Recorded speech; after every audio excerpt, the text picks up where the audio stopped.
This is Dating Mr. Darcy, a Love Manor romantic comedy. Written by Kate O'Keefe. Narrated by Holly Warren. Produced by Blake Long Audio. Chapter 1. Is it a truth universally acknowledged that a girl must compete on reality TV to win a modern-day Mr. Darcy's heart? Of course not. That would be totally off the charts insane, right?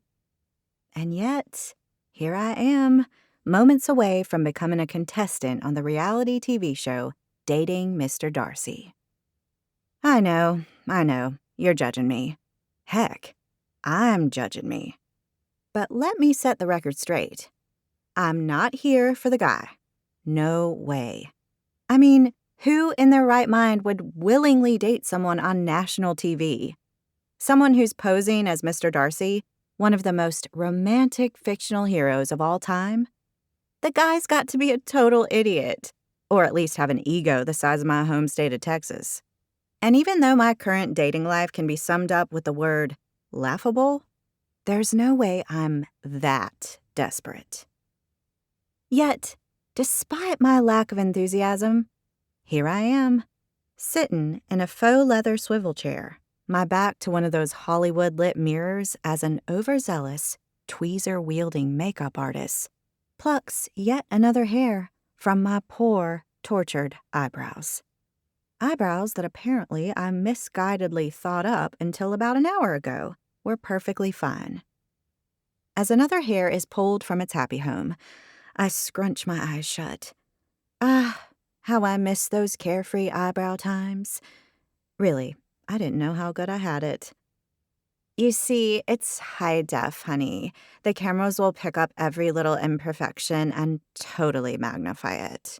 My torturer Linda says helpfully as she stands back to examine her handiwork. To my horror, she leans back in and begins to pluck some more. I work hard at not breathing in her stale garlic breath while she continues to torment me. If she would let me turn around to see my reflection, I bet the skin around my brows would be so swollen I'd look like Andre the Giant's kid sister right about now. The last thing you want to be known as is monobrow girl, or some other such name. Linda continues. People would do that? You better believe it, girl. One contestant on the show a couple of years back had blackheads all over her nose. Bad ones. Like someone had gotten a pen and jabbed it at her face, you know? I nod, pleased for the reprieve in the tweezer-induced torment. She pulls out a large brush and starts applying face powder. She got known as Dalmatian Chick, which was kind of funny, but also kind of sad. People would hum the tune to 101 Dalmatians when she passed by, and there were memes all over social media. I knit my considerably lighter brows together. That couldn't have been fun for her. I know, right? What I want to know is why she couldn't have gotten her skin fixed before coming on the show. I mean, duh. I blink at her reflection. That was the problem? She did get a great deal promoting skin products after the show, though, so it all worked out in the end. Linda adds. Right. As though public humiliation can all be fixed by financial gain. I feel sorry for the girl, blackheads and all. My point is, honey, people can be mean. Remember that. I nod at her. And don't have unruly eyebrows. She winks at me. You caught on quick. Yes, ma'am. She pulls off the barber's cape she tied around my neck and stands back from my chair. There. Much better. She spins me around so I'm facing the mirror. What do you think, honey? I sit up straighter in my seat as I take in my full reflection in the bulb-lined mirror. It's hard not to be impressed, even if I know it's not the real me. My eyes look larger and greener than they've ever looked in my life. My skin is glowing, and my lips are full and glossy. Despite the pain, my brows look perfect, and my brunette hair falls in soft waves around my bare shoulders. Don't get me wrong. I'm a girly enough girl. I like to dress up to go out, I wear makeup, and I get my hair done with a guy called Stefan, with 3 A's, at a swanky Houston salon for a small fortune every 8 weeks. But I've never, in my 27 years, looked like this. I love that red sequined dress on you. It totally complements your shape. Thanks, I murmur, still taking it all in. He'll love you. I bet you've got a real good shot at winning his heart. I flick my eyes to hers. The Mr. Darcy imposter. Right. I'd temporarily forgotten about him. I paste on a smile and say what's expected of me. I so hope you're right, Linda. She leans in conspiratorially. You know, I've seen him. He is hot. Tall and muscular and handsome. And that British accent of his? She fans herself. So sexy. Oh, great, I reply, not caring one bit. The guy could be Quasimodo as far as I was concerned. It made no difference to me. I heard he's super rich, too, from this aristocratic English family. She leans even closer to me, and I take an accidental lungful of garlic breath. I'm not meant to tell you this, but he owns some fancy house in England, like Downton Abbey. They call it his manor, and I heard he's got servants, too. An egotistical, rich idiot. Better and better. I tell you, if it wasn't for my Eugene, I'd be making a play for him for sure. My phone beeps on the counter in front of me, saving me from having to comment on Eugene and the Mr. Darcy imposter. I should check this. Sure, go ahead. It's a message from Penny, my best friend since we met at college, all wide-eyed and out of her depth, and more recently, my business partner. Call me! Last-minute idea! XOXO. I smile to myself. Penny has got to be the most enthusiastic person I know. Sometimes I don't know how her husband Trey copes, but, and there's a big but, it was Penny's idea for me to apply for the show. Sure, we agreed that doing it could give our new, struggling activewear business, Timothy, a much-needed boost. But equally, if it wasn't for her, I would be home right now, curled up on my couch, watching Netflix with Frank, my tabby cat. And I know practically every contestant on reality dating shows like this say they were put up for the show against their will by their friend / mom / podiatrist, a pimply teenager who packs their groceries. But I am that girl. Linda nods at my phone. They'll be taking that off you pretty soon, honey. I make a face. It's going to be a nightmare. As I begin to tap out my reply, I look up, startled, as loud approaching footsteps come to a sudden stop. In the mirror, I'm met with an extremely officious-looking woman. She's probably in her 40s. She's dressed in a navy suit, a clipboard in hand, and with a stern look on her face. Linda, you're needed in room 14, she says. No problem. Linda places her hand on my shoulder. Good luck, honey, she says to me. I hope you win. Thanks, and thanks for making me look like this. It's all you, she says with a smile before she slips away. Sure, all me in a fancy dress I could never afford and expert styling. But I'll take it. With Linda gone, the severe, frankly scary-looking woman throws a critical eye over me before she consults her clipboard. Emma Brady. Correct, she says in a curt British accent that makes me want to slump down in my chair and hide. That's me, I reply brightly. I carefully slide my soon-to-be contraband phone under my sequin-clad butt. Well, it's an Austen name, even if it is the wrong book. I shoot her an uncertain look. And this matters how exactly? I'm Margaret Watson. I'll be coordinating the contestants' activities over the coming weeks. Anything you need, you come to me. Of course, I probably won't get it for you. She laughs at her own joke. It's nice to meet you, ma'am. Mrs. Watson. That's what you'll be calling me from now on. Mrs. Watson. Got it. You'll be leaving to meet our Mr. Darcy in approximately 10 minutes. We need you to hand him this.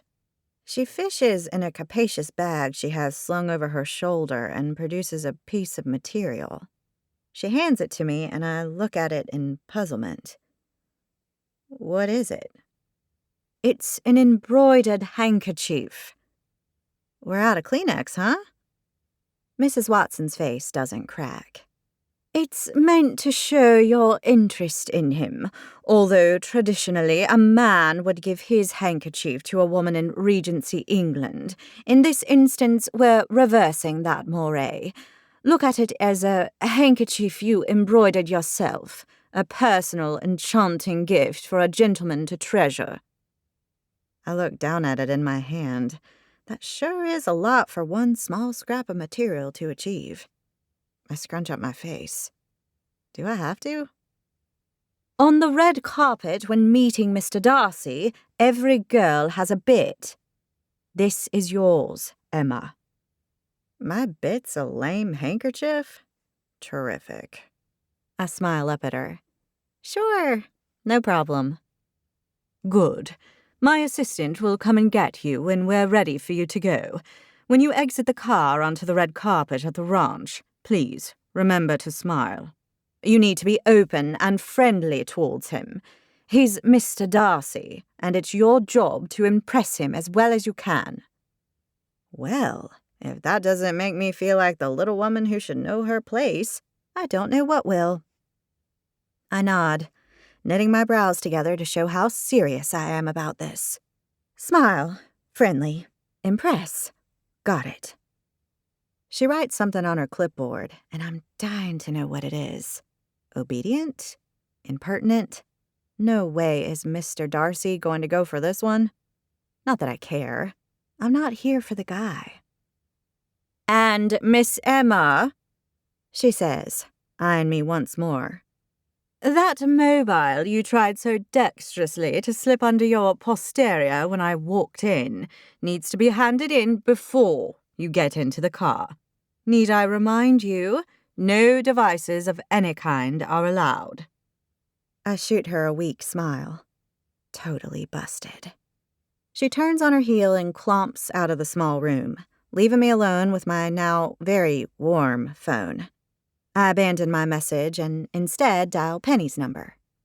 She answers almost immediately, and I can just imagine her sitting in our office. Okay, her garage, if you've got to be nitpicky.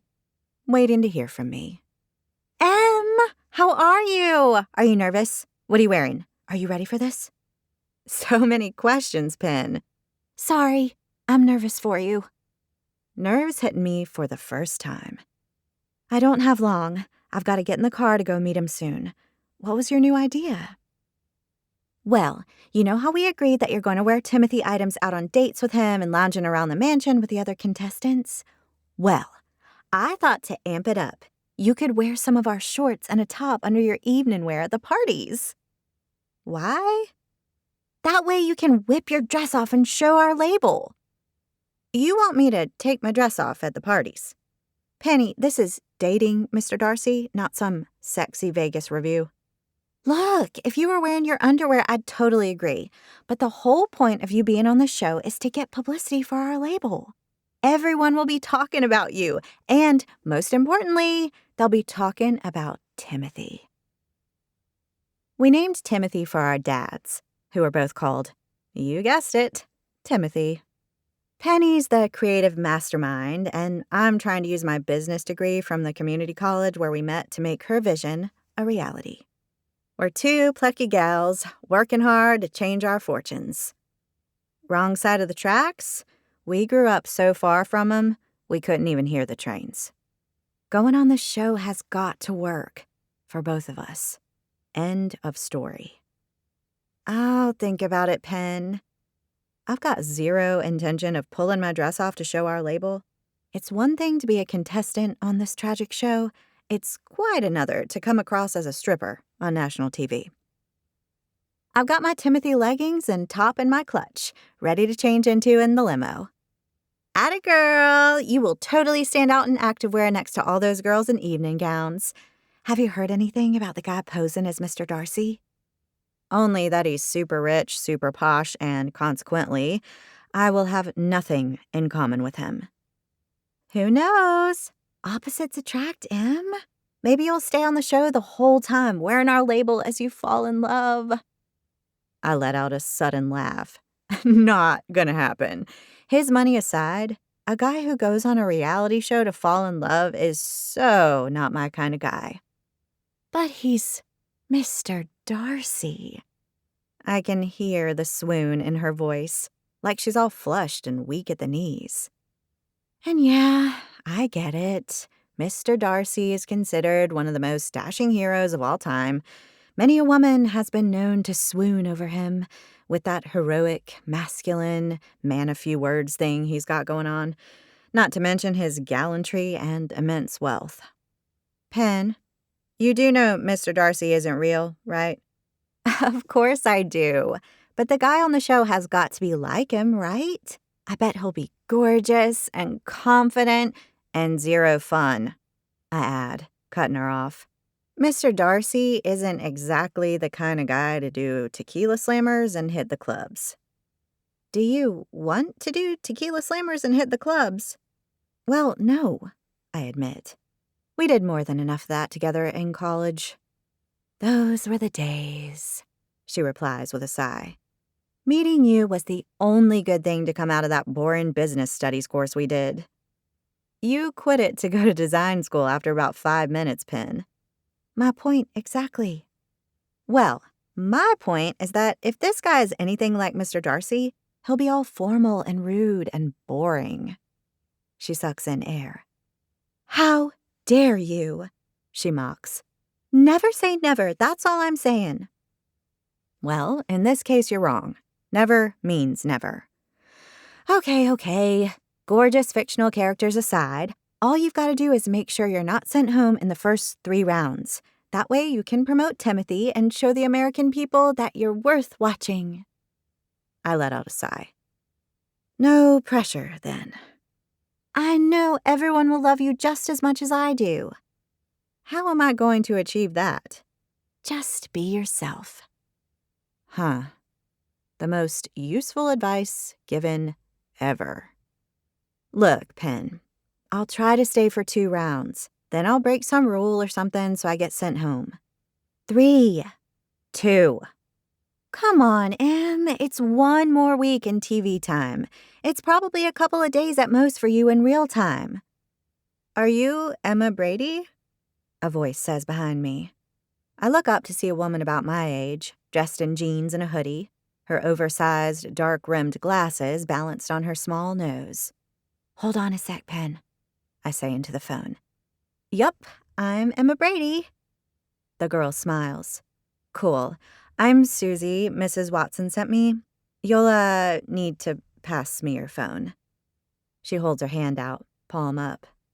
I feel like a prisoner who's wasted their one final call on discussing how I'm not going to fall for a Mr. Darcy imposter and keep my clothes on during parties. Can I at least say goodbye? Make it quick.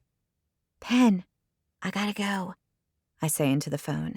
Remember everything, she replies sternly. Everything. Pressure much? I'll do my best. What you're doing could lead to big things for us. I love you, Em. I can hear the crack in her voice. I love you too, Pen. It'll all be okay. This show is going to change things for us. I just know it, she says with a sniff. Your dad would have been so proud of you, Em. Something twists painfully inside at the thought of my dad. Although I'm not exactly sure he'd be proud of me going on a reality show to promote our new label, I know he'd support me in whatever decisions I made. Running his own business was a dream he never managed during his lifetime. Now, through hard work and sacrifice, I've got a real shot at it. Look after Frank, okay? I say, suddenly fiercely missing my cat. I glance back at Susie. Her hand is outstretched, and she's got a mildly panicked look on her face. I say goodbye to Penny, turn my phone off, and reluctantly hand it over. Frank? She questions. My cat. I collect my clutch from the counter and ready myself to leave. I glance at the handkerchief. There's no way I'm giving a grown man that thing. I don't care how scary Mrs. Watson is. This is 21st century America. People don't give each other handkerchiefs anymore.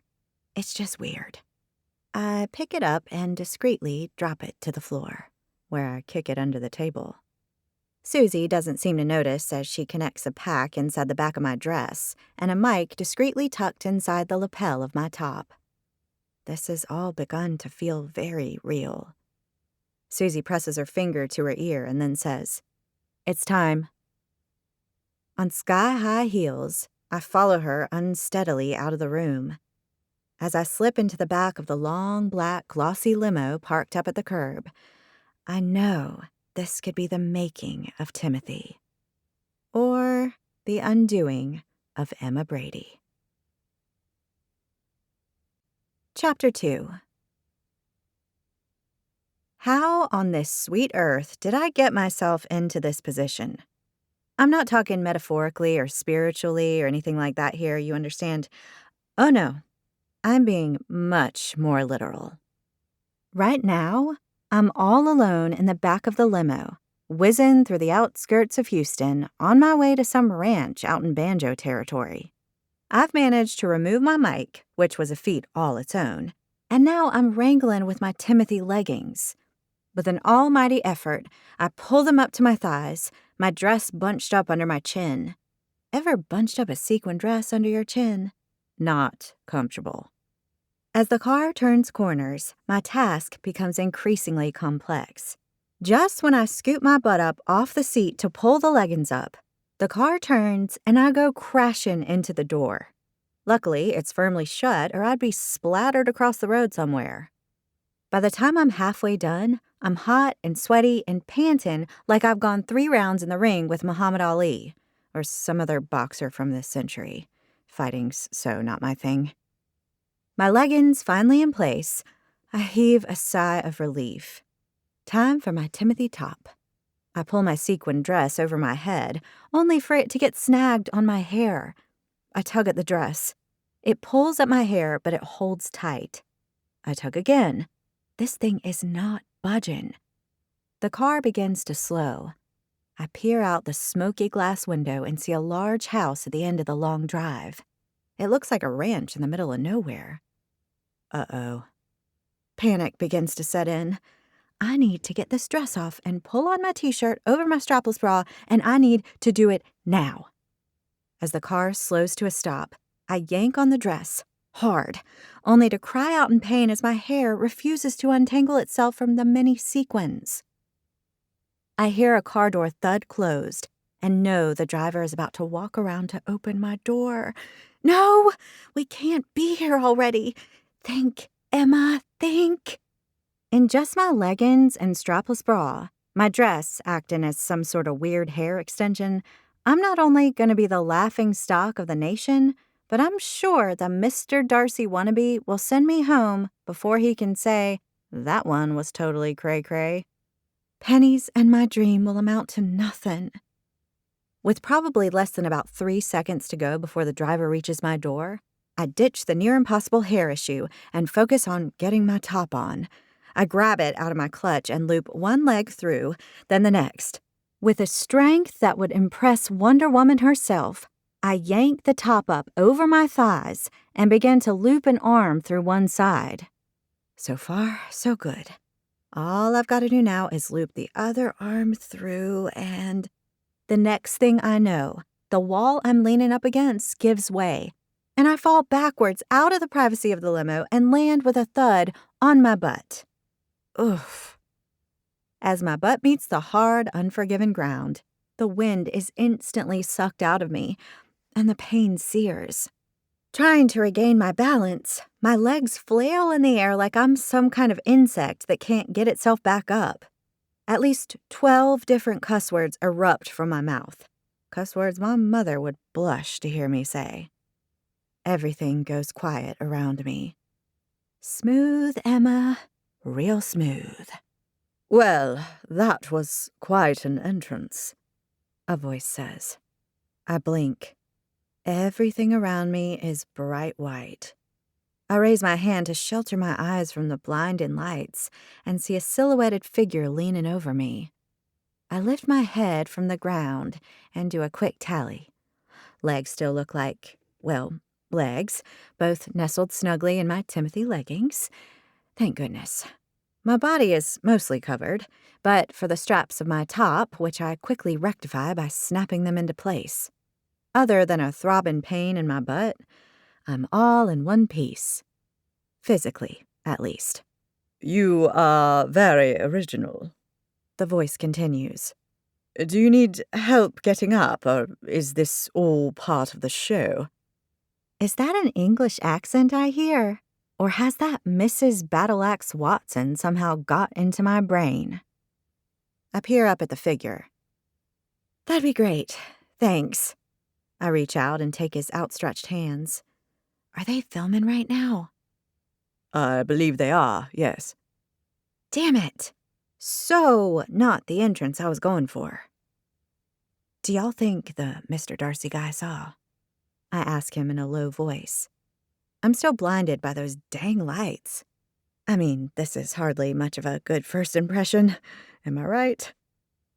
"I'm certain you have made an impression," he replies stiffly. "Whether or not it's a good one remains to be seen. May I help you with your, dress?" My hand flies to the back of my head. The dress! It's still hanging from my hair in a deeply unflattering way. Not that a dress can ever hang from your hair in a flattering way, but you get the picture. "You can give it a shot, dude, but it's really wedged in there." I turn and the man unhooks the dress from my hair with ease. "How did you do that?" I ask. "It was very easy, actually." Is there judgment in that tone? I shift from the blinding lights to get a proper look at him for the first time. He's a good-looking guy, there's no denying it. He's tall with dark brown hair. His eyes are brown and flecked with tiny chunks of gold that make them appear to sparkle in an unworldly way. Dressed in a perfectly fitted tux, he positively radiates masculinity in a way I'm sure has made many a woman weak at the knees. The similarities between him and James Bond are not lost on me, particularly with that pompous English accent of his. He holds the dress out to me. "Yours, I believe." And then the penny drops. I don't even have the excuse of being slow on the uptake because I bumped my head. He's Mr. Darcy. This guy. The one with the smooth as silk aristocratic voice, dressed to kill. The guy who scooped me off the ground in a state of relative undress is the star of the show. Humiliation seeps through me and my cheeks flame. "What I would like to know is why you chose to make your entrance tonight wearing a dress in that most unorthodox fashion. Most women wear them on their bodies, I've found, not attached to their hair." His lips quirk into a smile, his eyes trained on me. I narrow my own eyes. He's mocking me, and by the look on his face, he's having a good old time doing it too. I lift my chin and grasp at what dignity I have left, which is not a lot, let's face it. "It was a mistake. A wardrobe malfunction, if you will." I attempt to smooth out what I know must be a bird's nest of a hairstyle and try to salvage the situation. Which is a pretty tall order, I know. I lift my lips into a brave smile as my humiliation reaches all the way down to the tips of my toes. He cocks an eyebrow. "That was less of a malfunction and more of a complete disaster, as far as I can see." Mockery does not look good on you, fake Mr. Darcy. Thank you for the dress, even if my ego is a little dented right now. "As long as nothing else is dented?" he asks, a concerned look on his face. Fakin' concern for the cameras after mocking the crap out of me. Ooh, this guy's good. He's reveling in my humiliation, I can tell. As if an aristocratic, publicity-hungry snob like him would be interested in my well-being. Nope, nothing dented. All good. I lean in a little closer to him and do my level best to ignore his scent, a heady mixture of vanilla and musk with woody undertones. He might be a jerk, but he's a jerk I need right now. Look, dude, I know you've got some sway here. I nod my head in the direction of the production crew, who are standing around us with cameras and notebooks. Do you think I could get a do-over? A what? You know, a do-over. Simply repeating the expression won't help, he replies condescendingly. Oh, he is so enjoying this. I decide to spell it out in no uncertain terms. What I'd like is to get another chance at exiting the limo. You're the big guy around here, right? I'm sure you can pull that off for me if you want to. You would like the opportunity to step out of the limousine and meet me at the end of the red carpet, the way the other ladies have this evening. The ones who manage to actually wear their dresses. I ignore the jibe. That's right. We don't do that, one of the people standing by the camera operator says. Why not? I ask. I don't know, the guy replies with a shrug. Because we want to see Mr. Darcy's natural reaction as he meets each of the contestants, a familiar voice says. Awesome. It's Mrs. freaking Watson. I understand perfectly, fake Mr. Darcy replies. I'm sure he does. Look, I don't want to be seen falling out of a limo on national television, I say to both of them. I mean, there's natural and then there's natural. You know what I'm saying? I look to the Mr. Darcy imposter at my side for backup, hoping he has at least an ounce of decency in that body of his. I give him the quick once-over and try not to notice what a body it is. Viewers will love it, Emma. It'll bring a wonderful touch of humor to the episode, although it would have been much more effective had you worn your microphone, Mrs. Watson replies. I don't want to be the touch of humor, I protest. Not when I'm trying to promote Timothy. Becoming the laughingstock of the nation wasn't exactly the goal when Penny signed me up for this sham of a show. I look back at Mr. Darcy, my eyes appealing for his help. Can you help me out here, dude? Please? He presses his lips together in a vain attempt to suppress a smile. What would you do for me in return? Is he kidding me right now? I don't know. Not smother him in his sleep? I'll be super nice to you and tell all the other contestants you're a great guy because you helped me out of a tricky situation. He raises his eyebrows at me. Will you now? I will, I reply resolutely. He studies me for a moment before he says, It would only be fair. You're considering this, Sebastian? Mrs. Watson asks with a tone of distaste. Sebastian? I look him up and down. He's got money and privilege written all over him. Yup, that fits. And you looked so gallant helping her up, Mrs. Watson continues. Quite the dashing knight in shining armor. Her stiff upper lip quivers into what I think might be a smile, but it lasts less than a second, so who can really tell? But seriously, a dashing knight in shining armor, my ass. He did it for the cameras. We all know it. Let's not pretend this is something it's not. She turns her attention to me. I don't know what you were thinking, removing your microphone and changing out of that dress into whatever this is. She raises an eyebrow at me, and I cast my eyes down at the painted toes on my bare feet. Shame I couldn't fit sneakers in that clutch. I look back up at her. It's activewear by Timothy, I reply with pride. I might have humiliated myself in front of all these people, but I am proud of pennies and my label.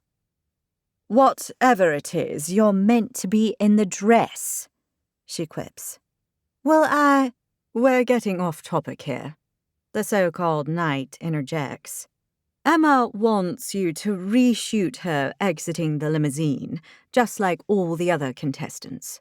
It seems reasonable enough to me. I'm sure she'll provide the viewing public with many moments of humor in the coming weeks, if that's what you're looking for, Margaret. I raise my eyebrows at him, my hands on my hips. What the heck does he mean by that? That I'm some sort of accident-prone mess for people to laugh at? And yes, I know they've got the proof that I am, but I'm not. Honestly. Mrs. Watson pulls her already thin lips into an even thinner line, her features taut with annoyance. Without replying, she turns and walks away. I watch and hope as she mutters something to one of the crew who have been standing by, watching this whole thing unfold. A woman rushes over to me, a hairbrush in one hand and a lipstick in the other. As she goes to work on me, straightening out my hair and fixing my face, someone else reattaches the mic I discarded in the limo. I glance at Sebastian. He could very well be Mr. Darcy himself, with his self-satisfaction and obvious pride. His eyes are lit with an inner glow, and I know it's at my expense. But the guy did just help me out. I should say something. Thanks, I mumble to him, and he gives me a brief smile. And yes, I know I could be a lot more gracious about it, but this guy has gone on a reality show ostensibly to find love. What does that say about him? Either he's a hopeless romantic with no clue about the world, or he's here for another reason that's got nothing to do with love and everything to do with fame. Either way, he's not my kind of guy. Sebastian, in position, please, one of the crew says, and Sebastian turns his back to me and walks back up the carpet. And Emma, back in the limo, we're going to take it from the top.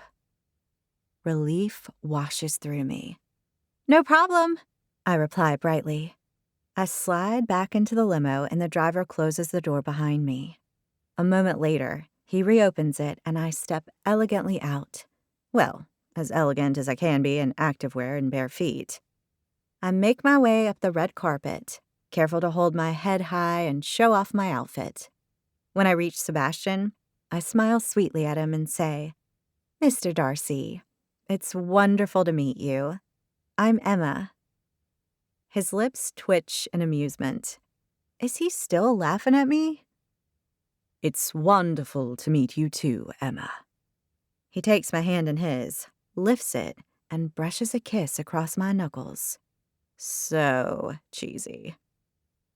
I bet he's done that 10 times tonight already. But then, who knows? Maybe it's a thing in England. Maybe all the rich, pompous idiots run around kissing each other on the hand. I make a face. It's hardly sanitary. You decided against a dress this evening, I see. I'm wearing activewear by Timothy. I do a twirl, feeling thoroughly self-conscious, but reminding myself the reason I'm here. He cocks an eyebrow, and I try not to notice how attractive he is up close. Fail. Activewear.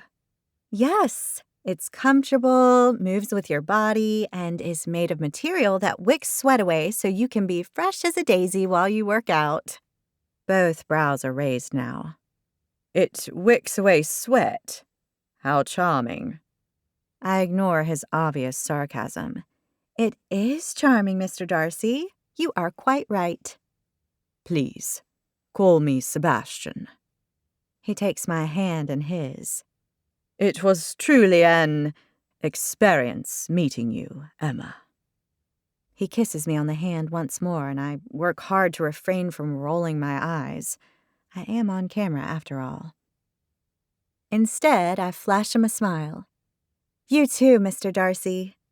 I toss my hair, hold my chin up high, and walk away from him. As I reach the main doors, a member of the production crew greets me.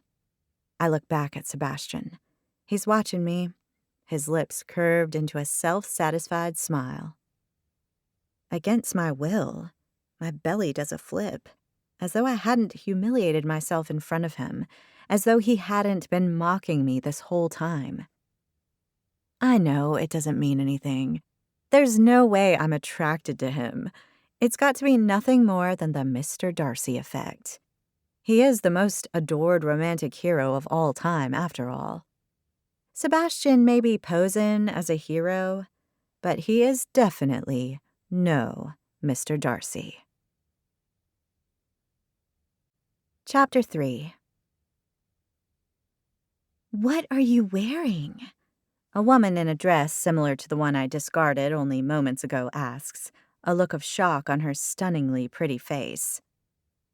We're in a room with high ceilings, inviting couches, and large windows leading out to a pool. There are cameramen lurking around, capturing our every move. This is Timothy Activewear, I reply. It's super comfortable. She looks down at my feet. But you've got no shoes on. Wouldn't fit in my clutch. I think it's a perfectly acceptable explanation, but she's clearly flummoxed.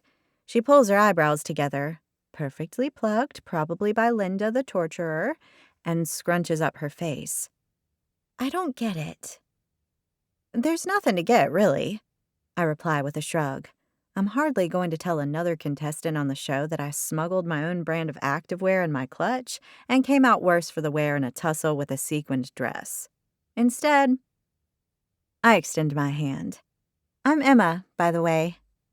She takes it and smiles her beautiful smile at me. I'm Phoebe. I glance at her long, straight blonde hair. Do you get Friends references much? She nods, giving a resigned but good-natured sigh. All the time. So you're looking for your mic, huh? I say, continuing the Friends theme. She laughs. As long as his last name is Darcy, right? I smile back at her. What did you think of him? Oh, there's no denying he's gorgeous, and he was very sweet and old-fashioned, kissing my hand. Ha! I knew it. You got that too, huh? Her face drops a fraction. Oh, she's so sweet, I feel bad popping her bubble. I think it's just his thing, you know, part of being Mr. Darcy or something. I'm sure you're right. Anyway, how could he not have liked you? I mean, you're stunning. And she is. She makes me feel like the poor cousin who's got no clue about anything other than what to feed pigs, how to catch catfish, and how to smile without showing that half my teeth have fallen out. None of which I actually know how to do. And I still have all my own teeth. Her cheeks blush pale pink, rendering her even prettier. You're so kind, Emma. Thank you. I eye her glass of champagne. Where did you get that? There's a waiter lurking around here somewhere. I'll go track him down for you. Oh, you don't have to do that, I reply. Emma, on account of the fact that you have no shoes, I think it's my duty to at least find you a drink. Kind and funny. I can tell we're going to be friends. She'll be the sweetest, kindest, prettiest one, and I'll be me. I'll have a beer, thanks. She disappears and I survey the room. There have got to be at least 10 women here, chatting away animatedly as though they're already the best of friends. Because there are a bunch of cameras around us, everyone's on their best behavior. They're all in glamorous evening dresses, pretty much cookie cutters of one another. It's a lot like that old music video from the 80s where all the women in the band look exactly the same. Hey, you look different, says a woman with long dark hair who's virtually orange as she's got so much cheap fake tan on.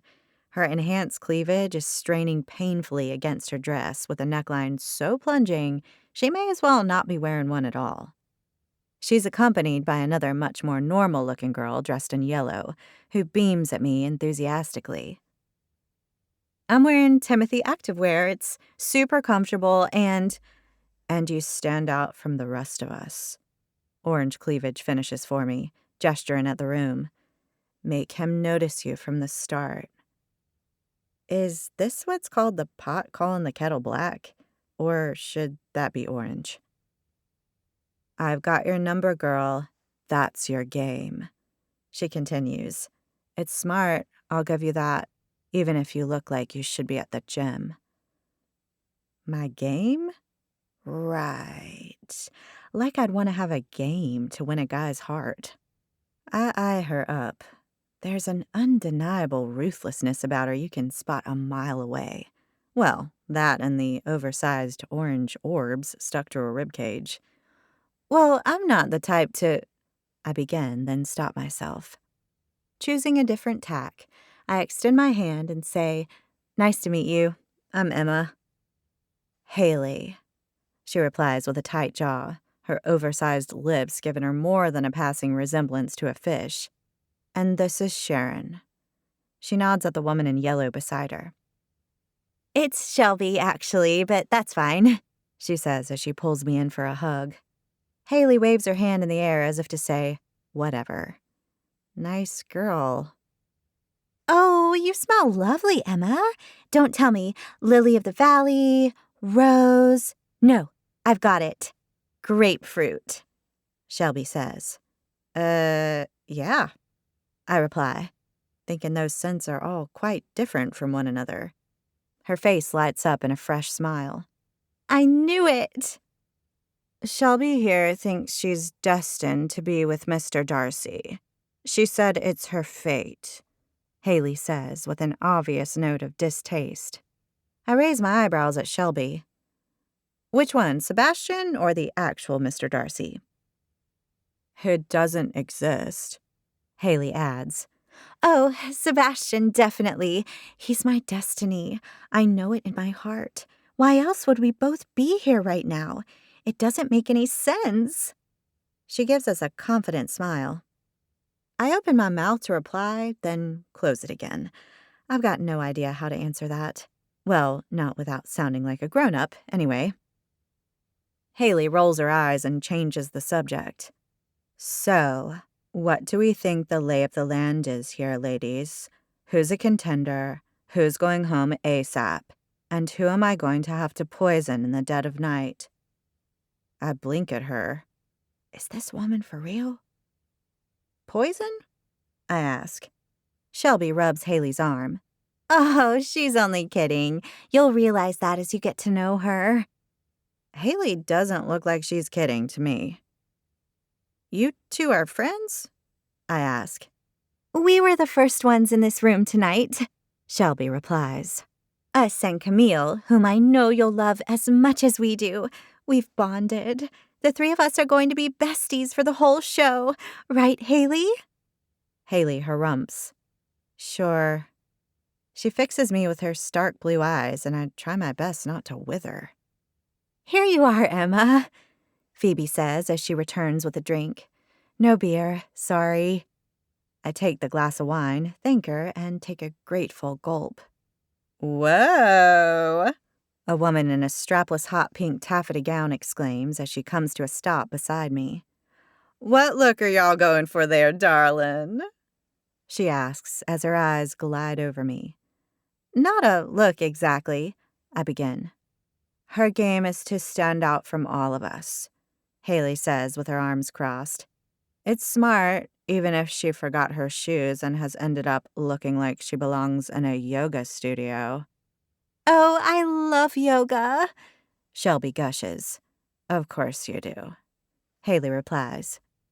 Well, whatever you're doing, it's working. The girl grabs my arm. Oh, I got it. I know who you're trying to be. You do? I ask in surprise.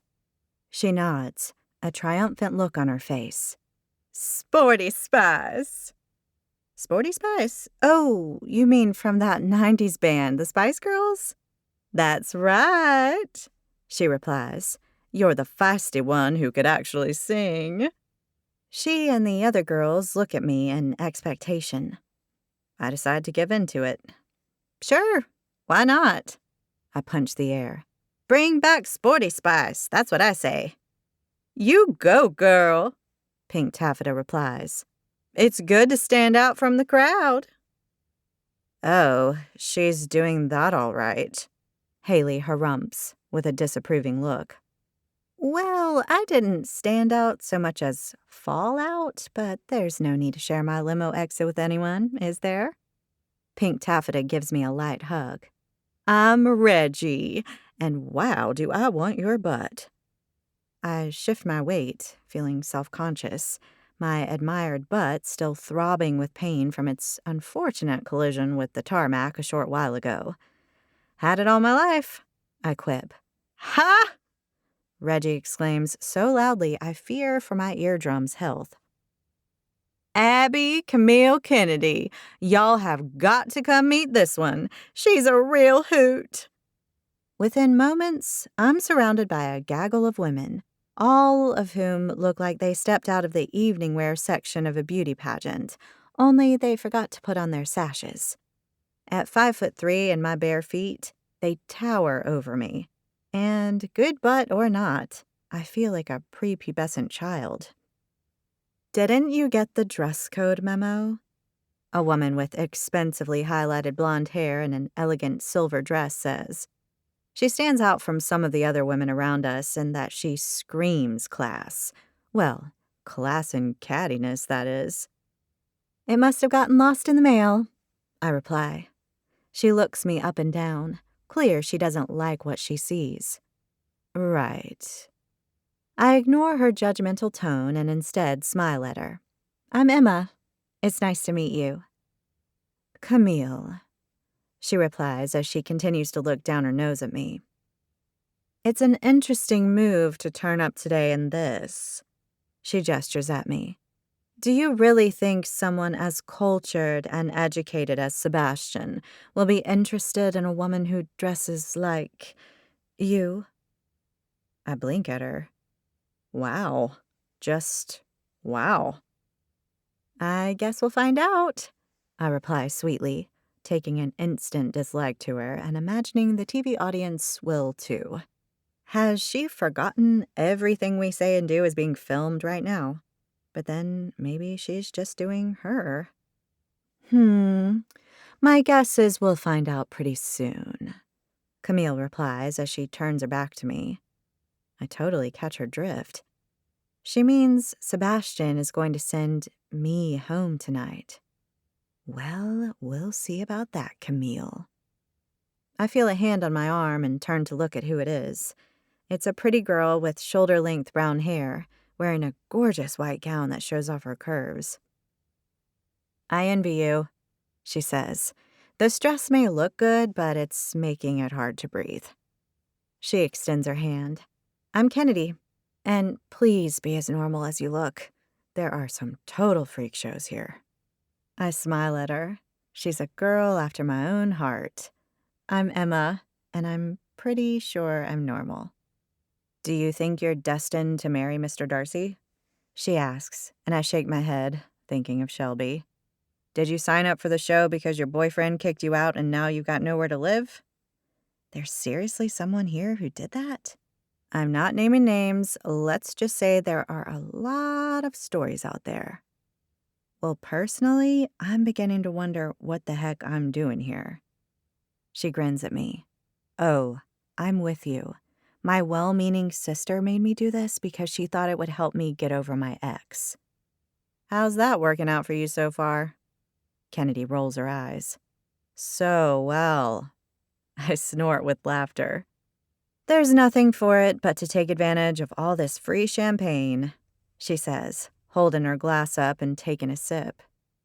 Because being drunk on national television is always such a great idea. Right up there with wearing activewear. I've been told I'll be going home tonight. Kennedy's eyes flick to Camille. Oh, I wouldn't worry about her, she says to me quietly. She thinks she's better than everyone because she comes from some wealthy New York family. Apparently, Sebastian is going to be able to tell straight away she's one of his kind and rush her down the aisle. So you're saying we may as well give up right now? Kennedy grins at me, and I think I've found my reality TV bestie. Clearly, she replies. An hour passes, maybe more, and then the atmosphere around us suddenly changes, and a hush descends over the group. I look up from my comfy seat I've been happily nestled into with Kennedy for the last half hour as the man himself, Sebastian, the Mr. Darcy wannabe, saunters into the room. He has a drink in hand, a relaxed smile on his undeniably handsome face, and every eye in the room is trained on him. My bet is it's pretty good to be Sebastian right now. He's accompanied by another man. He's about the same height, age, and build, with dark blonde hair and a flash of white teeth. The fun conversation of only seconds ago has completely dried up, and the women around me begin to flick their hair, sit up straighter, and simper, and nearly all the cameras are trained on him. No wonder this guy's ego is the size of this ranch. The man with the dark blonde hair begins to speak. "Ladies, you all look wonderful tonight, and I would like to thank you personally for being here." He's so upper-class English, he sounds like Queen Elizabeth, only a lot younger and a lot more masculine, obviously. "My name is Jonathan Bentley, and I have the dubious honor of being Sebastian's best friend." He grins at Sebastian. I nudge Kennedy in the ribs. He's probably his lover. "They both do dress extremely well," she replies. I glance at the camera filming us. I should probably keep my opinions to myself. "Now, you might be wondering what I'm doing here. Well, one of the things you were required to do before coming on the show was to read Jane Austen's Pride and Prejudice. If you did, you'd know that Mr. Darcy's best friend is Mr. Bingley." He gives a bow, and the women around me titter with excitement. "Unlike Bingley, however, I'm not looking for my Jane. I'm simply here to support my good chum and help him find his Miss Elizabeth Bennet." Jonathan flashes his grin at us all, and I'm certain several of the women swoon. "Does that mean he's up for grabs, too?" Kennedy says out of the corner of her mouth. "He is very attractive," Phoebe, who is next to us, replies. The show's not called Dating Mr. Darcy and Mr. Bingley, so my money's on no, I respond. "Pity," Kennedy says with a sigh. "And now, without further ado," Jonathan continues, "I give you the man you're all here for, and I'm quite sure eager to get to know better. Sebastian, you're Mr. Darcy." He stands back and gestures at Sebastian, who waves and smiles as the women applaud. Somewhere behind me, I hear a cat call followed by a couple of whoots. "Ladies," Sebastian begins in his equally "I'm related to the Queen of England and lead a life of total luxury" voice. "I am truly honored to be Mr. Darcy. I only hope I can live up to your expectations of such a beloved character." More titters among the women. "I look forward to getting to know each and every one of you over the coming weeks." I scoff. I bet he is. And yes, I know I'm being harsh, cynical, and uncharitable. Take your pick. Who knows? Maybe this Sebastian guy is actually genuine. Perhaps he really has come on the show to find love. Maybe he's been out there on the dating scene, hoping to find his Mrs. Darcy, and keeps getting knocked back by the good women of England. Because, let's face it, us women hate good-looking rich guys with sexy English accents, don't we? As if, with his Henry Cavill good looks and his air of cockiness, it's so obvious he doesn't need a TV show to find love. Which begs the question, why is he here? I chew on my lip. Publicity, sure, that's a given. But to what end? Is he a narcissist, wanting to see himself on TV getting chased by a bunch of gorgeous women? Is his multi-million-dollar inheritance from Daddy not enough to keep him in Learjets and private islands? But for now, I think a drink is in order. Sebastian continues with that smile of his pasted across his face. Would any of you care to join me? There's a rush of excitement, and as women scramble to reach him first, I'm elbowed in the face and kicked in the shin with a spiky heel. Ouch! I rub my injured shin. What's the rush? Kennedy says, leaning back against the cushions beside me. The guy's not going anywhere, girls. And he's not getting any less self-satisfied either, I add. She turns to look at me. Oh, you don't like him. It's just that I've got the champagne in the comfy seat and you. I'm all set. Good call, she says with a laugh. There's plenty of time to get to know him. We sit back against the soft linen cushions and watch the games begin. Sebastian is already surrounded by a horde of eager participants, and I'm quite sure his ego is swelling to the size of Jupiter.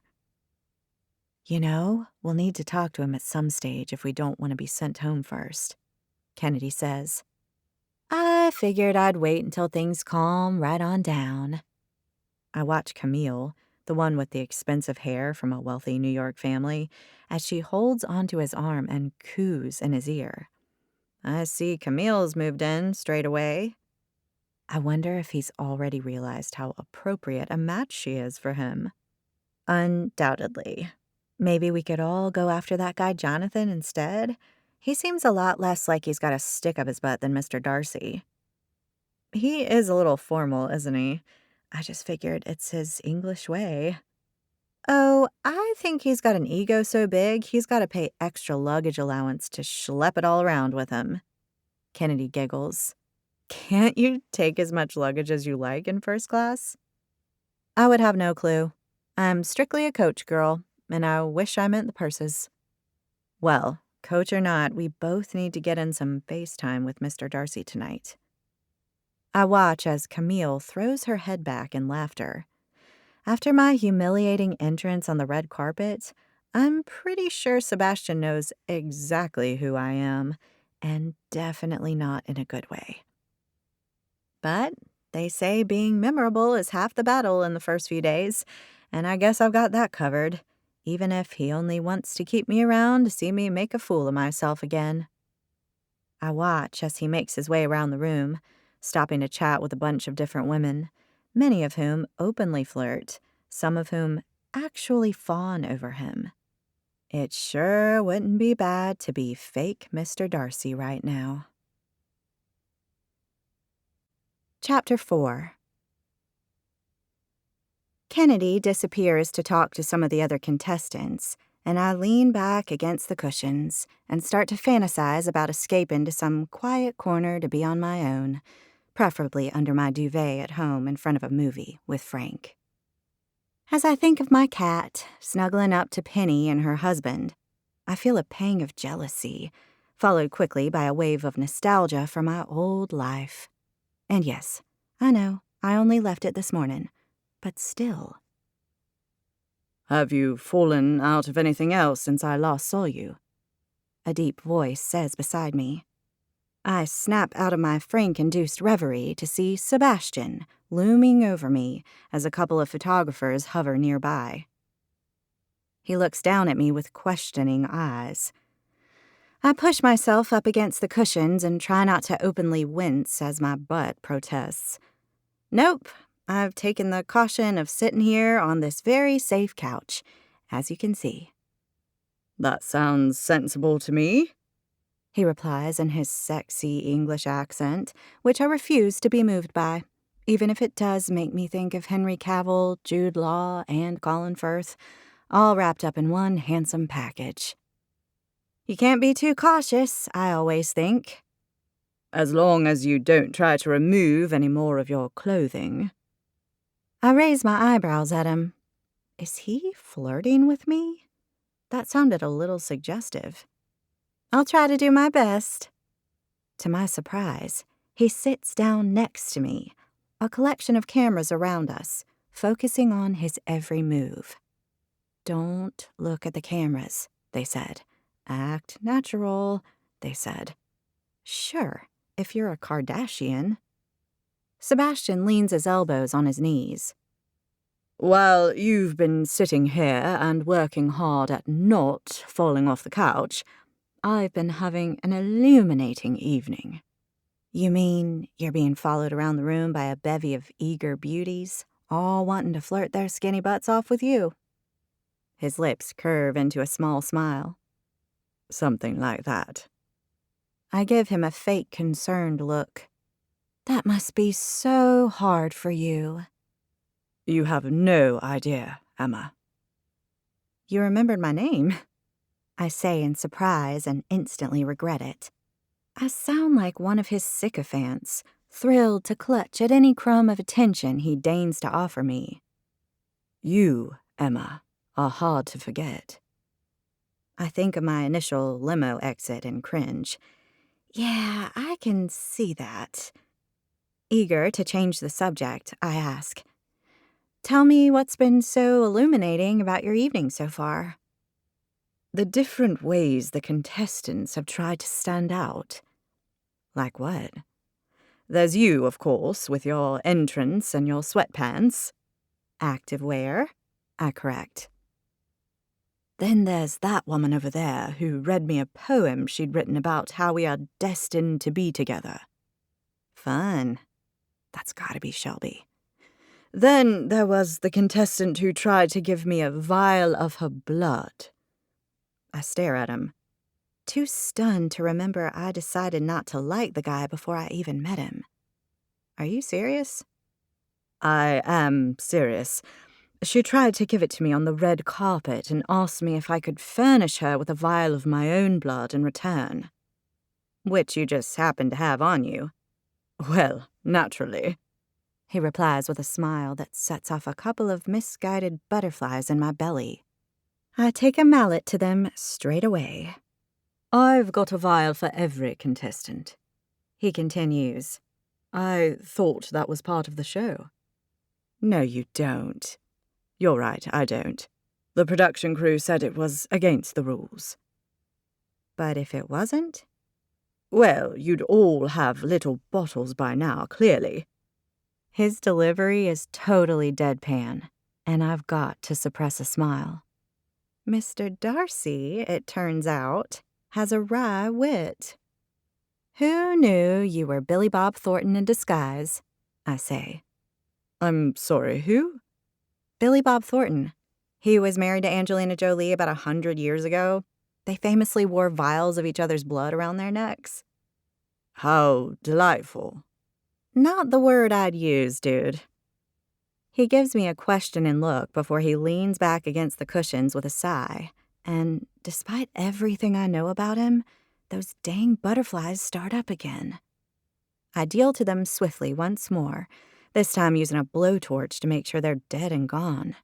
I refuse to fall for this guy and his charms, even if half the women in the room here probably already have. He's a means to an end, nothing more. Anyway, I bet he thinks he's better than everyone else, just because he's aristocratic and rich and has a family tree that reaches back to the Romans or something. I'm sure he and Camille will make a wonderful couple, surrounded by their collection of gold bars and wads of cash and family seals. Some of us don't have the luxury of family money behind us. Some of us need to make it on our own. And when I say some of us, I mean me, of course. Have you met many of the contestants? He asks me. I take a sip of my wine. Some? So, you know if there was anyone I should know about. Even if I do, I'm not going to tell you. I punch my fist against my chest. I'm all about sisterhood. Does that sisterhood extend to the mildly insane? Oh, yeah. Especially the mildly insane. I see. He seems to size me up for a moment before he says, You're not as tough as you make out, are you? Excuse me? You've got a soft side, and I don't mean the one you landed on earlier tonight. Although that was entertaining. Well, more for me than for you, I imagine. Entertaining is not the word I would have used. I know I've got to be nice to this guy so he doesn't boot me off the show for a few rounds, but by bringing up my humiliation, he's making it a tall order. So, tell me, Emma, why are you here? The question throws me. I know why I'm here. Penny knows why I'm here, but I'm not about to tell him it's got nothing to do with him. To fall in love, I say as convincingly as I can. He holds my gaze for a beat or two, and then, to my surprise, he erupts into a low, rumbling laugh. What? I ask, totally nonplussed. Is it so hilarious that I could fall in love with this guy? On second thought, don't answer that. Nothing. It's nothing. He replies as though it's so got to be something. I turn the tables on him. Okay, why are you here, Sebastian? Same reason as you, Emma. To fall in love. Well, we're both here for the right reasons then, huh? I reply, using the expression every contestant on every dating show ever uses to ensure the viewer knows they're genuine. It would certainly appear so. He replies in that terribly grave English accent of his, like he's from Downton Abbey. Only, he's from his own real manor house, with real servants and everything. Now, if you'll excuse me, I really must circulate some more. Sure, go ahead. Circulate away. Your gaggle is waiting for you. I gesture at a group of eager women hovering nearby. He gets up from his spot next to me, and the cameras follow him as he moves away. I lean back in my seat. It wouldn't take a rocket scientist to work out that a guy with a freaking castle is doing a reality TV show for something other than what we're all led to believe. And I find myself wanting to know what that reason is. Chapter 5. At some point during the evening, right about the time Sebastian has spoken to all of the contestants, not that I'm keeping an eye on him, of course. I'm only interested to see how this all unfolds. There's a ding ding ding of silverware on glass. A hush falls across the room. Ladies, Jonathan begins as Sebastian moves to stand at his side. I trust you've had a wonderful evening getting to know not only Mr. Darcy, but also one another as well. Some of you have stood out to him already, and as he leaves to deliberate, you must ask yourselves whether you are one of them. I spy Haley standing near me, and she shoots me a look I can only read as pure aggression. I smile at her and shrug, the human equivalent of a dog lying prostrate on the ground to show it's no threat. But all she does is shake her head at me and look away. What is with that girl? And with that said, it's time to leave here to assemble for the very first card ceremony. We will see you all shortly. The two men turn to leave the room, leaving us to wonder what's about to happen. The card ceremony? I ask Reggie beside me. Your guess is as good as mine, darling, but it looks like we're rolling out, so we best follow the herd. I find Kennedy nearby and we walk out of the room together. How was your talk with Mr. Darcy? She asks me. I think about it before I reply, weird. Weird how? I don't know, weird in that I didn't expect him to have a sense of humor, I guess. Why not? Because he looks all serious and stiff and James Bondy. Maybe there's more to him than meets the eye. I doubt that. I scoff. Well, he talked to you longer than anyone else, and he sat next to you, which he didn't do with anyone else either. So the guy is fond of standing. So what? So nothing. Haley and Camille noticed, that's all, and they are not happy about it. That explains the glare. We enter another huge room, this one devoid of furniture other than a lone table. What else did you two talk about? He told me I'm not as tough as I think I am, whatever that means. She lets out a light laugh. Random. I know, right? What did you talk about with him? The weather and where I'm from. How riveting for y'all, I deadpan. A good half an hour later, we've been arranged and rearranged by the production staff in a bunch of different ways before they seem to be happy. I find myself stuck at the back, standing on a platform on my tippy toes so I can see over the heads of the other contestants. I feel a twinge of regret for the heels I left behind in the limo. "What do you think this card ceremony is?" Shelby asks. She's the one who's apparently destined to be with Sebastian. You know, the really balanced, sane, non-crazy one. "I think it's to eliminate one of us," sweet Phoebe says on my other side.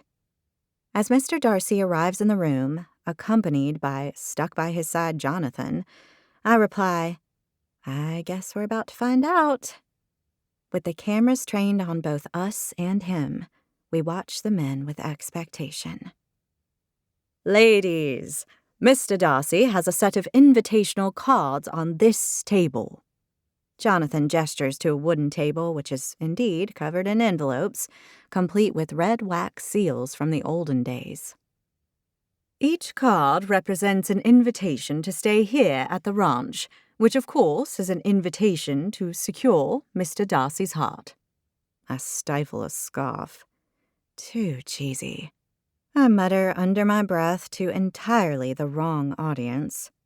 Phoebe shushes me. Shelby looks at me as if I've just said, "I am the devil's servant," and I receive several annoyed looks from other women around me. Tough crowd. 11 of you have named invitation cards on this table, which, I'm sorry to say, means that one of you is going home tonight. Virtually all the contestants strain to see if their name is on one of the invitations, but it's all in vain. Of course, they won't put them close enough to us to read. That would ruin the moment, which is designed to amp our nerves up to maximum, all in the name of good television ratings. Not that my nerves are amped in the least. I don't care what Mr. Pompous thinks of me. The contestants who are invited to stay for another week are called the Lizzies, a nod to Elizabeth Bennet from Jane Austen's Pride and Prejudice, Jonathan says. "We thought it would add a touch of fun to the proceedings." The Lizzies? Jane Austen must be raising a deeply disapproving eyebrow in her grave right now. Now I ask Sebastian, our Mr. Darcy, to step forward to hand the cards out. Sebastian? And so the process begins. It's a process I've seen enacted before on countless dating shows. I know because Penny has made me watch them plenty of times before, always tempting me with free takeout and wine in exchange for girl time. This time, it's different. This time, as the names are read out and more girls collect their cards, thoughts run through my head, my palms getting sweaty, my heart beginning to thud. Have I done enough to stay here? Has Sebastian decided against me, thanks to that humiliating entrance of mine? Am I going home? Could this mean the end for our new precious activewear label? Emma, please come and join the Lizzies. I heave a sigh of relief. There are only 4 of us left up here, so that was a pretty close call. I step down from my position and collect the card with my name from the table. I glance at Sebastian, and as I do so, a mixture of emotions bubbling inside. He shoots me an impassive smile, one that doesn't meet his eyes, and I pad on my bare feet to the other side of the room to join the others. The names are read out until a woman whom I barely spoke with is sent home. She doesn't look overly bothered by it all. The experience has shown me I need to try a little harder to ensure I stay for at least the next round or 2. Otherwise, Timothy won't get the promotional boost it so desperately needs to stay alive. Penny's in my dreams along with it. Then I can be home free, back to Frank and my couch, and put this whole weird experience behind me. As the dismissed contestants, Sebastian and Jonathan, all leave the room, one of the production staff tells the rest of us to stay put. We look at one another questioningly. Seriously? It's got to be about 3 a.m, and after the weirdness of the day, and possibly the amount of champagne I drank tonight, but who can say? I, for one, am in desperate need of my bed, and I don't even know where it is yet. The cameras are still rolling, so this has got to be part of the show. Penny reminded me there are all sorts of twists in reality dating shows. Maybe they're going to announce we're all hopping on a plane to the Bahamas. Maybe a second bachelor? One without a stick up his butt? We don't have to wonder for long. Mrs. Watson walks into the room and we turn and stare. There's something about her that makes my eyes bulge. Something so out of place in a sea of plunging necklines, long flowing hair, and sky-high heels that it makes me almost laugh out loud. "What the?" Kennedy mutters. Mrs. Watson is wearing old-fashioned clothes. And I don't mean flared jeans and platforms from the 70s. I mean old-fashioned, like from a couple of centuries back, when flashing a bit of ankle was considered risque. Skirts touch the ground, and women wouldn't be seen dead without a pair of long gloves. There's a general titter among the contestants as she comes to a stop in front of us, her clipboard and pen from earlier today replaced with a scroll of yellowed paper and what looks like a quill. Seriously, a quill. Has this woman flipped out? Has she taken the whole Mr. Darcy thing a step too far? The answer is yes, people, yes, she has. "Ladies, you may have noticed my attire," Mrs. Watson begins. "You might be wondering why I'm dressed like this." I glance at the women around me. Yeah.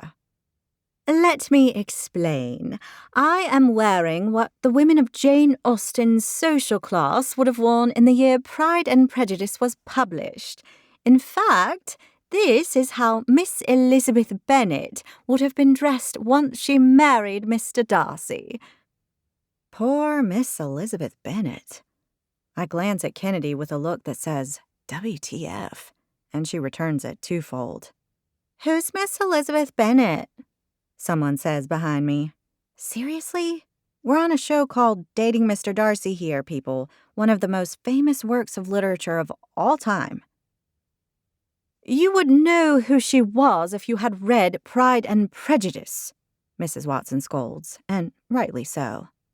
"Miss Elizabeth Bennet, for those of you who are unfortunate enough not to be familiar with Jane Austen's classic story, is the young lady who captures Mr. Darcy's heart.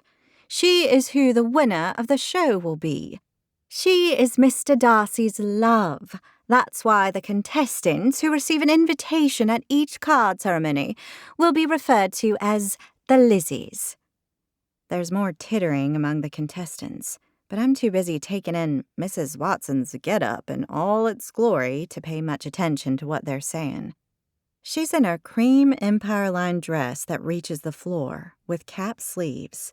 It's cut low enough to show off what my Nana would call her bosom, which is something I didn't expect I'd ever think about when I met Mrs. Watson earlier this afternoon. She has on long white gloves that reach above her elbow, and her hair is arranged in a simple bun, except for the ringlets around her face. The entire look is topped off with what appears to be a frilly white shower cap standing proud on top of her head. "Ladies, as you know, this is Dating Mr. Darcy, not dress-up time."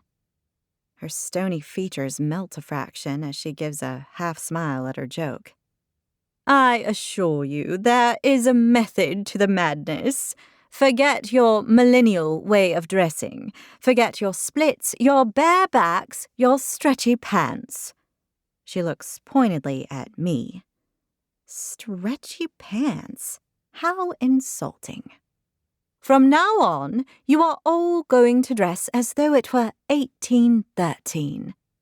Wait, what? I stare at her, wide-eyed. 1813? Is she kidding right now? I take in her smug expression, her chin raised as she looks down her nose at us all, and I know this is no joke. Have we all got to dress like you? Marnie, one of the contestants, asks. You do. No. This cannot be happening. If I've got a dress like that, I can't wear Timothy. If I can't wear my label, what's the point in being here? Penny's and my entire game plan for the show has been vaporized by Mrs. Watson and her Lizzies. The contestants burst into a variety of responses, from the shocked to the excited and everything in between. My head begins to pulse. Ma'am? Mrs. Watson? I say loudly over the chatting. Do we have to dress like you all the time? Only while you're on camera.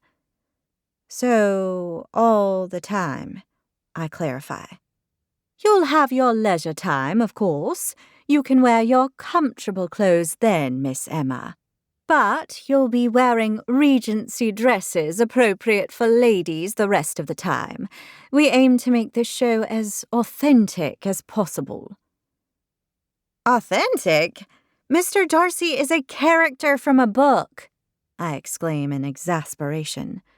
Ah, yes, Miss Emma, but Jane Austen was very real, and he is her creation.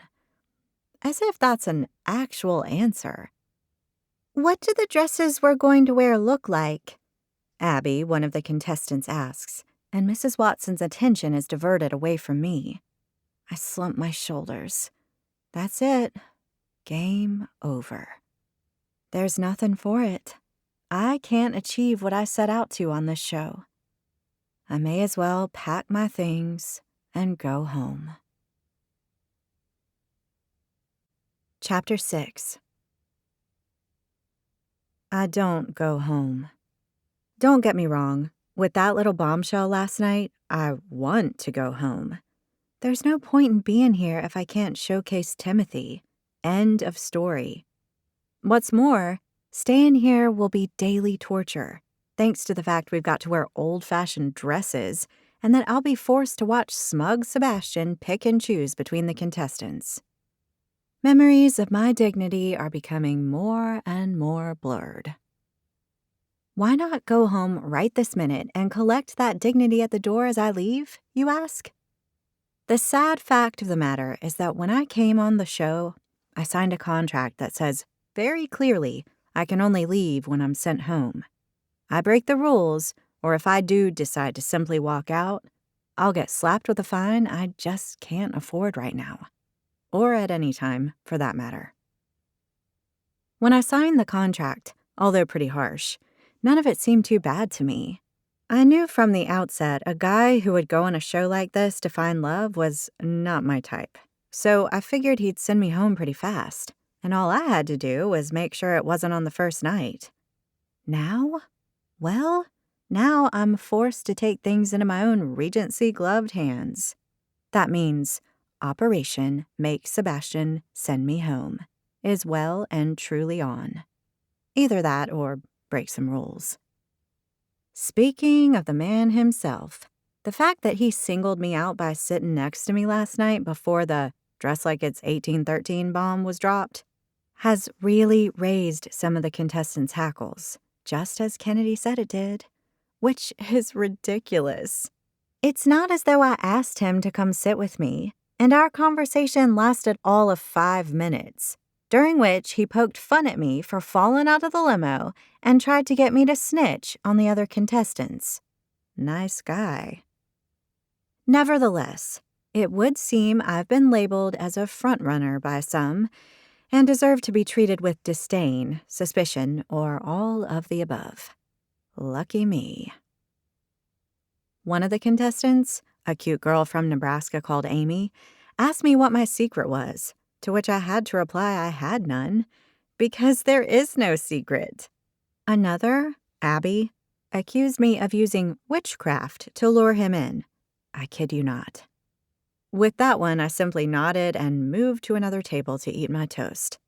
I don't need to be around that level of crazy before my morning coffee. But they're the harmless ones. Several of the contestants have totally blanked me, including, of course, Haley, the unnaturally orange-looking girl with the stick-on cleavage.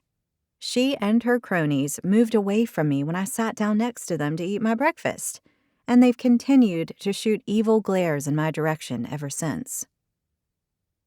It's so Mean Girls meets good old-fashioned Salem witch hunt right now. So much fun. Some of the contestants seem nice enough, like Kennedy and Phoebe. But really, I don't know these women, and I couldn't care less what Sebastian thinks of me. The sooner I'm out of here, the better.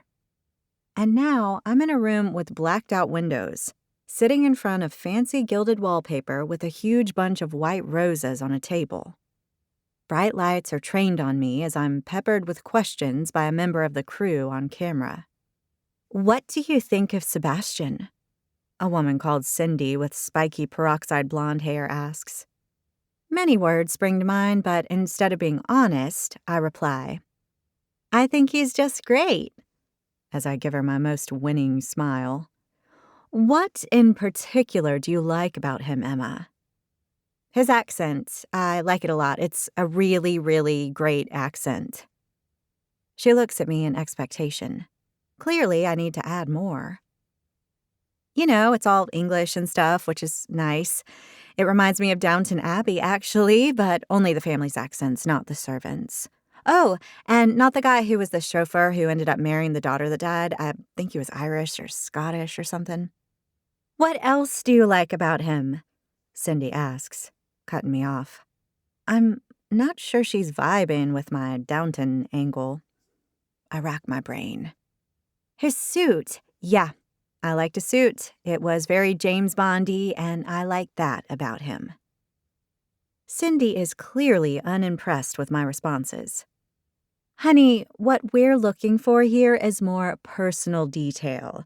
Did you feel anything when you met?" "A sore butt?" I shake my head. "Sorry, not really, no. No sexual tension? No desire to touch him, to kiss him?" I think of the way he made me feel when he came to sit next to me on the couch and swiftly push those feelings away. "Nothing. I will try to feel something, though." "You do that." Her tone is not exactly genuine. She glances at her notes and then looks back up at me. "How about you tell us about the other contestants? Who do you think has a shot with him? Who do you see as your competition? Who do you want to be sent home next? That kind of thing." There's no way I'm going to get drawn into dishing the dirt on my fellow contestants. I've watched reality TV. I've seen how that plays out on these shows, and the person dishing the dirt is never portrayed in a good light. Kennedy is terrific. She's smart and funny and super pretty. I really like her. So, you see Kennedy as your competition? No, I mean, she would be a good choice for Sebastian, that's all. If Sebastian weren't a total douche, that is. Cindy looks at me like I've told her I'm a Martian who sucks people's brains out through their ears. You don't see yourself as a good choice for Sebastian? Well, of course I do, I reply hurriedly. Who wouldn't? He's got the sexy accent that I mentioned before and the suit that makes him look like James Bond. It's a winning combo. Cindy gestures for me to elaborate. Of course I find Sebastian attractive. I mean, he's Mr. Darcy, right? Either she's satisfied with my responses or she's completely despaired of me. But the next thing I know, I'm being thanked and excused, and I head to the dining room for some much-needed caffeination. I'm pouring a cup when Phoebe appears beside me. She's just as pretty as she was last night, despite the lack of makeup and styled hair, and I give her a smile, genuinely happy to see her again. "Hey, Emma, how was your night? Sleep well?" she asks as she collects a fresh coffee mug from the collection on the table. "It was fine. I answer without a hint of truth. You see, I've got roommates. 2 of them. Reggie and Lori. Between Reggie snoring and Lori sleep-talking, all mumbled, nothing of interest, I think I grabbed only a handful of hours of sleep. How was yours? I slept so well, she replies with a beaming smile. I've got the nicest roommates. We talked for a while and agreed to be friends no matter what happens with Sebastian. You did? Who are your roommates? Haley and Camille, she replies, naming the 2 worst possible girls she could. I'd be careful with them, I say under my breath. Why? Just trust me on this one. Okay. Want to sit with me? Sure thing. We find a free couch over by the window with a view of manicured lawns and the fields beyond, and sit down. We could almost be in Mr. Darcy's Pemberley if it weren't for the fact everything in this ranch was made in China. Have you done your first interview? I ask her. Oh, yes, I got called in early.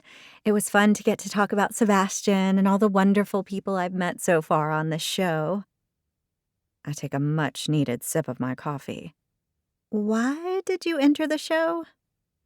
I don't know, she replies with a shrug.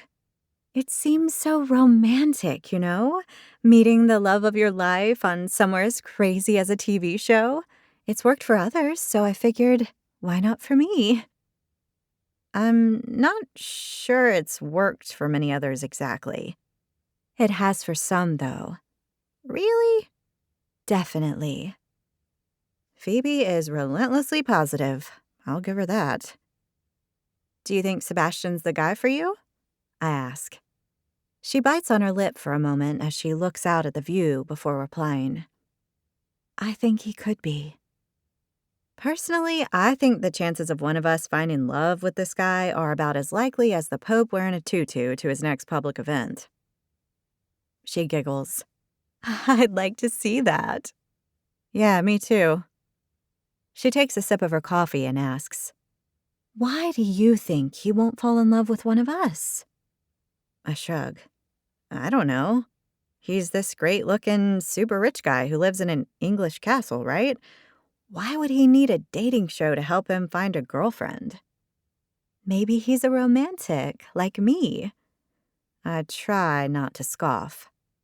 Chances of that are as likely as the Pope hula-hooping in his tutu at his next public event. Can I join you?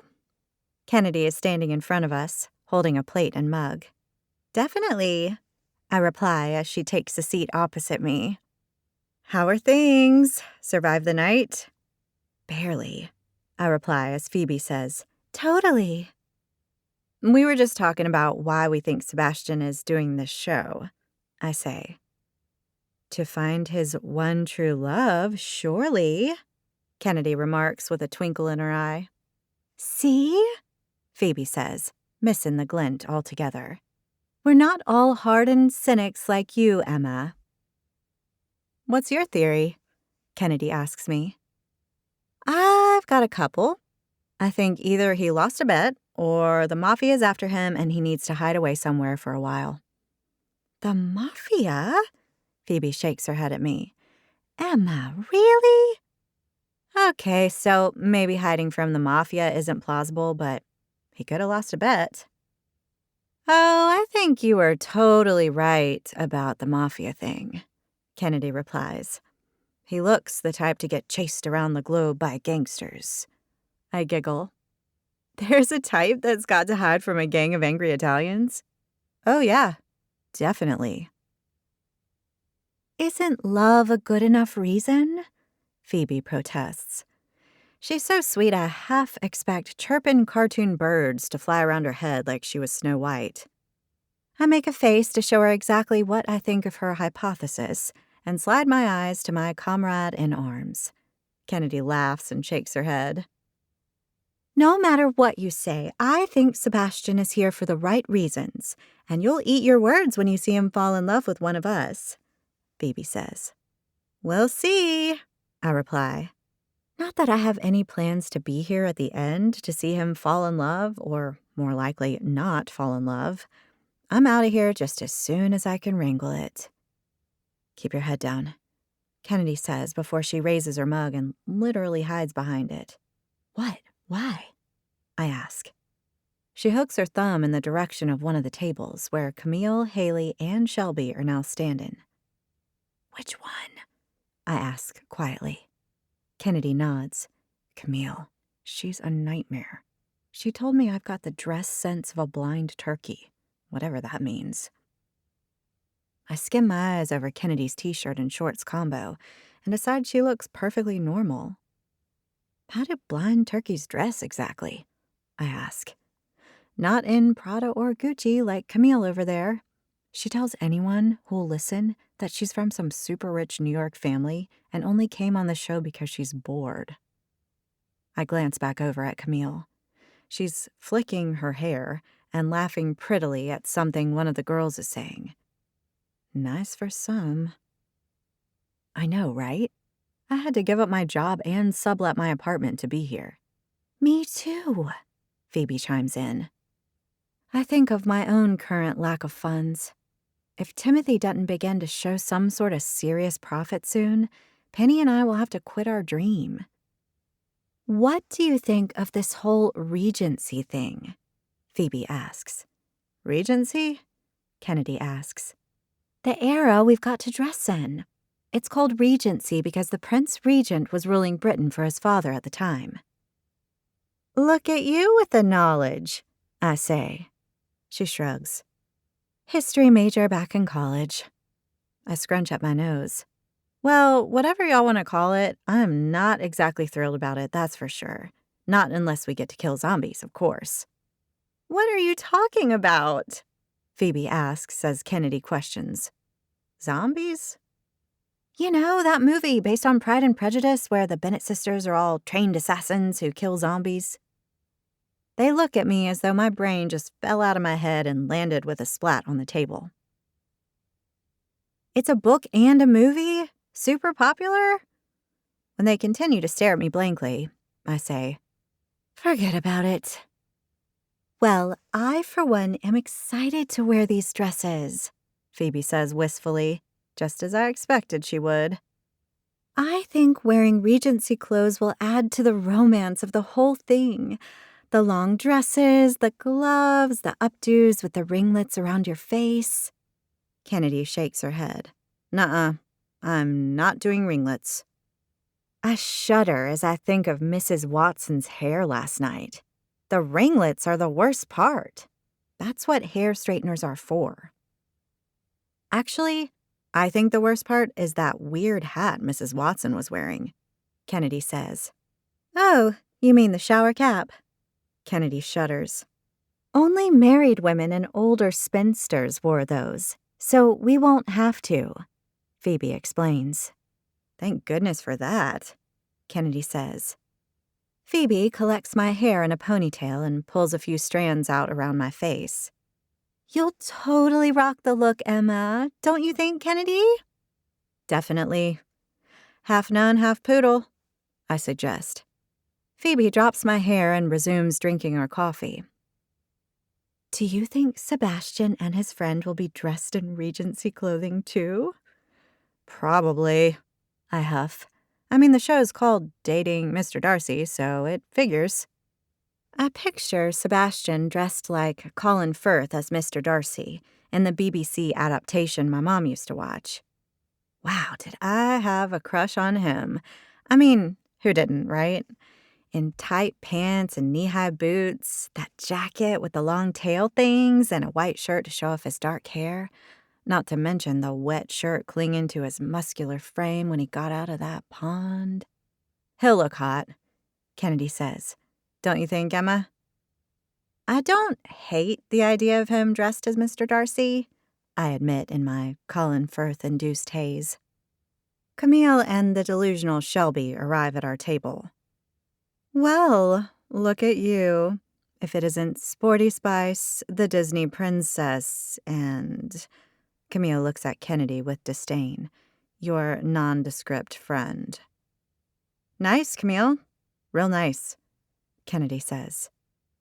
There's no need to be rude, Phoebe says. Kennedy is gorgeous, and I'm no more a Disney princess than any of you. Camille harumphs.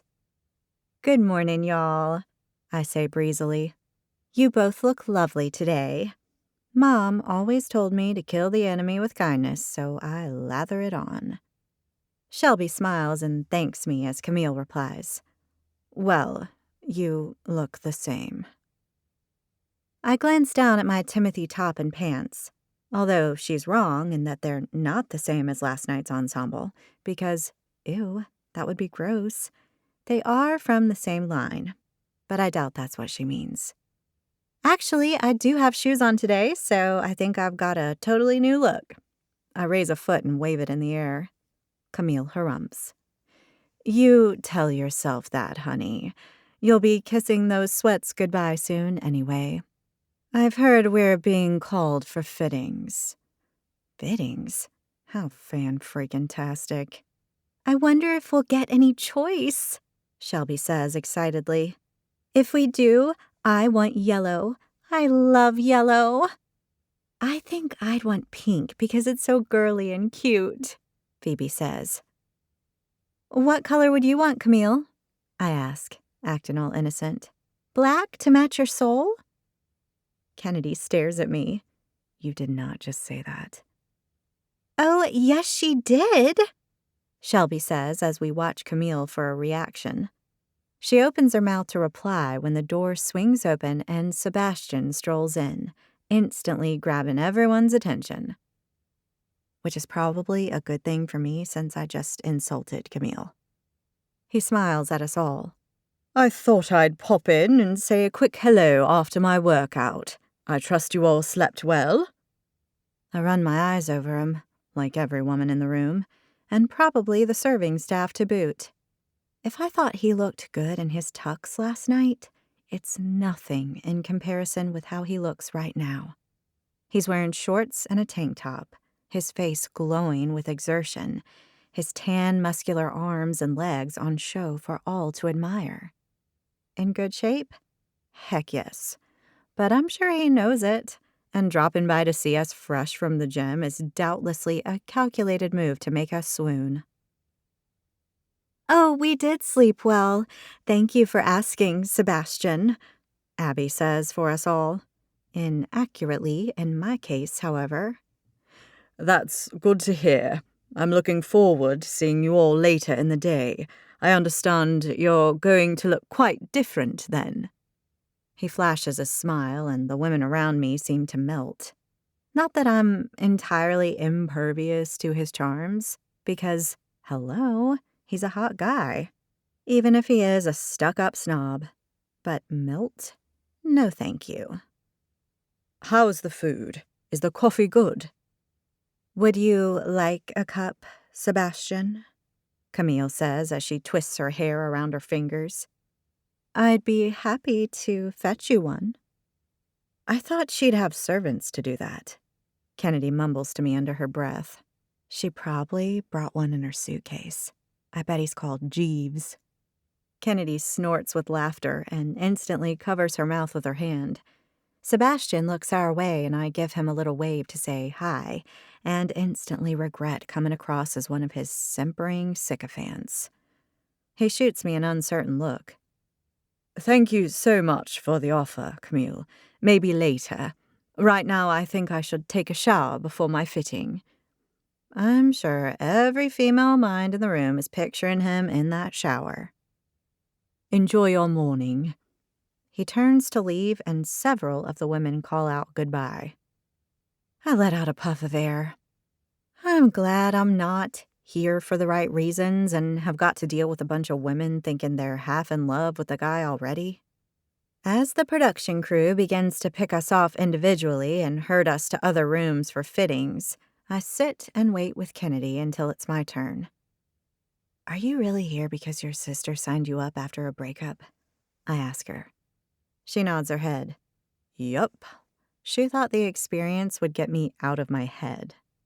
And I haven't thought about my scumbag ex since I walked down the red carpet. Too many other dramas here, I guess. He's clearly a man with poor judgment if he dumped you. She taps her mug against mine. You are so right, babe. I am moving on. Good for you. Emma, Trudy, one of the production crew, calls from the doorway. Time for your fitting. Wish me luck, I say as I stand to leave. Don't forget to channel your inner Lizzie Bennet, Kennedy says. Not so hard for me, considering my last name actually is Bennet. You are the obvious choice for Mr. Darcy, then. Not if I value my life, she replies, looking at Camille across the room. I shoot her a sardonic smile. Even though I've known Kennedy for less than a day, I know she'll be the only thing I miss about this insane asylum when I leave. Chapter 7. I trudge behind Trudy down the wide corridor with its long Turkish runner carpet and black and white photographs of horses lining the walls.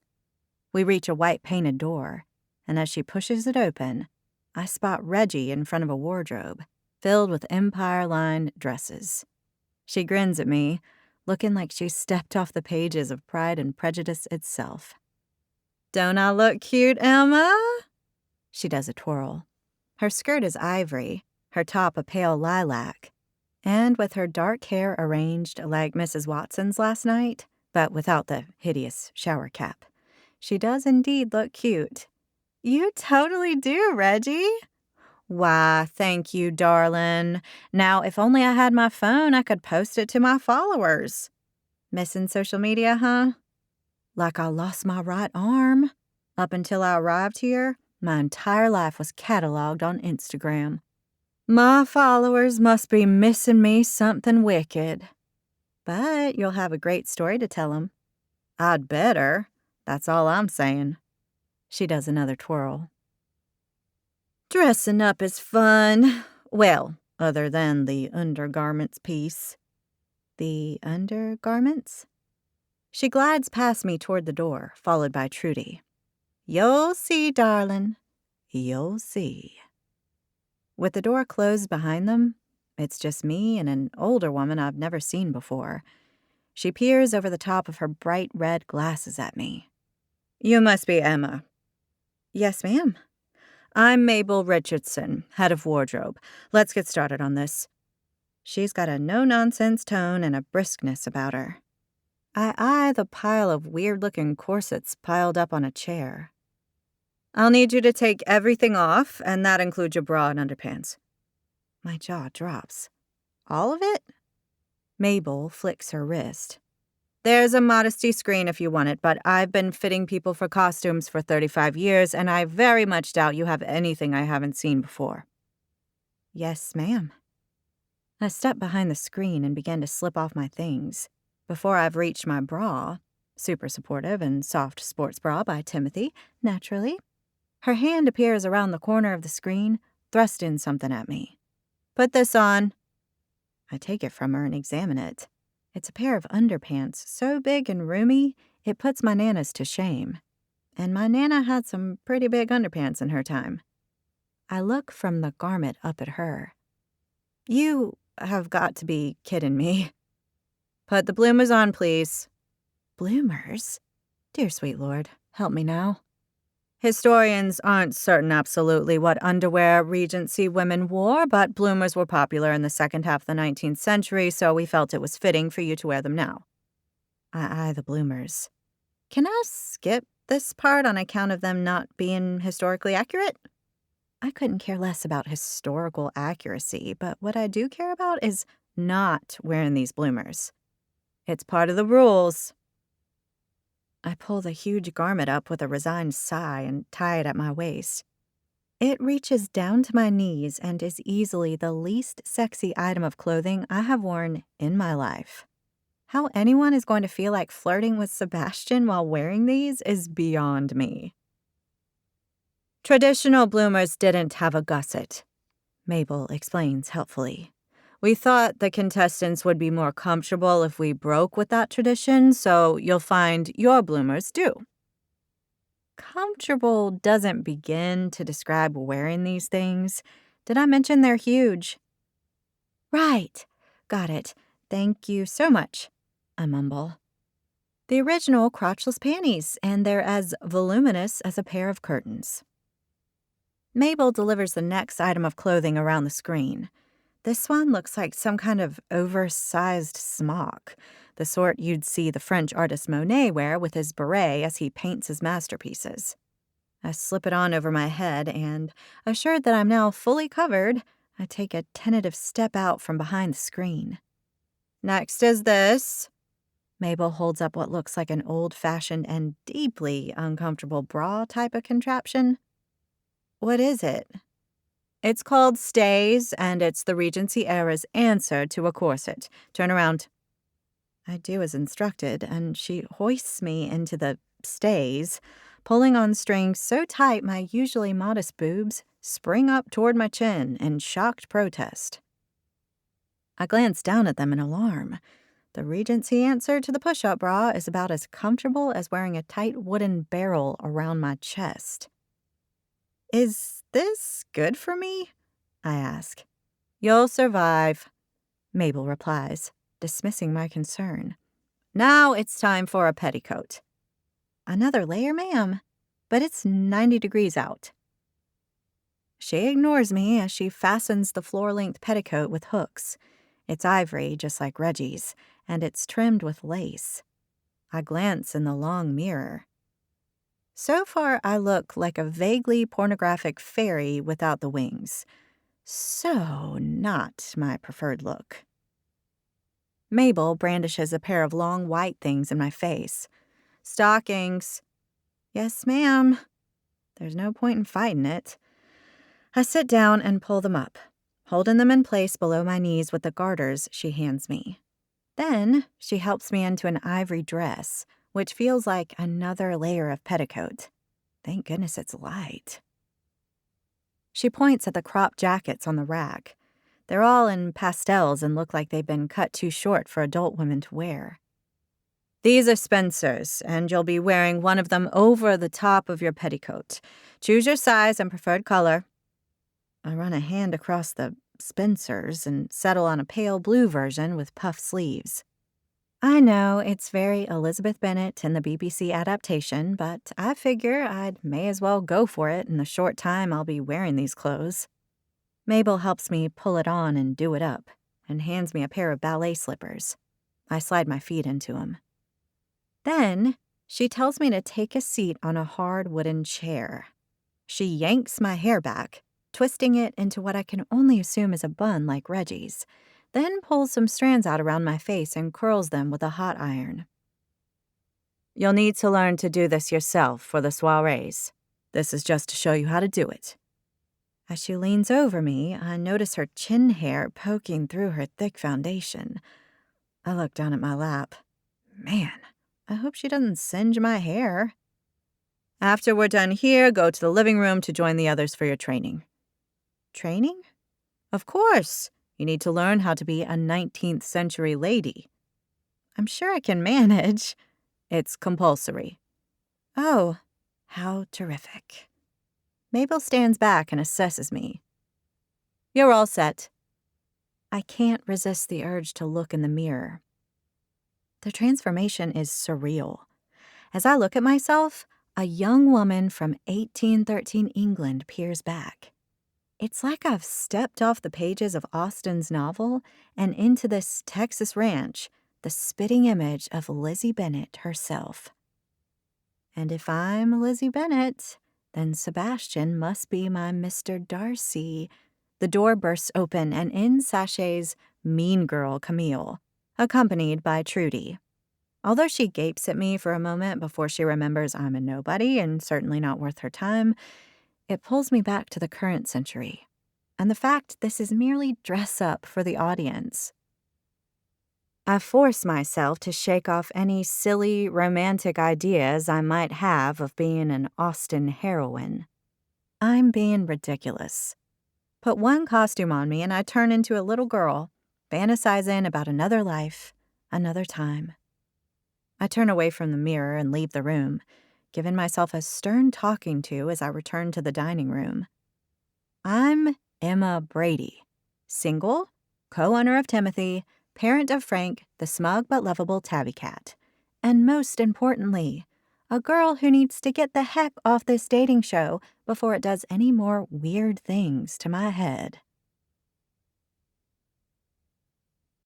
Chapter 8.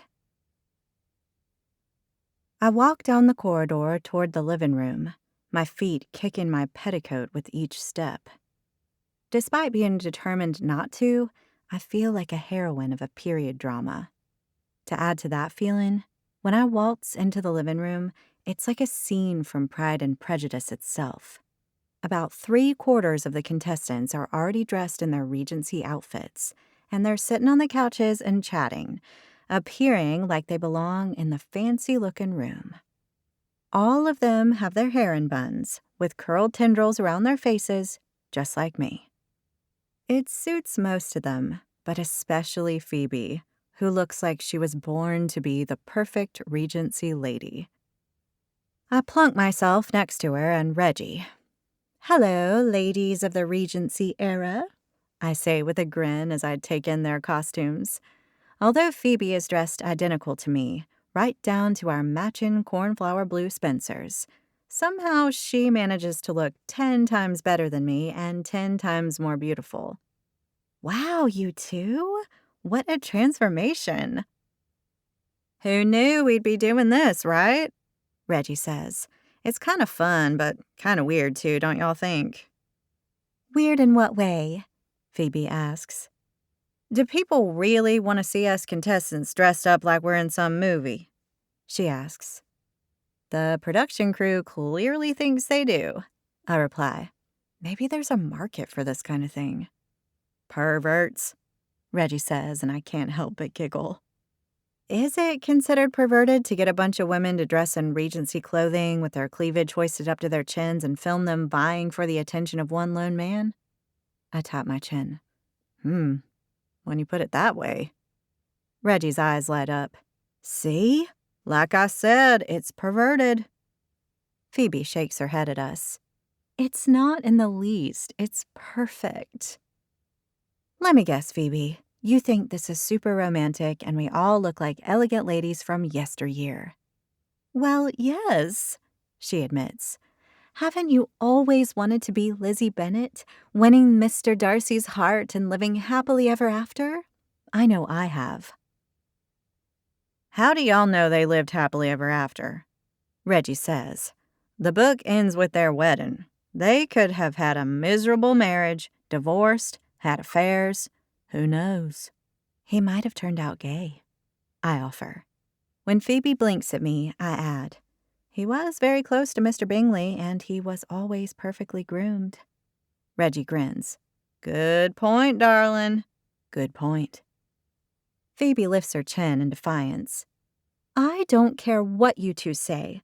Lizzie and Mr. Darcy do end up living happily ever after, and nothing either of you can say will change my mind." "I can't believe we didn't know about this. I think we should have been told up front that this was going to happen," Reggie says. "Heck yes," I agree. "I wouldn't have come onto the show if I'd known. I bought an entire new wardrobe of sexy dresses and the like, and now I can't even wear them," Reggie complains.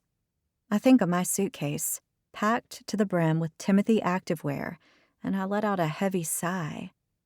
I have got to get Sebastian away from the cameras so I can get him to send me home soon. I know what you mean. We spend the next hour sitting together in the large living room, waiting for everyone to get their fittings and for this training we've been told is about to begin. One thing I've noticed in my short time on this show is that there isn't a whole lot to do when we're not filming. Like, nothing. No internet, no social media, no Netflix, not even a book to distract us. It's like cramming for finals. All you're allowed to think about is the show. It's almost impossible not to get wrapped up in the world they've created. What all this free time does, however, is give me time to devise an exit strategy. Despite secretly enjoying the costume, and I'm not going to delve too deeply into that little gem. I know there's no point in me hanging around now that I can't get my label on TV.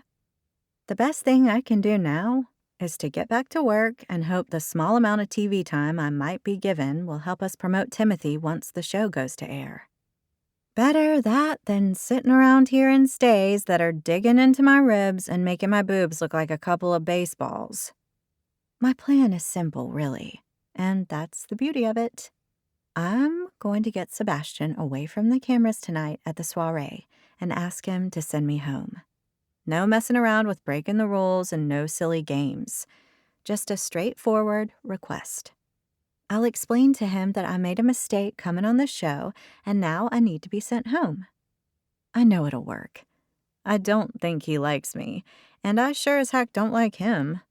I'm the girl who fell out of the limo and embarrassed herself. I'm the girl who had to talk him into letting her get a do-over to avoid national humiliation. I'm the girl he thinks is a total pushover, the one who's not tough in the least.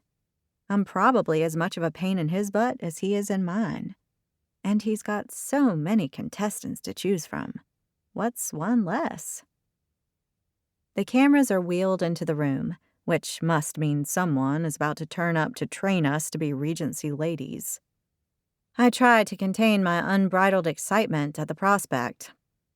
The chatting amongst the contestants comes to a sudden halt as someone unexpected walks into the room. It's Jonathan. No sign of Sebastian. The cameramen aim their lenses at him. "Good afternoon, ladies. You really do look quite something," he says.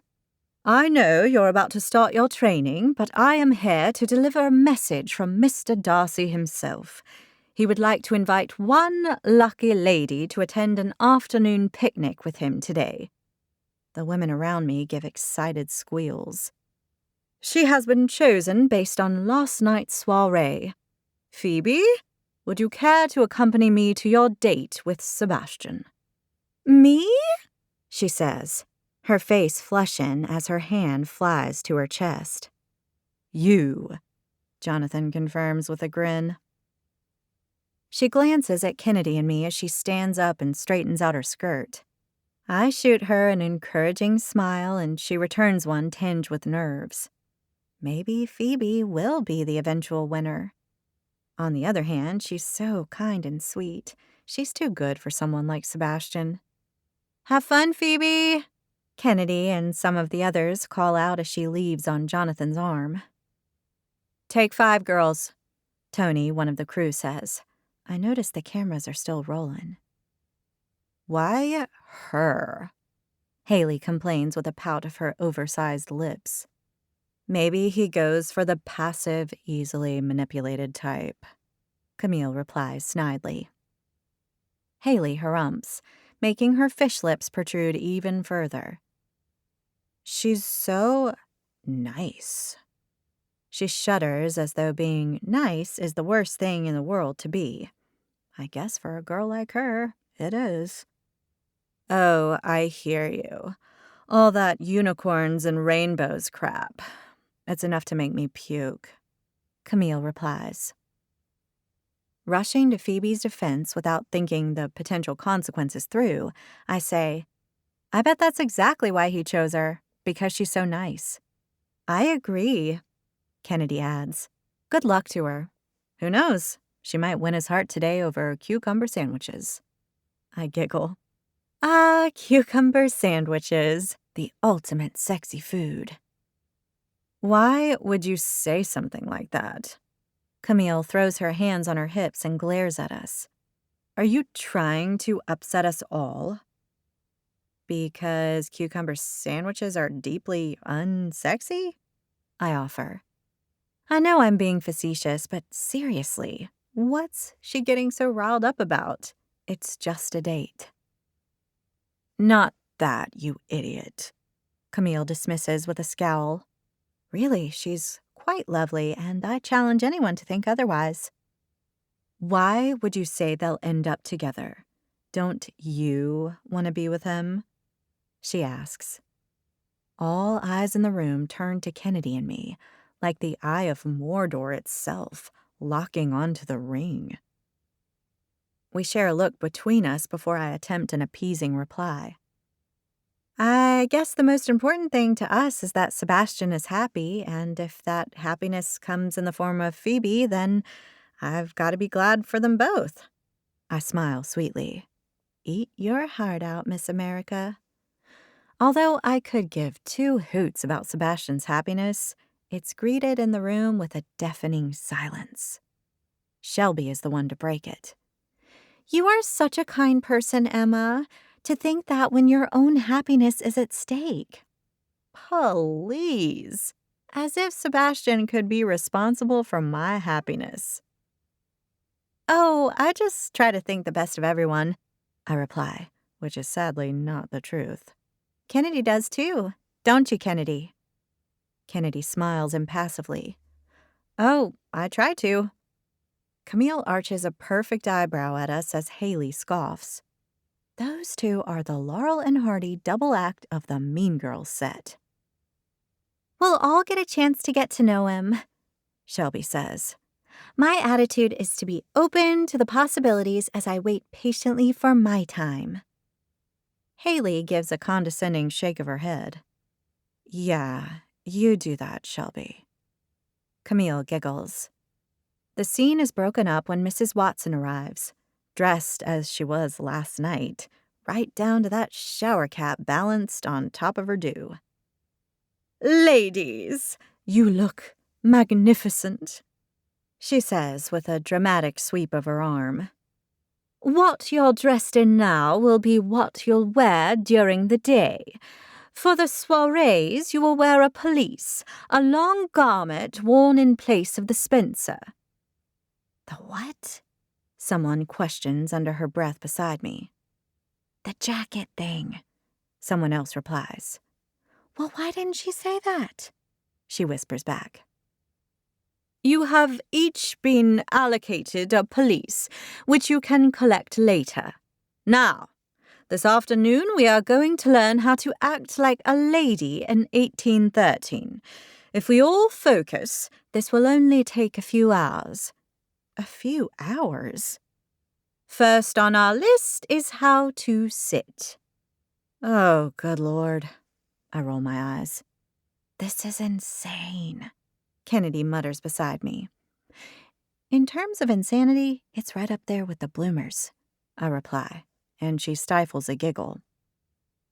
As we're all made to stand up and copy as Mrs. Watson demonstrates how to sit with an unnaturally straight back on the world's least comfortable chairs, my resolve hardens to stone. Tonight, this ends. The girl drama, the Regency dresses, the whole Mr. Darcy mess.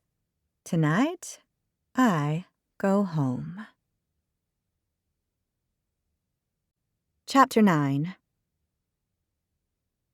After losing time I will never get back learning such useful things as how to curtsy, sit, walk, and talk like a Regency lady, we're given a measly hour to do some much-needed lounging around before we're due back downstairs for the next soiree.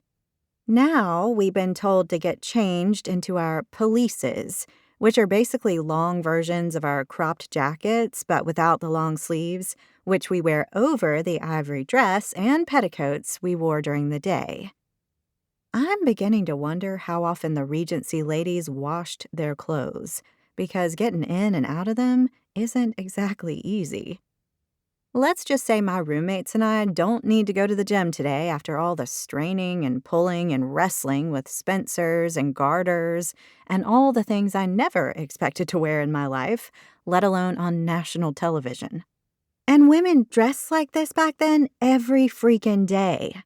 No wonder they spent half their time breathless or fainting. Once we're downstairs on the terrace, I thank a server as I take a glass of wine from his tray and look around. It's a balmy Texas evening, and there are fairy lights hanging from the palm trees around the pool, stretching across to the oversized pergola. I take a moment. It's breathtaking in its beauty, and filled with the contestants in Regency dresses as it is right now, it's quite surreal. Haley shoots me a withering look. With her distinctly orange fake tan and her cream petticoats and lilac pelisse, she looks like an Oompa Loompa in period drag. And that does it. Now I've got the Oompa Loompa song stuck in my head. I scan the room for someone I actually like. I spot Phoebe by one of the palm trees and head over to her. "Emma, you look amazing," Phoebe breathes as she pulls me in for a hug. "Not amazing as you, babe. You are beautiful. Mr. Darcy would be insane not to choose you. You're beautiful on the inside and the outside." Color rises in her cheeks, making her even more gorgeous. When I blush, I look like I've been dipped headfirst in glowing red Easter egg dye. So not pretty. "Oh, I don't know," she replies. "There are so many great women here. And anyway, I've only been on one date with him. I don't really know much about him yet." "How was the date?" "It was great. We sat on these comfortable chairs on a beautiful lawn and talked." "And?" I lead. "And he's a really nice person." I try not to scoff. Sebastian is a really nice person. Maybe she knows more about him than I do, but I suspect she's had the wool pulled well and truly over her willing eyes. "Anything juicy you want to share?" I ask. "There was no kissing, if that's what you mean." "Shame." "Why?" she asks with a light laugh. "It would really annoy a couple of people if you did." She looks down. "Oh, I wouldn't want to do anything like that." Could this girl get any sweeter? "Of course you wouldn't. Maybe next date." I nudge her with my elbow and her blush deepens. "Are you talking about the date?" Shelby asks as she and Reggie join our little group. "You gotta tell us, darling. We're starved of male attention here," Reggie says. "Reggie, we've only been here for 24 hours, I point out. "A woman has needs, you know, and 24 hours is a long time in my books," she replies with a wink. "There's not much to say," Phoebe says. "We talked and ate. It was nice." I clutch her arm dramatically. "Tell me you got to eat cucumber sandwiches." Phoebe laughs. "No cucumber sandwiches. It was cheese and crackers with grapes and a glass of wine." "Bliss," Reggie sighs. "I wonder who'll be next." "Oh, it'll be me for sure," Shelby says with confidence. I cock my head. "How do you know?" "On account of the fact they're destined to be together," Reggie says. "Remember?" Kennedy arrives, drink in hand. "How's it going, girls?" she asks. "We're talking about who Sebastian is going to take on a date next," I say. Shelby is sure it'll be her. "You are?" Kennedy asks her. "How do you know?" "Because I do," she states simply. "Okay." Kennedy widens her eyes at me. "You know, I can tell by looking in his eyes he's got a wise soul," Shelby says randomly. "You can tell a lot by looking in someone's eyes, you know." "Like what color they are?" I offer. Kennedy's face shines and Reggie lets out a giggle as she drapes her arm around Shelby's shoulder.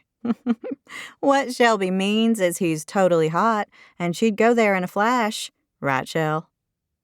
"It's so much deeper than that. I can't even," Shelby protests.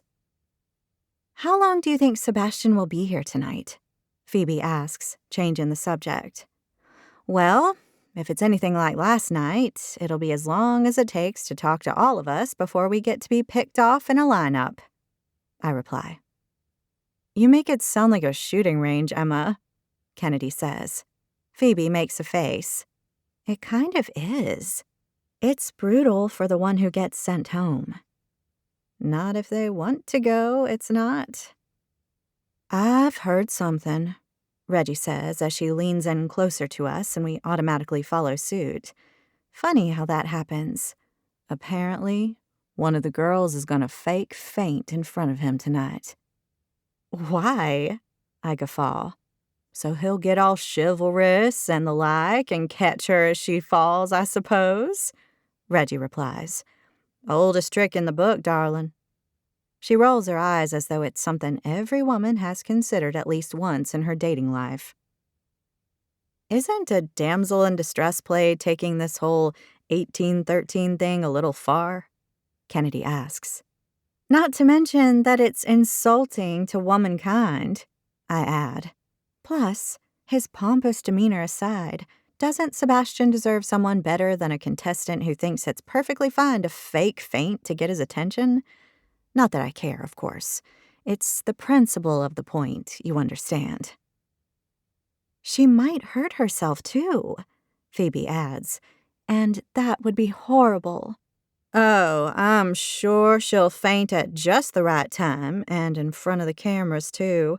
The nation will feel sympathy for her and watch as sparks fly between their hero and potential heroine, Reggie replies. I give a sardonic smile. If there's no one to record it, did it really happen? Reggie replies, Stop, y'all are making me miss my phone. She gets a faraway look in her eye. My pretty, pretty phone. Sebastian would be a total gentleman if some poor girl actually did faint, Shelby states with confidence based on nothing but thin air. None of us know this guy. Either that or the girl will land on her tush, Reggie says with a laugh. I try not to think of my own recent experience with that. I want to know how she would be confident that he'd catch her, Kennedy muses. Because he's a gentleman, Shelby repeats with total assurance. I eye her suspiciously for a moment, and then the penny drops. It's you, isn't it, Shelby? You're the one planning to faint on him. Shelby's eyes widen. He'll catch me, you'll see. We all gape at her. Is she serious? What if he doesn't catch you? I ask. Oh, he will, Reggie replies for Shelby. He's her destiny. Right, I forgot about that. I chew the inside of my lip. Kennedy cocks her head to the side. But if he's your destiny, why have you got to pull out a trick like that to get his attention? It's a good point. We wait with interest for her reply. Because every destiny needs a helping hand every now and then, she replies with a wistful glint in her eyes. This girl is on another planet. I feel Phoebe's hand on my arm as she says, Oh, look, here he is. Be still, my beating heart, Reggie says, her voice breathless. Would you look at that? I turn around to see Sebastian, framed by the double doorway leading out to the terrace. He's dressed in a pair of tan pants, tucked into knee-high boots that show off his long, muscular legs, a white shirt and one of those short black jackets with tails, buttoned up to show off his slim waist. On his head is a top hat, which he removes, a broad smile on his face. He looks like Mr. Darcy. Every female pair of eyes in the room are trained on him, and I'm sure many a pulse is racing. Mine? Well, if it is, and that's a big if, it's only because he's dressed as one of the most famous heroes of all time. The Mr. Darcy effect, hello. Don't judge me. I'm only human. Good evening, ladies, he says with that English accent of his. Good evening, most of the women reply, all with the same level of breathlessness Reggie had moments ago. It's like every woman has lost the ability to take anything but extremely shallow breaths, and their already pushed-up cleavages are bobbing up and down like some sort of weird orchestrated street performance. I must say, you are all looking quite enchanting this evening in your new clothes, he says. I look forward to speaking with you all as the night progresses. He's super formal. I wonder if that's him or the role he's playing. I watch as he strides across the room, his hat tucked under one arm and strikes up a conversation with a couple of more than eager contestants. "Well, that was quite an entrance," Phoebe exclaims with a smile. "He nailed the whole Mr. Darcy vibe, that's for sure." "Did he ever?" Reggie fans herself with her hands again. "Oh, my." "I'm going to talk to him," Shelby says and turns to walk away. I grab her arm and say quietly, "Please don't do it, Shelby. You could hurt yourself." "Oh, Emma, he'll catch me. You'll see." I force out a breath as I watch her make her way through the throng of contestants, making a beeline for Sebastian. "She's going in?" Kennedy asks as she takes a sip of her drink. "She's got game, that's for sure." We watch as she approaches Sebastian and he turns and acknowledges her. They begin to chat, and I can tell she's flirting by the way she toys with one of her curly tendrils. "This is better than Netflix," Kennedy says. "We need popcorn." My least favorite humans right now, Haley and Camille, move closer to us. "What are you all looking at?" Haley asks. "Sebastian," we reply in unison. "Is she doing it?" Reggie asks, a fresh glass of wine in her hands. "We think she's gearing up for it," Kennedy replies. "Who's gearing up for it? And what is it?" Haley asks. "Shelby is going in for the kill, darling," Reggie explains. All our eyes are riveted on Shelby and Sebastian.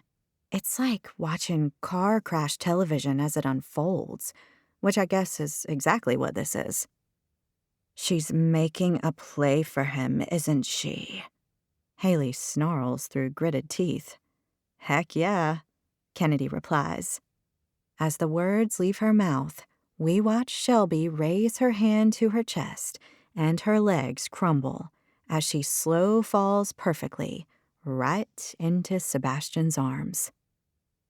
He instantly wraps them around her and holds her up as she lolls her head back in total diva fashion. "She's fake fainting?" Camille squeaks in disbelief. I bet she's angry she didn't think of it. "Oh, she's good," I murmur. "And don't forget completely insane," Kennedy adds. Camille is fuming. "I cannot believe she just did that." "She's smarter than I thought," Haley says. "I'm not sure I'd call it smart," I say to her. Next thing we know, Sebastian has cleared a space for Shelby on a nearby couch, much to the disdain of the contestants who had been sitting there before, and is gently placing her limp body down. After a beat, not too quickly as to create suspicion, and not too slowly so the moment passes, she opens her eyes and looks up at him. She says something we can't make out, and he crouches down next to her, playing right into the palm of her dainty hands. I feel as though we should be applauding the performance. In one fluid movement, she pushes herself up on an elbow, hooks her other hand around his neck, and plants a kiss on his lips. I'm not going to deny it. Seeing her kiss him makes me feel weird. I can't explain it. All I know is I don't think I like it all that much. Which is insane, I know. This is a dating show, and he's the only guy in a sea of women. We're all meant to be vying for his love, and so far, Shelby's the only one to take a bold step. Why should I care when all I want to do is get the heck out of this place? "Would you look at that?" Kennedy says as we continue to watch. The first to kiss Mr. Darcy. And it's the girl who thinks she's destined to be with him. "I guess there's a certain poetry in that," I reply. "She's an inspiration to us all," Reggie says. "Watch and learn, girls." "She isn't an inspiration," Haley spits. "She's manipulating him with science." I press my lips together to stop from laughing as I tilt my head to look at her. "With science?" I ask. "You know, the thing that happens when someone cares for someone else and they fall in love?" the nurse and soldier thing. The Florence Nightingale effect, Kennedy says. I shoot her a questioning look, and she adds, psych major. Haley is clearly enraged. That's it. That's what she's doing. She's Florence Nightingaleing him. It's unbelievable. And so degrading, Camille adds, and for once, I've got to agree with her. I give a shrug. I'm just glad she didn't crack her head open on the coffee table. Haley looks at me as though I'm speaking a foreign language. She could have really hurt herself pulling that stunt. The look on her face tells me she still needs an interpreter. I try a different approach. Oozing blood from your head isn't very romantic, Haley. Oh. She taps the side of her nose. Got it. Where do they find these people?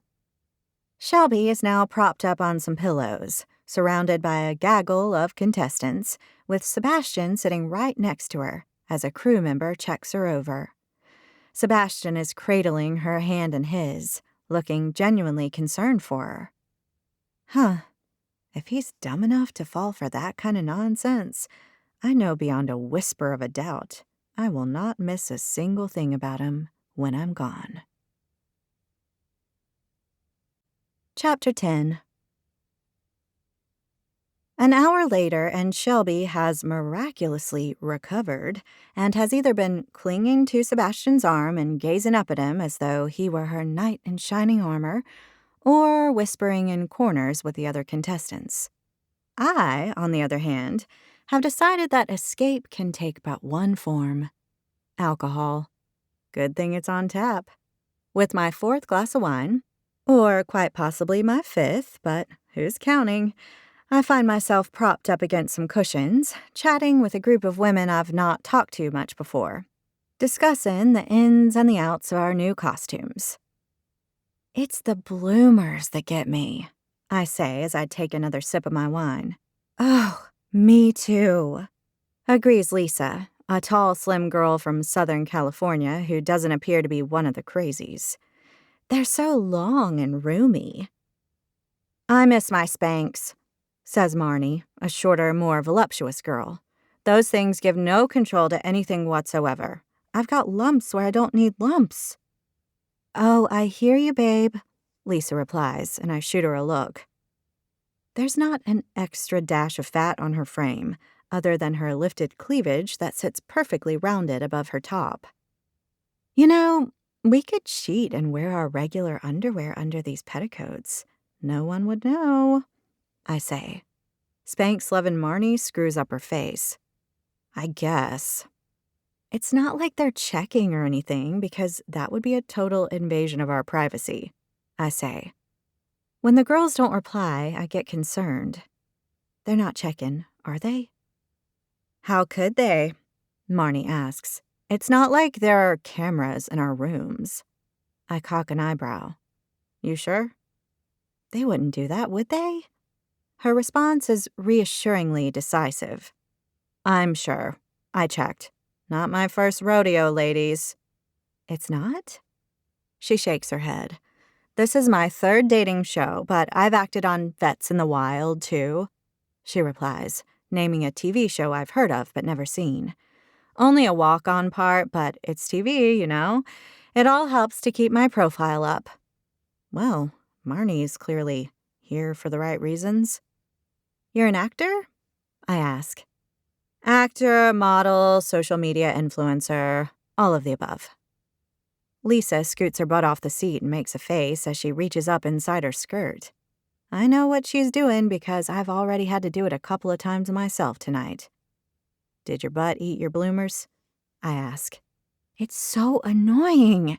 How can something so big and roomy work its way right up there? Oh, I hear you, Marnie says empathetically. I suggest we revolt, I say. Ditch the clown-like bloomers and snap on our Spanx. What do y'all say, girls? This sounds like an interesting conversation, a deep, velvety voice with a distinctively clipped English accent says behind me. Oh, no. I squeeze my eyes shut for a moment before I open them and look up into a pair of brown eyes with a mischievous glint, trained right on me. The last thing I want to talk to Sebastian about is our underwear. He was probably the one who insisted we had to wear the bloomers in the first place. It's nothing, really, just, girl stuff. My cheeks flame, and I try to think of cold things like icebergs and swimming pools in winter. Glowing red Easter egg dye, remember? Girl stuff sounds interesting to me, He replies. I hear the whir of the cameras around us, which makes my blush go nuclear. Spanx, Marnie says without preamble. We were talking about Spanx and how we hate having to wear bloomers. His lips twitch. Bloomers? I had no idea. Well, there goes that theory. Oh, we're full-on authentic here, mister, Marnie says. His laugh is deep. That is good to know. Other than the, bloomers situation, how are you finding the new clothes? I love them, Lisa says, moving her shoulders from side to side. I watch as Sebastian's eyes drift down to her pert cleavage and linger for a moment too long. Ha! So much for being Mr. Darcy. He would never eye up a girl's assets in such an obvious way. He would be a complete gentleman. Sebastian might have loads of money and come from some stuffy upper-class background, but at the heart of it all, he is just your standard lecherous guy. Lisa seems quite happy with the attention, and even goes on to toy with the ribbon on her bodice to keep it on her.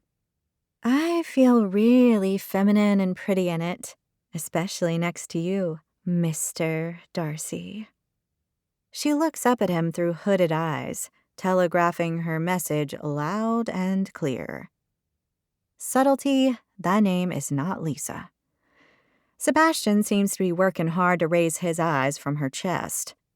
I'm pleased to hear it, Lisa. I raise my eyebrows in judgment at him. Get a grip, dude. They're only boobs. Sebastian, tell us, are you sending someone home tonight? Marnie asks. He wins the battle and manages to raise his eyes. I have to, I'm afraid. Those are the rules of the show. But you've barely spent any time with any of us, Lisa protests. How can you know who to send home? That's why I'm trying to talk individually to a number of women I'd like to get to know a little better tonight, just as I did last night. And on that note, he looks from Lisa to me, to Marnie, and back to me again. Would you care to take a stroll with me, Emma? I have a rather nice little secluded spot set up in the garden. I blink at him in surprise. You want to talk to me? He shoots me a look that questions whether I'm right in the brain. Well, yes, that is the general idea. I glance at Lisa and Marnie. They're putting a brave face on, but I can tell Lisa especially is disappointed. She probably feels knocked back, despite going all in with her impressive weapons of mass distraction. I smile sweetly at Sebastian. Sure, I'd be more than happy to talk with you, Mr. Darcy. This is my chance. I need to get him away from the cameras, explain the situation to him, and within the next few hours, I could be home free. And I've got a little plan up my sleeve to do it. Well, strictly speaking, it's down my top as my sleeves are minuscule, but you get the idea. Have fun, you two, Marnie says as we turn to leave. We walk together past the contestants on one side, the pool on the other, and I'm sure Camille isn't the only one weighing up whether to push me in right about now. Sebastian leads me down a path with low lighting to a pretty gazebo with a cushioned loveseat and candles lining the edges. Please, take a seat, he offers, and I do my best imitation of Mrs. Watson sitting down on the edge of the seat beside him with a ramrod straight back. I probably look ridiculous, but at least I look the part. He quirks an eyebrow, but says nothing. I concentrate hard on not looking at the cameras, as we've been drilled, and instead gaze out at the dark night sky. I take a steadying gulp of my wine. How? What? We both begin to speak at the same time. What were you going to say? He asks. I was going to ask you how things are going, I guess. This is what, day 2? And we're already playing dress up. Well, that came out a whole lot flirtier than I'd intended. The outer edges of his mouth curve into a small smile, and I know he took it that way. I mean, we're in costumes, me in this. I claw at my petticoats, and you in your jodhpurs and whatnot. Breeches. Sorry, what? They're called breeches. Jodhpurs are what one wears when one rides a horse. Forgive me, I say in mock apology. I grew up in the burbs, not in some massive castle, knowing what the right pants are to wear on a horse. In fact, there weren't a lot of horses on my street for one to ride. His smile is now fully formed. I imagine not if you grew up in the burbs, as you put it, by which I assume you mean the suburbs. I look at him out of the corner of my eyes. Are you for real? He pats his chest. I believe so, yes. I roll my eyes. And a lame comedian at that. I do try. The boys at Eton were pleased with my efforts, I recall. I throw my hands in the air. You see? That's what I'm talking about here. The boys at Eton, and one wears jodhpurs on a horse. You're from a totally different world from me. From all of us. He nods, a thoughtful look on his face.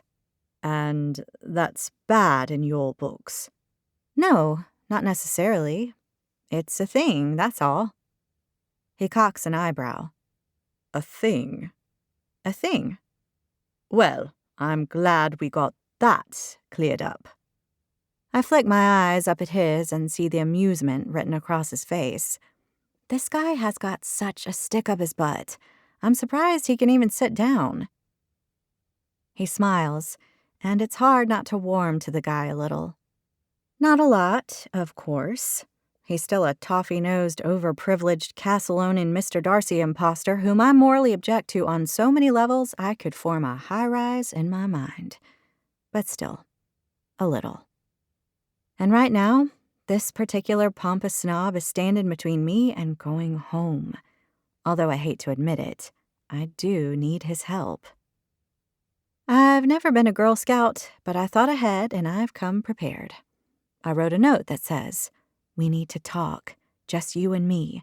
No cameras. And I was forced to put it in the only place I knew it would be secure. No pockets, you see. It's time to dig it out. I avert my eyes from his as I fish around inside my top for my piece of paper. I check one side of my obstacles and then the other. Dang it, it's not where I put it. How could it have moved? It's not like I've been exactly active while wearing this outfit, unless you count dodging Camille and Haley's evil glares, that is. Chewing on my lip, I dig deeper, and finally, with a rush of relief, I locate my note. I pull it out and give a sigh of relief. Sebastian is looking at me as if I'm some kind of freak. Duh, no pockets, I explain, which is so obvious. His lips curl up in that sexy smile of his. You know, the one to which I'm entirely impervious. Okay, I admit to a little wave of tingles, but it means less than 0. No pockets, I see. With a warm and slightly damp, note in my hands, I glance out of the corner of my eye at the camera. It's trained on us, as I totally expected it to be, of course. This is a reality TV show, and I'm sitting here with Mr. Darcy. Like the non-Girl Scout that I am, I knew there was no avoiding the cameras while I did this. So, I've got a cover story. Look, Seb. Can I call you Seb? No. See? Stick. But. I've written you a note to tell you how much I, like you. I try to retain eye contact with him, but it's beyond my capabilities right now. Like this guy? Ha! Never gonna happen. He blinks at me a couple of times. You have? Yup. You're my type. Totally my kind of guy. Well, that's reassuring. The sarcasm oozing from him is not lost on me. Whatever. I'll be gone tonight, and we will never have to see one another again. I barely manage to keep the sarcasm from my own voice when I reply. I thought you might think that. So, I lead as I angle the note away from the camera so only he can see it. I watch as he takes the note, reads it, and then looks back at me. Well, that's a lovely note, Emma. Thank you. He slips it into the top pocket of his Mr. Darcy jacket. It is against the rules to invite me to your bedroom, though, I am afraid. My bedroom? What is he talking about? That said, I do look forward to spending a lot more time with you too, although it is a little soon to be speaking of love, don't you think? I stare at him, agog. Love? I'm sorry, what now? He places his hand on mine and adds in a heartfelt tone. Let's just take it one day at a time, shall we, Emma? Let things progress at a natural pace. I glare at him and notice the irritating smile of his has returned full force. I'm itching hard to pull my hand away, but like a cat with a mouse, he's toying with me, and he's loving every moment of it. Thank you, Seb, I say with a Phoebe-like simpering smile. That's very understanding of you. My eyes throw a series of pointy daggers right at his stupid face. I cannot believe he's made out that I've written him a love letter on national television. Just to set the record straight, though, I said I like you and did not mention my bedroom. Oh, I think you did. I shake my head. Didn't. Don't be ashamed, Emma. It's only natural. Oh, the cheek of this man. Problem is, he may be a self-absorbed jerk who apparently likes to make jokes at my expense while being filmed, but he holds all the cards. I've got to get him on my side if I stand any chance of getting out of here. I control the urge to throw my drink in his face, Real Housewives style, and instead smile at him and say, "Thank you for our little chat. I hope you take what I said in the note into consideration. I'm going to go now." I stand up, my eyes not leaving his. I need to go to the bathroom. I see.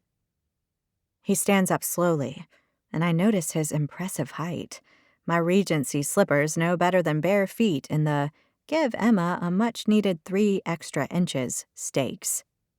He calls me closer to him with his index finger, and hope springs inside. He's going to meet me.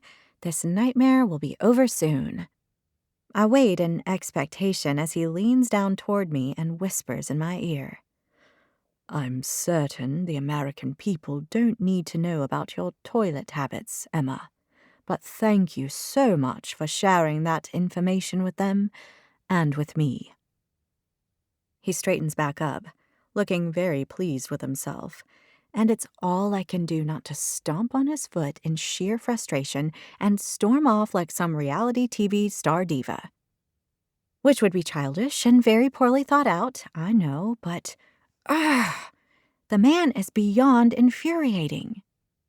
To add to this infuriation, is that a word? If not, I'm making it one because it is perfect for Sebastian.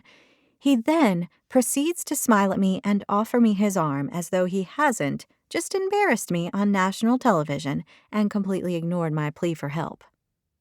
I stare at his outstretched arm in disbelief before I lift my eyes back up to his smarmy, arrogant, condescending, but still handsome, dang it, face. I knew I could say something cutting. I've been known to have a quick wit.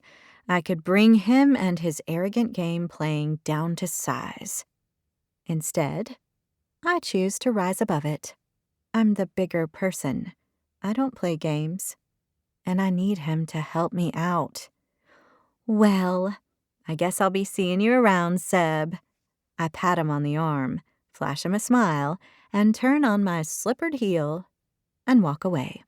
It's Sebastian, he calls after me, but I'm already out of the shot, so I hold my head high and trudge up the path as my fury bubbles up inside. Chapter 11. With my head held so high I'll need a chiropractor to snap me back into place before too long, I trudge down the path, crunching gravel beneath my flimsy ballet flats as I head back to the terrace. Well, that was a big fat waste of my time. What was I thinking, appealing to his sense of decency? The guy didn't even give me a chance. He cut me down to size with his ridiculous line about me professing my love for him in my note, making me look like some sort of prepubescent schoolgirl with a crush. Ooh, I'm so angry I could scream. That man is beyond exasperating. He's so arrogant, and I can tell he thinks so much more of himself than he does anyone else. Save, perhaps, for Jonathan, even though he's probably some actor being paid to pretend he's Sebastian's friend. I can tell you one thing for free. That little exchange between us back there makes me even more determined to get out of here as soon as I can.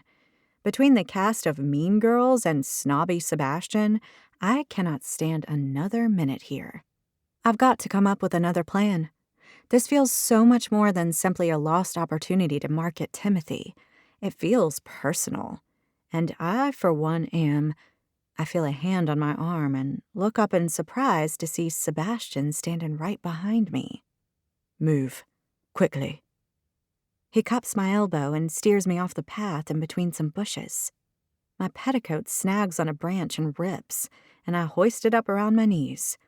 How did women in 1813 manage to do anything physical while maintaining decorum, as Mrs. Watson puts it? We reach the other side of the bushes, and he drops his hand. This way. Where are we going? I hiss. You'll see. I follow him as we enter the house. I rush down the corridor behind him and into an area of the house I've not been. My living quarters, he says by way of explanation as he closes the door behind us. I cock an eyebrow. So, you diss me in front of the cameras, then whisk me away to your bedroom? I ask, incredulous.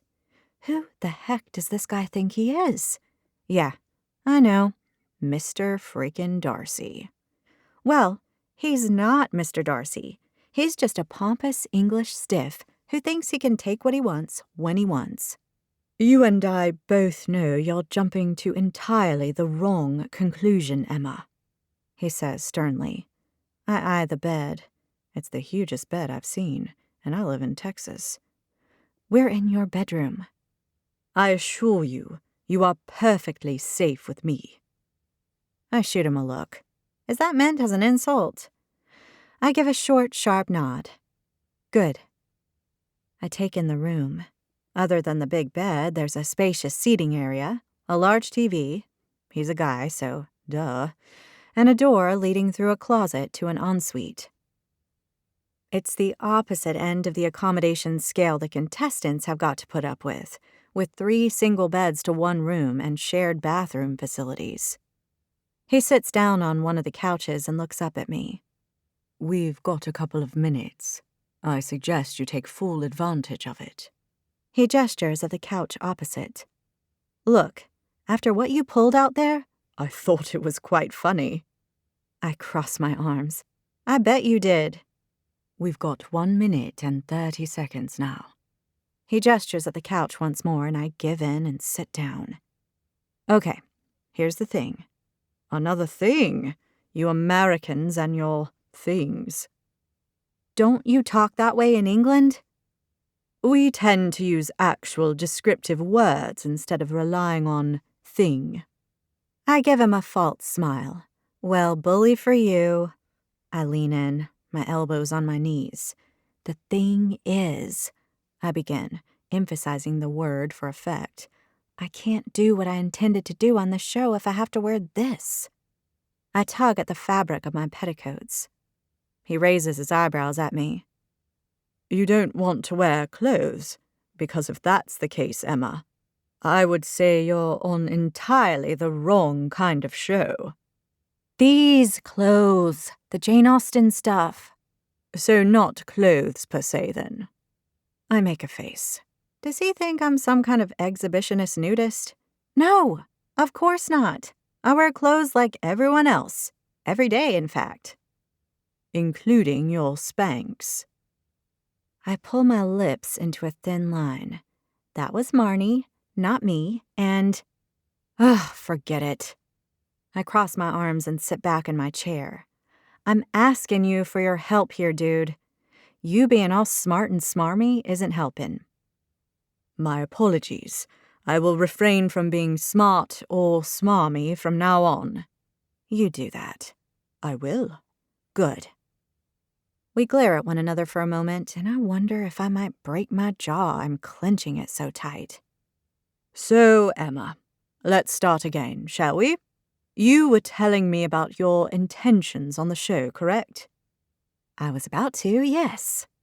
I can only assume your intention is what it is meant to be, to fall head over heels in love with me, because why else would you come on a reality dating show if not to fall in love? Thrown momentarily off my game, I mutter. Well, there's that. And now you're telling me you can't fall in love with me because you've got to wear a Regency period costume. Please tell me if I've got this wrong. He is exasperating, infuriating, irritating. All the ings. I'm not talking about that intention, and let me tell you something. I brandish my finger at him. There are some women out there who I bet are only here for the fame. How shocking. He deadpans. So I guess he knows about that. And some of them are certifiably insane. I am also deeply shocked by that information. He replies in the same tone.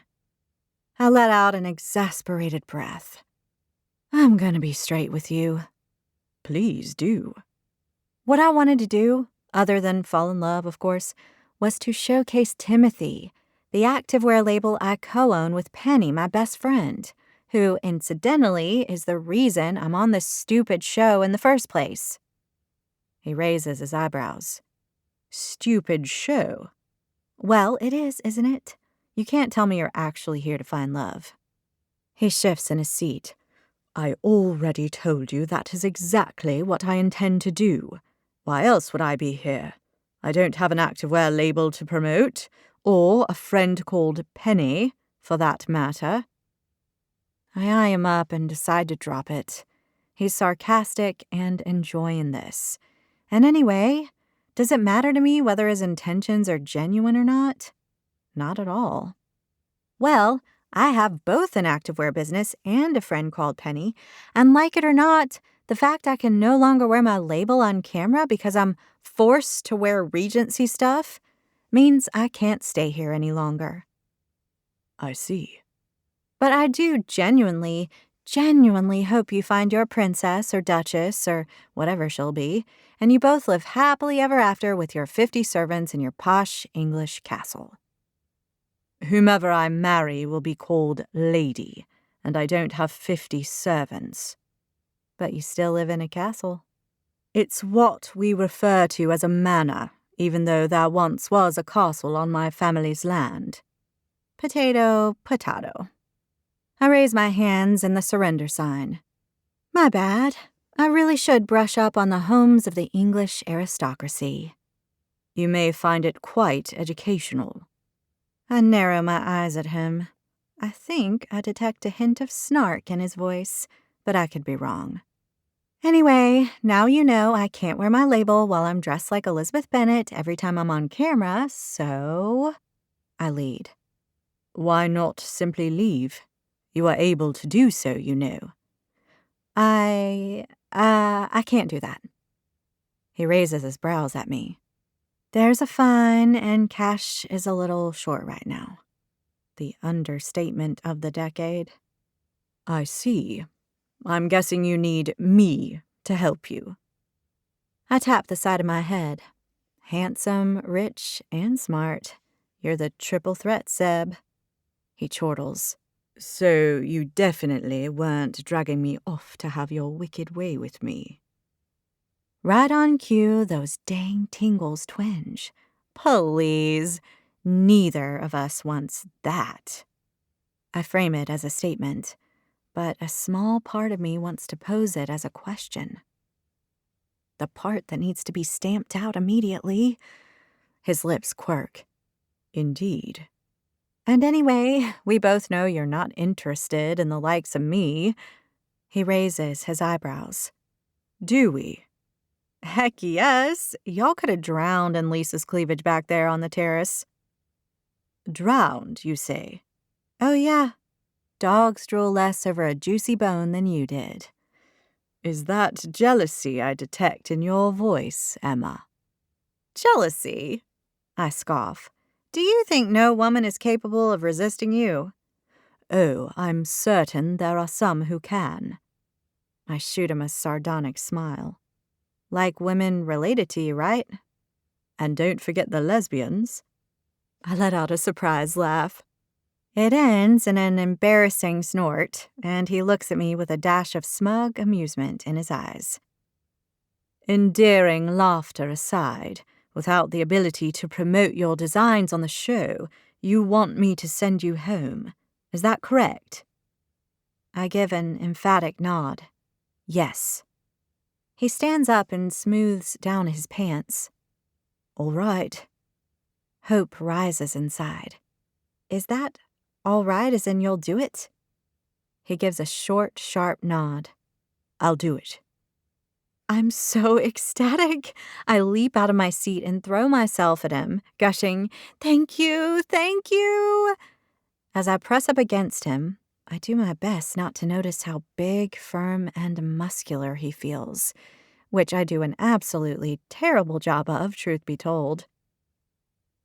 Smooched up together, he looks down at me and our eyes lock. My heart rate kicks up and those tingles make a reappearance, only this time they brought back up, so they're more like a jolt. The thing is, despite the long list of things I dislike about this guy, and it is a very, very long list, believe me, there's something alluring about Sebastian, something I most definitely do not want to explore. I pull away from him and instead stick my hand out. It's a deal. He takes my hand in his and we shake. It can't be tonight, though, I'm afraid. I've already made my decision to send the blood-vial contestant home. My heart drops a fraction. Jessie, a girl with wide, starry eyes I've managed to mostly avoid so far.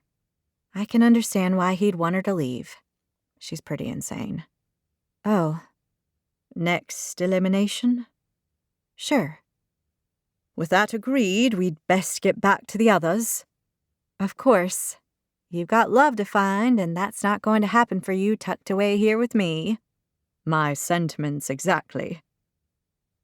We walk to the door. Have you got any clue who you're going to choose? Because I've got someone in mind for you. You do? Kennedy. She's gorgeous and fun and super nice. Oh, and her last name is Bennett. Wouldn't it be cute if Mr. Darcy ended up with Miss Bennett? The viewers would die for it. Perhaps if my surname really were Darcy. What is your last name? Huntington-Ross. Oh, yeah, that so fits. Of course it is. He arches an eyebrow. What does that mean? It means your name is perfectly suited to you, that's all. What's your surname? Brady, as in Bunch. The Brady Bunch? That show about the blended family from the 60s. He arches an eyebrow. How old are you exactly? Don't you need to get back to your adoring women? I do. I pull the door open and turn around to face him. Thank you for this, Seb. I'll look forward to being dumped by you at the next card ceremony. You're welcome, Brady Bunch. He replies with a smile. Brady Bunch? That definitely sounded a little flirty. And it's Sebastian. I pat him on his lapel. Whatever you say, Mr. Darcy. Chapter 12. As if being stuck for another round in this place isn't torture enough, the production crew have crafted a new and wonderful way in which to humiliate the contestants on national television. It's a singing competition. Yup, you heard it right, people. We all get to sing for Mr. Darcy. How perfectly terrific. Jessie, the contestant who tried to give Sebastian a vial of her blood, was sent home last night, just as Sebastian had told me she would be. I can't say I blame him. She was definitely a little unhinged, even if she did take my spot. So now our numbers have dwindled to 10, and I'm forced to endure at least another few days here until Sebastian delivers on his promise. But before the singing contest, we all have to be interviewed once more. Unlike some of the other girls, I do not relish my time on camera. I've got to watch what I say and walk the line between coming across as though I'm into Sebastian, but not delusional. I don't want to seem like I'm totally into him for him to then dump me at the next card ceremony. Tell us about you and Sebastian, Cindy asks once I'm settled in the usual spot in my Regency finery. Bloomers included, but don't get me started on that again. Oh, we're good. We had a chat about things and he's been very nice to me. Do you mean the conversation you had when you handed him a note telling him that you loved him and invited him to your room? Dang it! Of course they had to bring that up. It wasn't like that. Oh? How was it exactly? I'm sure our viewers would love to know. And please start your statement with, I gave Sebastian a note because... I've got to think, and fast. I gave Sebastian a note because I wasn't sure we would get the chance to spend much time together. All the note said was that I was looking forward to getting to know him. But he said you invited him to your room. He was kidding about that. One thing I can tell you about this Mr. Darcy, he's a kidder. So you're telling me that you didn't invite him to your room? I reply firmly. I did not invite Sebastian to my room. I feel like President Clinton declaring he didn't have an affair with Monica Lewinsky. Only in my case, it's the truth. Did your note tell him you loved him? It said I liked him, that's all. He just made that part up. Why? For fun? Was that fun? Sure, it was hilarious. You seemed quite annoyed at the time. I guess I didn't get the joke. But you do now. I do now. Cindy takes a long, hard look at me, and I squirm in my seat. Is there anything else you wanted to ask me? I say weakly. There is, actually, she replies, and my heart sinks. I guess the viewers would probably want to know why you told him you liked him in a note, like the type of note you might pass a boy in middle school when you'd already said you hoped Kennedy would win his heart.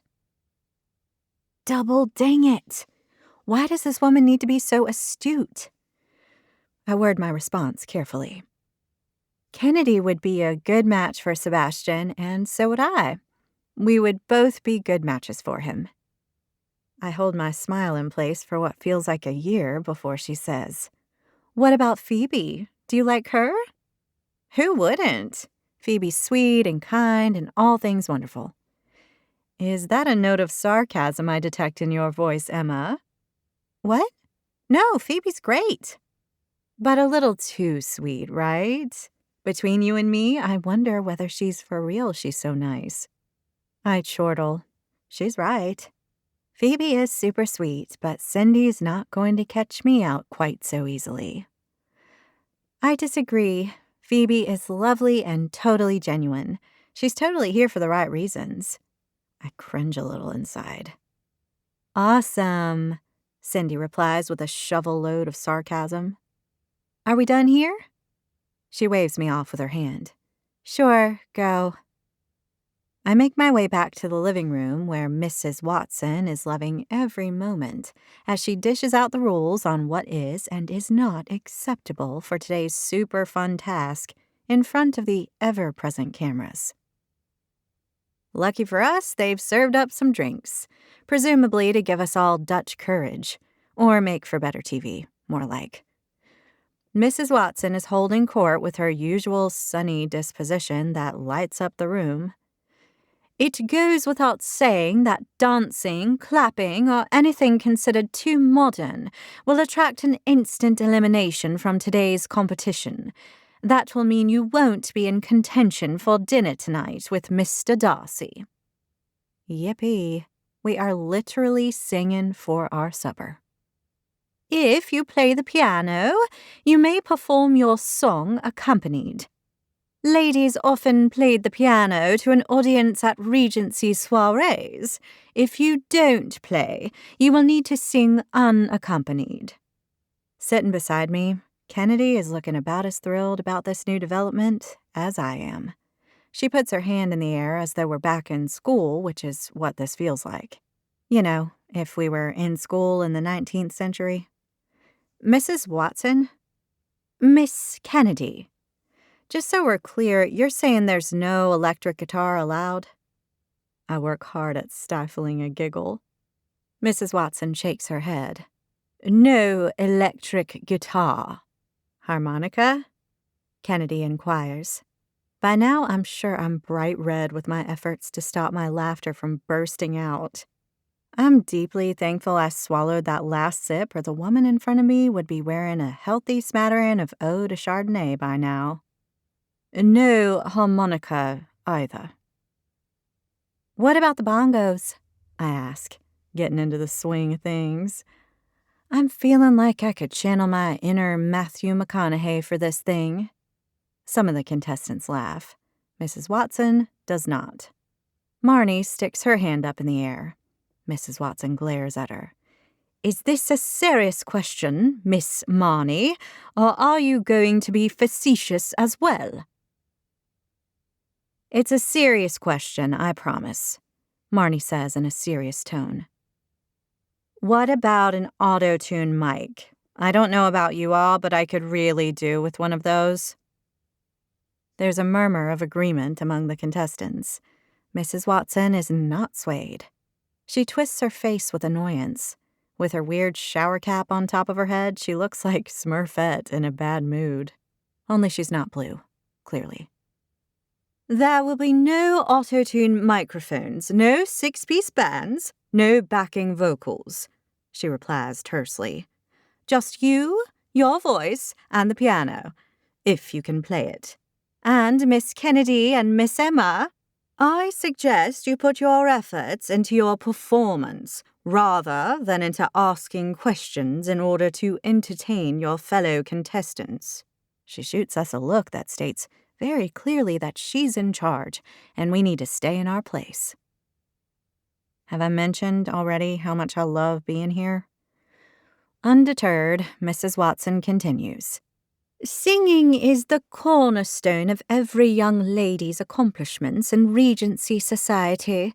The men of the day would fully expect to be entertained by ladies of their acquaintance at soirees. I bet they would, I mumble under my breath to Kennedy. Now, you have 2 hours in which to practice, after which you will return and perform for Mr. Darcy. Go and find a quiet spot. We will meet back here at 6. When no one moves, she adds, What are you waiting for? Go! As she turns and leaves with a swoosh of her long skirt, The room erupts into chatter around us. "What were you thinking of performing with an electric guitar and a harmonica?" I ask Kennedy as we make our way from the room. "Tom Petty. I thought that was pretty appropriate for 1813 England." "Refugee?" I ask, naming one of his hit songs. "Obviously." Tom Petty totally screams Regency parlor music to me. "You get it." She grins at me before she adds, "I cannot believe we've got to do this. I mean, can any of us even sing?" I bet Sebastian doesn't care whether we can sing anyway. I'm not sure many people list parlor singing on their online dating profile. I snort with laughter. As if being paraded around in these clothes isn't undignified enough. "I like wearing these clothes," someone says behind us. We look back to see Phoebe. Of course. "Don't you think it makes this all feel like we've stepped back in time by 200 years? She asks. Kennedy cocks an eyebrow. "Sure, if in 1813 people were being incessantly filmed for all of America to see. And don't forget that we are all competing for one man's attentions," I add. "You two are so negative," Phoebe replies with a shake of her head. "Why not let yourselves enjoy this amazing experience?" "You're right, Phoebe. I'll drop Tom Petty and go for some heavy rock instead," Kennedy says. "Much more appropriate," I agree. "You two," Phoebe gently scolds with a shake of her head. We walk through the double doors and out onto the patio. The hot Texas sun is beaten down, and in our layers and restrictive stays, we don't want to get anywhere near that heat. So the three of us find some shade on the grass below a tree and flop down. "Who knows what they're going to perform?" Phoebe asks. "I bet you already do," I say without a trace of malice. With her positive approach to all this Regency insanity, she probably worked out her song before Mrs. Watson had even finished bossing us around. Her face lights up in excitement, just as I thought it would. "I'm going to sing Loving You." "Loving You?" It's a classic. It was sung by Minnie Riperton back in the 70s. Big hit. My mom used to sing it to me when I was little, and it always made me smile. Wait, is that the really high one? I've got a vague memory of the song. Phoebe gives an enthusiastic nod. If it's the one I'm thinking of, that is one super high song. I hope she can actually sing, or we're all in for an eardrum-splitting experience. What about you, Emma? Nothing if I had my way. Me and singing are not well acquainted. Well, other than in my car. I do my best work there, but it's strictly for my ears only. What do you sing in your car? Kennedy asks. Rihanna, Katy, Beyonce, Taylor, maybe a touch of Miley if I'm in a crappy mood. I raise my hands in the air. I know I'm a total pop diva wannabe, but I've made my peace with it, so you should too. I think they're great choices, Emma, Phoebe says. Not exactly Regency, but that doesn't matter. I shake my head. I'm not going to sing any of them. Whether you like it or not, you've got to, babe, Kennedy points out helpfully. Or you'll miss out on a chance to have dinner with Sebastian, and you never know what could happen over a bottle of wine at a romantic candlelit dinner for two with the luscious Mr. Darcy. She waggles her brows at me suggestively. Dinner with Sebastian, huh? I tap my chin in the internationally recognized sign for thinking. Somehow I think I could sacrifice that to hold on to what dignity I've got left. Although I don't want it to, my mind goes to the way he looked at me in his room last night, and I know I'm not telling the whole truth. Despite the fact he's the total opposite of the kind of guy I go for, dinner with Sebastian might be nice. Maybe more than nice. Wow, I so need to get out of here. I'm going to try my best. I'd be more than happy to win that dinner, Kennedy says. Me too, Phoebe adds as her face flushes Santa suit red. What? He's hot. He is hot. Kennedy agrees. A little pompous, maybe, but the guy's got the goods, that's for sure. And that sexy accent of his. Yeah, okay, I admit. I agree about the accent, but it makes him even more stuffy, don't y'all think? I think it makes him even more attractive, Phoebe says. She hops up to her feet. How she does it in her floor-length petticoats is a feat of major dexterity. Okay, girls, I'm going to go practice my song. And Emma, you've got to sing, so choose something good. You'll just have to pretend you're in your car. How about I bust out all the single ladies, Regency style? I say with zero intention of doing so. Kennedy bats me lightly on the arm as she too gets up to leave. Hey, that's my jam, girl. I rub my arm theatrically. Okay, you can have it. No need to beat me up over it. She flashes me a gorgeous smile before she and Phoebe make their way to quiet corners of the garden to practice.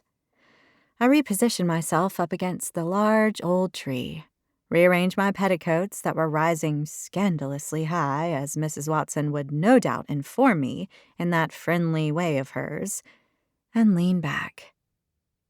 I take a deep breath of the warm, fresh air. I can hear contestants around me practicing different songs to varying degrees of proficiency. It's weirdly relaxing, kind of like listening to the squawks of unharmonious tropical birds. I'm not going to practice anything.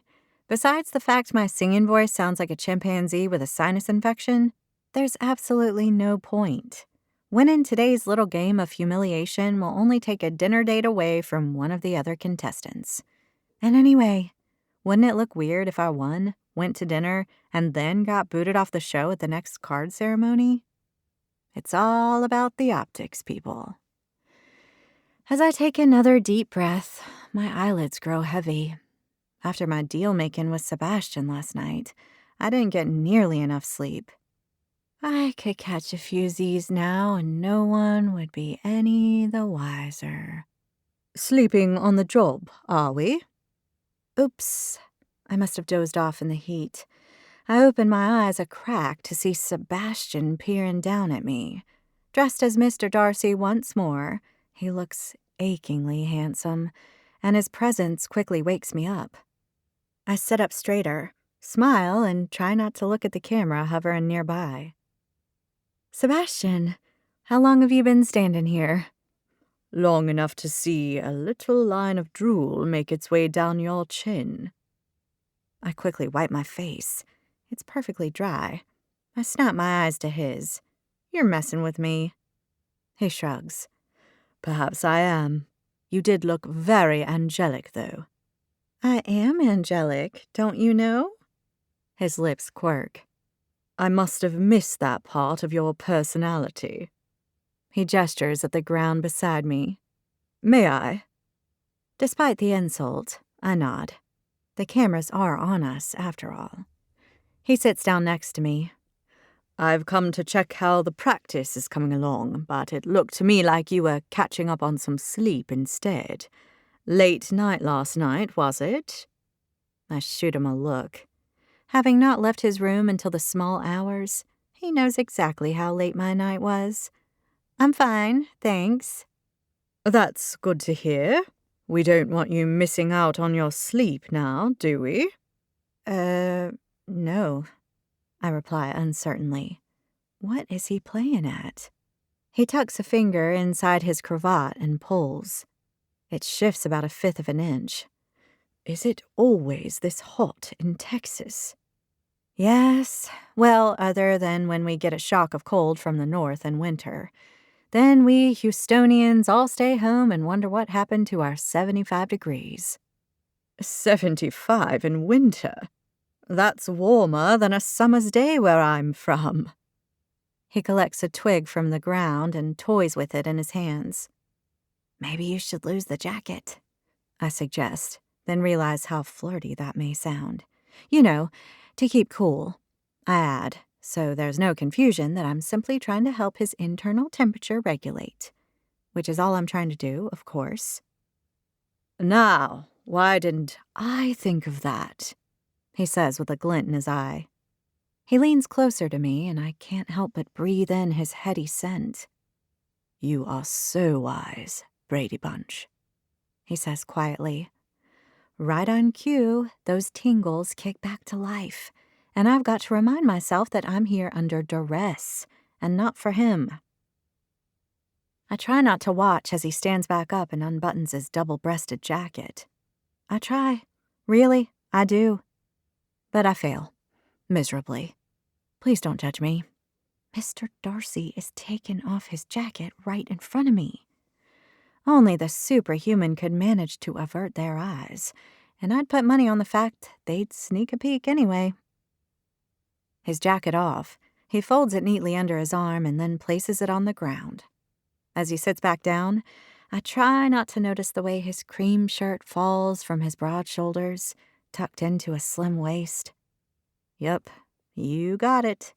Another fail. Why does this guy have to be so hot? Doesn't he know it's distracting me from disliking him? Now, Emma, what will you be delighting me with this afternoon? I shoot him a look. Is that a flirty lilt to the way he said delighting? Oh, I won't be delighting anyone, I can tell you that right now. Are you certain? I, for one, find you quite delightful. His eyes are trained on mine in some kind of challenge. Yup, definitely flirty. I begin, only to stop. I'm not sure what to say. What is this guy playing at? Coming over to sit next to me, smelling all yummy, taking off his jacket and looking the way he does right now. He's not playing fair. That's what it is. But there's a small part of me that doesn't want him to stop. I pull my face into a smile. Thank you. His own smile stretches across his face, and his eyes linger on mine. Whatever it is you decide to perform this afternoon, I must tell you, some of the contestants have hidden singing talents.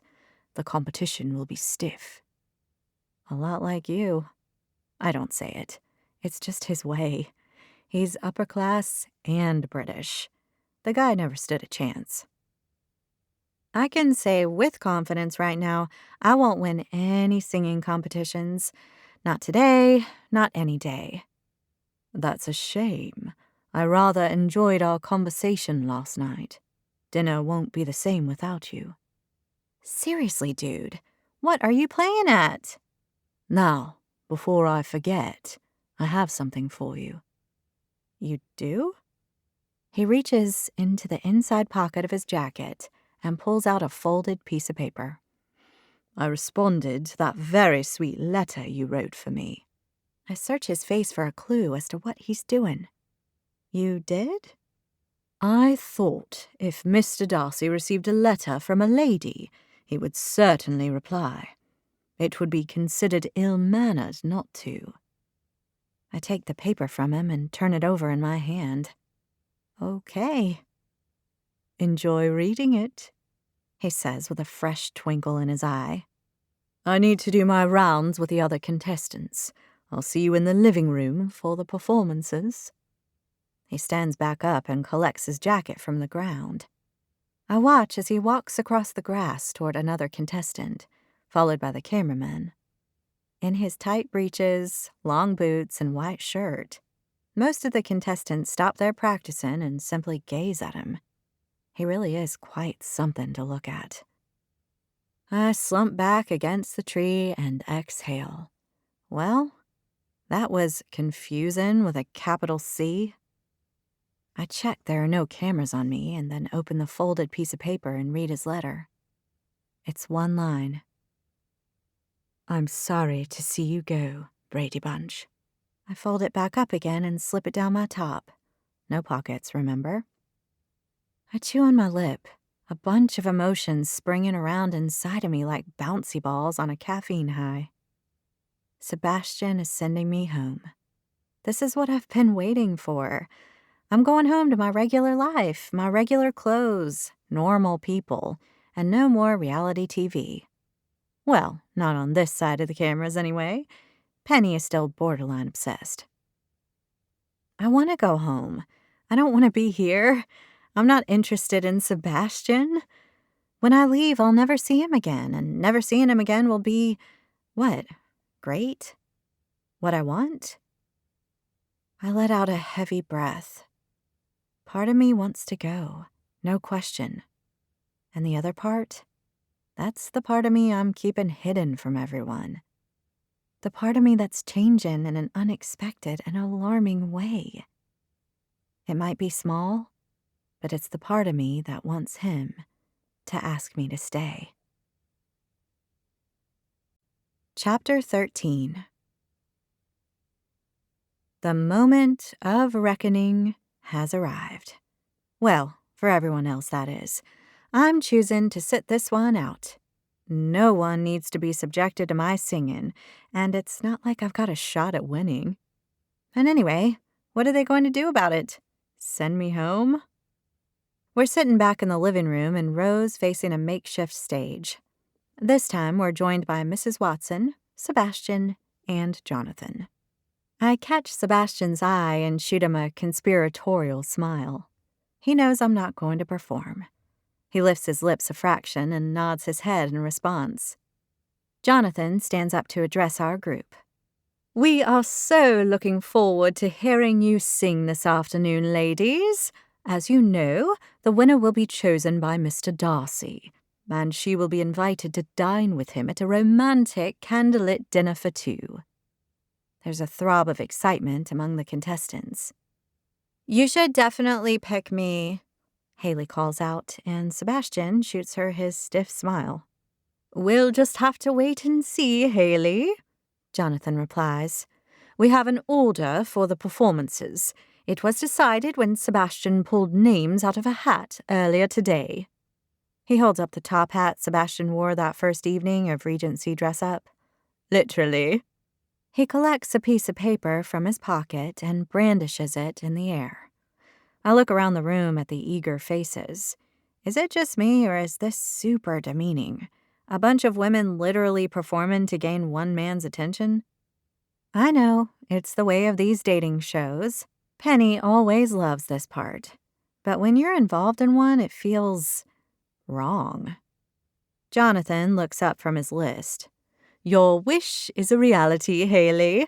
I'd like to invite you up to perform first. Haley doesn't need to be asked twice. She leaps out of her seat with a squeal of delight and rushes over to the stage. At least someone's enjoying this.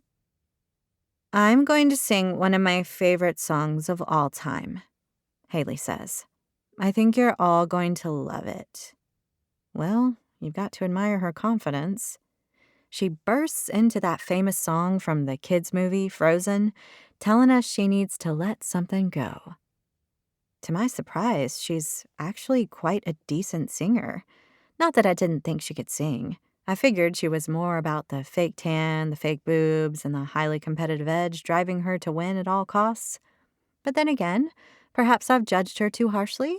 Perhaps she's more than a caricature of a mean girl.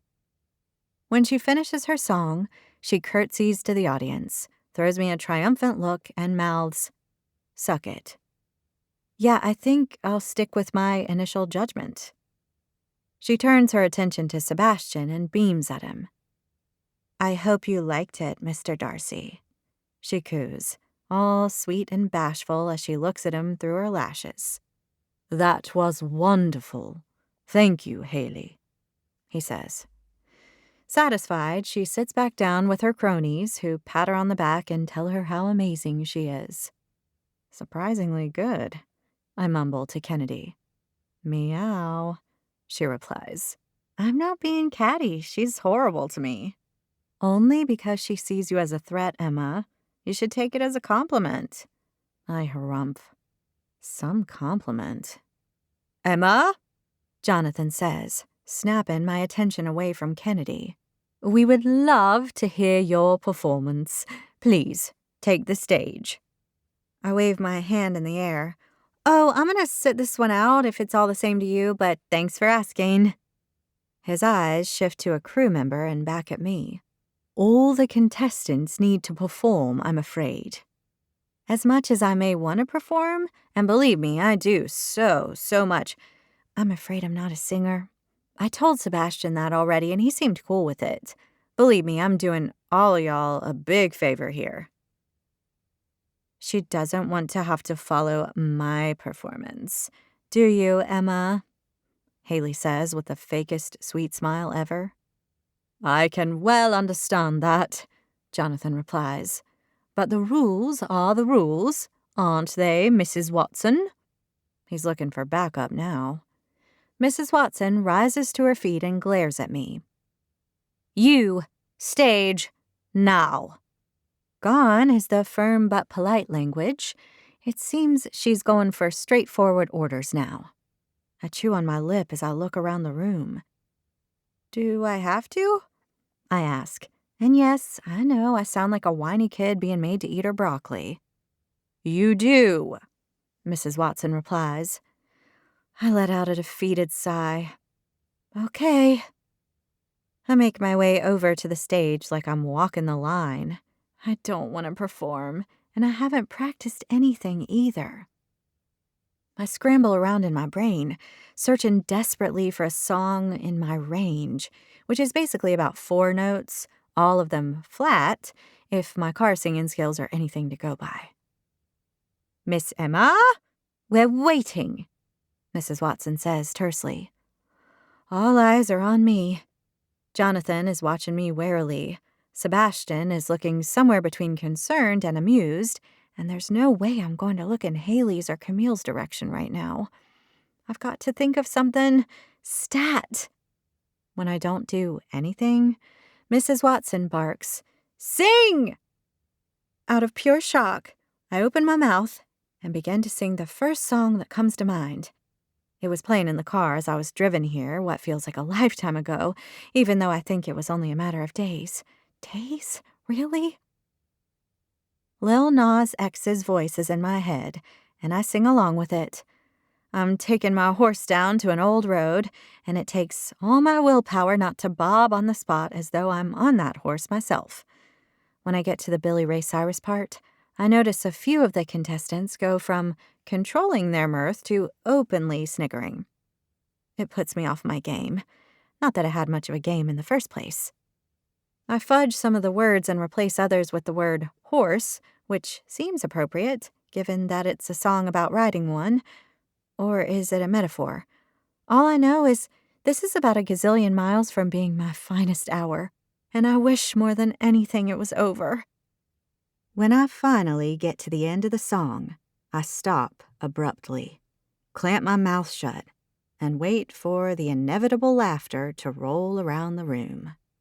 Camille is doubled over, shaken with laughter. Haley has tears rolling down her cheeks, and even Phoebe and Kennedy are snickering, although I can tell they're working hard to hold it in. I glance at Sebastian. His face is alight with amusement, but his eyes are surprisingly soft. Nice work, he mouths, and I shoot him my most withering look, which is a little hard to muster when you're up to your neck in a lake of humiliation, your cheeks hot enough to scramble eggs. Thank you, Miss Emma, for that, very interesting song about a horse, Jonathan says. I can tell he's also working hard at keeping a straight face. It was quite, unique. In my defense, I never said I could sing, I say as I take my seat next to Kennedy. We all have our talents, Jonathan replies kindly, and I shoot him a small but grateful smile. Next up is Camille. When she stands on the stage, she looks intensely nervous, and as she begins to sing Amazing Grace, her voice wobbles like it's a bowl of Jell-O in an earthquake. We work our way through the list of contestants, and I learn that Kennedy can actually sing when she performs an Adele song, that Marnie's voice is very sweet, and that Reggie is so good she could have fronted a band. The final to perform is Phoebe. As she said she would, she sings the impossibly high and utterly kitsch Loving You. Her voice is so angelic and sweet, I half expect the room to fill with puppies and kittens and all things adorable. Finally, Jonathan thanks us all for our efforts and hands over to Sebastian to make his decision on who has won. As he stands, I catch Haley bristling, fully expecting to win. Which she should, really, if this were an actual singing competition. She was easily the best, with Reggie, Kennedy, and Phoebe as runners-up, and me, an extremely distant last. But this is a dating show, not a singing competition. We all know Sebastian will choose the contestant he wants to spend the evening with. "It was a very hard decision today, ladies," he begins. "I want to thank all of you. For some, singing is clearly a talent you possess, and for others—" He looks directly at me, and I want to shrink into my chair. "Less so, shall we say?" No need to rub it in, dude. "But all is fair in love, war, and reality television, so for tonight's romantic dinner for two, I choose Kennedy." He beams at her. Kennedy? I turn to look at her. Her gorgeous face is alight with happiness, a grin spreading from ear to ear. "Thank you so much, Sebastian," she breathes. "I would love to have dinner with you." Something unpleasant twists inside. As Sebastian takes her by the hand to lead her to their date, I feel odd, unsettled. Which is crazy, right? I didn't want him to pick me. I want to go home. And yes, I know I told him to go for her, plus I told the production crew she was the girl for him. And let's face it, choosing Kennedy over the loathsome Camille or scary Haley is a much better decision. But Kennedy's my friend. She's not insane. In fact, she's a great girl. I know she could win his heart. And I'm good with that. Really, I am. She's an amazing woman. She deserves every happiness. And if that happens to be with Sebastian, then she's got to go for it. But I can't help feeling deep down that I've done something I might grow to regret. Chapter 14. Cattle. That's what we are. Fancy cattle in our Regency period clothing. Well, without having to wear cowbells and live in fields, that is, but you get the point. Like cattle, we're rounded up, herded, and constantly told what to do. How to sit, how to stand, how to pour freaking tea into delicate china cups. Give me my large cafe mocha with extra whipped cream any day of the week. And now, here we are once more, herded together for the next card ceremony. We're squished like sardines in a can, awaiting the verdict as Jonathan and Sebastian face us. At least it's not all bad. This may be my third card ceremony, but I'm also pretty sure it will be my last. 2 contestants are long gone, so it's got to be my turn to get to leave the insanity of reality TV far behind. It feels great, but also odd. Don't get me wrong, I'm more than happy to be leaving, particularly after those unexpected feelings surfaced when Sebastian chose Kennedy for the date. It's just, nope, forget it. I don't care to delve into whatever it's about. FOMO, maybe? But fear of missing out with Sebastian, a guy I don't even particularly like? It doesn't make sense. This place is messing with my mind. The sooner I get out of here, the better. As the contestants are being picked off and sent to the other side of the room, clutching their cards to their chests, as though they were a large wad of cash, I can't help feeling a little wistful. Yes, this whole process is like being back in high school, waiting to be picked for a game of basketball. But the excitement and anticipation in the air is palpable. And a small part of me, infinitesimal really, will miss a few things about the show. Phoebe, Kennedy, even Shelby with her deluded sense of destiny. In their own way, they're all interesting women, and I'll be sad to say goodbye to him. And the clothes. Sure, the stays are tight and annoying, and I've added bloomers to my list of least favorite things, but there is a certain romance to dressing like Elizabeth Bennet and living in a Jane Austen world. I glance at Sebastian. He's all rigid and formal in his Mr. Darcy outfit, his jaw locked as Jonathan calls out each name. Will I miss Sebastian? His eyes meet mine for a second time before he looks away. I chew on my lip. No, I will not miss him and his pompous game playing. He's flirty one minute and then all formal the next. It's confusing as all get out. And I do not need confusion in my life right now. Not with trying to get Timothy off the ground. Haley, Jonathan says. She squeals with delight and bounces up and down on the spot, clapping like a seal at a zoo before she pushes through the now small group of us left, directing a purposeful kick in my shin as she passes by. I wince with pain. Classy, Haley. She collects her invitation from the card table and blows a kiss at Sebastian. He smiles at her as she joins the Lizzies. Jonathan announces the next contestant, and the next, until it's just me and a girl from New York called Mandy. We step together, and the place falls silent. A bunch of cameras trained on us. This is it. Ladies, you are the final two. I regret to inform you that one of you will not receive an invitation from Mr. Darcy to stay. You will need to leave tonight and return to life in 21st century America. Warmth radiates through me at the thought of my old life.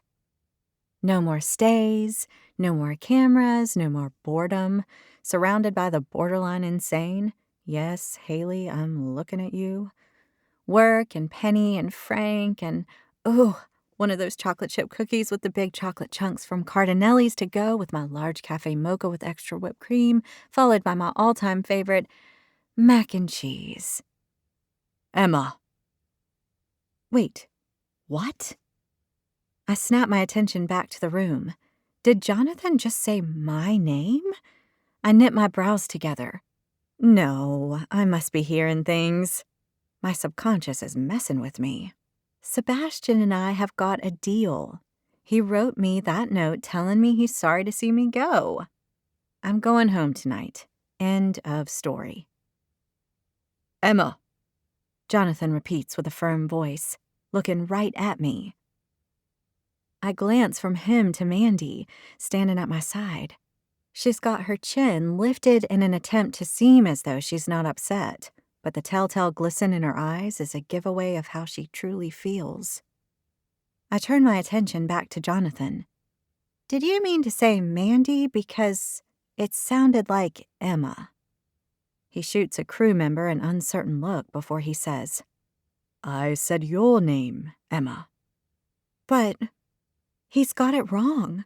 I'm the one who's meant to be bowing out gracefully tonight. I'm the one who should be pretending I'm doing okay about it all when I'm actually gutted. Well, fake gutted anyway. Mr. Darcy has placed you on the invitation list, Emma. Please collect your card from the table and join the Lizzies. I glower at Sebastian, willing him to look at me. He doesn't meet my gaze. Instead, he seems to be concentrating very hard on his shoes. The yellow-bellied coward. He betrayed me. He went back on our deal. I grind my teeth, my heart beginning to pound. How could he? Emma? Jonathan says. There's a hint of desperation in his voice now as he gestures hopefully at the table. Resigned, I glance at the final card, with its cursive handwriting and red wax seal. That's it. I've got no choice. I can't simply storm out and leave the show, no matter how much I might want to. I'd be up that well-known creek without a paddle, that's for sure. I'll have to pay a big fine and Timothy will go under and all of this will be a waste of my time. Not that it isn't a waste of my time already. Fuming, I stomp over to the table in the most unladylike manner, snatch up my card, and join the Lizzies. Some of them shoot me questioning looks. Camille openly glowers at me. Mandy, I regret to inform you that you have not been given an invitation to stay. You may pack your bags and leave, Jonathan says in a grim, announcer-ish sounding voice. I watch through my red-tinged anger mist as she bites her lip and nods before she turns and leaves the room. I feel a twinge of pity for her. Although I've got no idea if she's here for the right reasons, she looks genuinely upset to leave the show. Something else to add to the rapid increasing list of reasons to despise Sebastian Huntington-Ross. I feel a poke in my back and turn to see Phoebe and Kennedy shooting me questioning looks. I shake my head at them. Ladies, Jonathan is facing the group once more. Congratulations to you all. You are the Lizzies, and we are delighted you accepted your invitation to stay here as Mr. Darcy's guests. Ha! Like we had a friggin' choice. Mr. Darcy has a few words he would like to say to you. Sebastian, otherwise known as the slippery lion double-crossing jerk, smiles out at us as though he hasn't just broken his word to me and kept me here when he should have sent me home. I will him to look at me so I can throw an arsenal full of poisoned daggers at him. He doesn't meet my eyes. I'm delighted that you accepted my invitations to stay here with me. I scoff. His eyes find mine for a second before he averts his gaze once again. Tomorrow we have something special for everyone, of which I think you will all be absolutely delighted. The contestants bristle with excitement. I, on the other hand, continue to seethe. I hope you all sleep well, and I shall look forward to seeing you again tomorrow. Until then, I bid you all adieu. I bid you something a whole lot less pleasant than adieu, you double-crossing, backstabbing non-keeper of promises. The women around me all say good night and goodbye to him while I fume. I watch as he leaves the room with Jonathan with a backwards glance, and I squeeze my fists so tight I'm surprised when I don't draw blood. 10 minutes later, we're in our rooms, getting ready for bed. Well, my roommates are. I'm getting ready for warfare. I heave a sigh of relief as Reggie unlaces my stays and I pull it off. Oh, thank goodness for that. Too tight, darling? To everything. I pull off the petticoats and chemise, collect one of my Timothy tank tops with an inbuilt bra out of my suitcase, and slip it on. Reggie eyes my open suitcase. Y'all should unpack. You're the only one here still living out of your bag. Yeah, sure. I remove my bloomers, otherwise known as the world's largest pair of underwear. I replace them with a thong about 1/100th its size, followed by a pair of leggings. As I lean down to tie my sneakers, Reggie says, Why are you putting on shoes, darling? It's night time. Aren't you tired? I know I am. I'm going for a run. She knits her brows together. It's 2 a.m.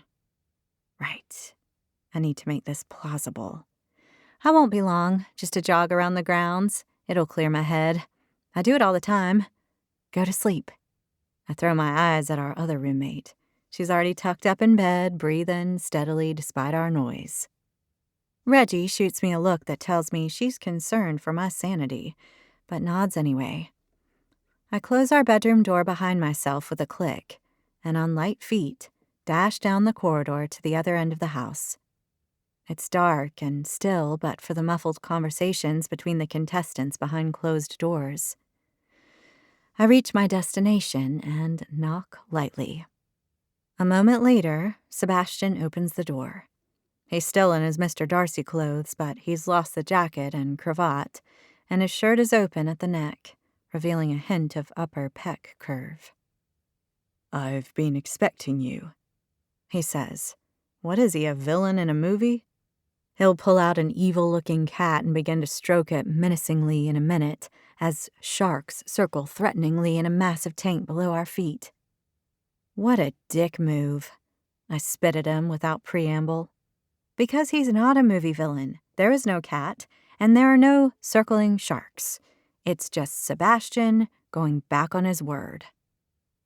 He glances up and down the hallway and then takes me by the hand and pulls me into his room. Hey, what the? He muffles my words with his finger over my lips, shushing me as he closes the door behind me. What is with this guy and pulling me around? He removes his finger. I see you're being your usual charming self. Whatever. This isn't the Dark Ages, dude. You can't just pull a woman into rooms and expect them to be okay about it. Have you heard of the Me Too movement? Of course I have. But do you really want everyone to know you're here with me? Or just the people within a square-mile radius? I huff. I know he's right. But I've got a bone to pick with this guy. I balance my hands on my hips and glare at him. We had a deal. Y'all were going to send me home tonight. You even gave me the note. I know. I raise my eyebrows in expectation. Well? Let's sit down. No, I don't want to. I know I sound childish, but I'm so mad right now.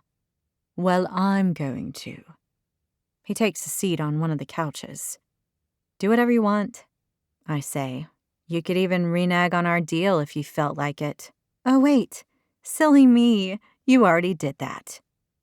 He raises his eyes to mine, and the look on his face tells me he's barely tolerating my presence. Emma, please, sit. I'd rather stand. So I can admire your Timothy activewear? He asks. Don't get cute with me. I'm only trying to lighten the mood. I cross my arms and glare at him, something I've been making a habit of lately. Explain yourself. I'd planned on sending you home tonight as you'd asked. The problem is I need to keep contestants around who, well, entertain the audience. I scrunch up my face. Entertain the audience? This is a television show, in case you hadn't noticed. Cameras, lights, mics, that kind of thing. Who does this guy think he is? You know, you really should be more observant, Brady. He says with a small smile. Ugh, the gall of this man. I keep my voice steady when I reply. What has entertaining the audience got to do with our deal? You, Emma, are entertaining, he explains as though I'm some sort of simpleton. Well, at least that's what the production crew have told me. I'm of another mind on the matter. What does that mean? On second thoughts, I can imagine my less-than-stellar singing performance this afternoon. I wave my hand in the air. Forget it. I don't want to know. What I do want to know is what happened to our deal.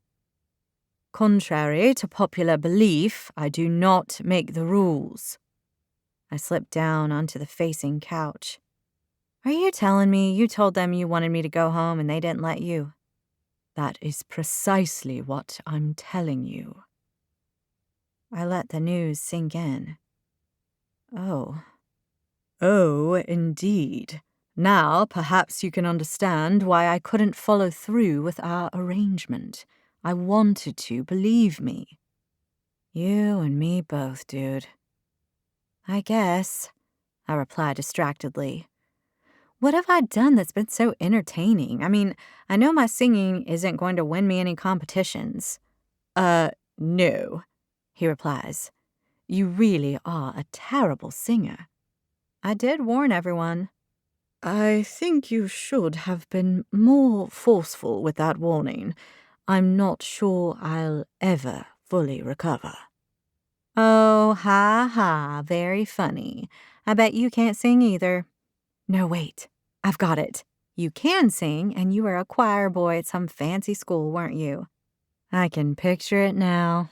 Your red and white robes, your little halo gleaming as you sing so high only dolphins and dogs can hear you. Actually, when I was a child, I was an alto, not a soprano. I was right! I cry with glee. Sebastian the choir boy. It's an endearing image, and my heart softens a fraction, but only a fraction. What else have I done that's considered entertaining? I ask. And then it hits me.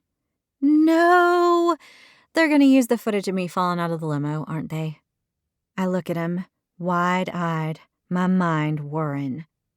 It might very well have been my only opportunity to get my label on camera, but such a humiliating entry can't do either me or Timothy any good. In fact, it could be disastrous.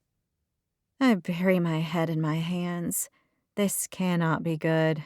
This whole thing is quickly becoming one huge mess. And not only that, it's a mess I cannot escape from.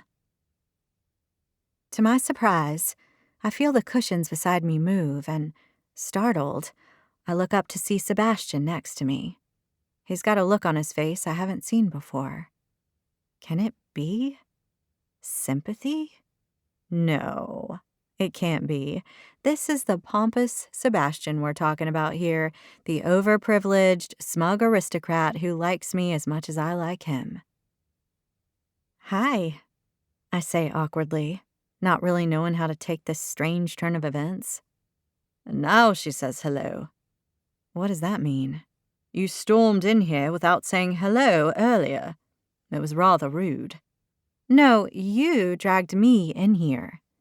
Semantics, Brady Bunch, semantics. The edges of his mouth quirk into a hint of a smile, and unlike his public smiles out there with the contestants, this one reaches his eyes. I smiled briefly back at him, my heart softening a fraction. If this thing really is out of his hands, then he didn't actually break our deal. Maybe I shouldn't be so hard on him? I thought you got to decide. I mean, this is meant to be all about your falling for one of us, right? Of course, he replies formally, just like Mr. Darcy himself. I do choose, ultimately, anyway. However, this is reality television, as they keep reminding me. They need the ratings, and apparently contestants like you help with that. I let out a defeated puff of air. What am I going to do? Well, if you still want to leave. He pauses, and I give him an emphatic head nod. Then I suggest you try your best not to be entertaining. You mean not sing? Emma, if you do only one thing, please promise me that. With his eyes trained on me, his smile broadens. I can't help but return it. I know he's mocking me for my musical performance, but at least he's doing it in good humor. Or I could break the rules and get kicked off the show. There is that. What could I do, I wonder? I chew on my lip. Ooh, I know. I could get caught on camera in a passionate embrace with one of the production crew. Do you want to have a passionate embrace with one of the production crew?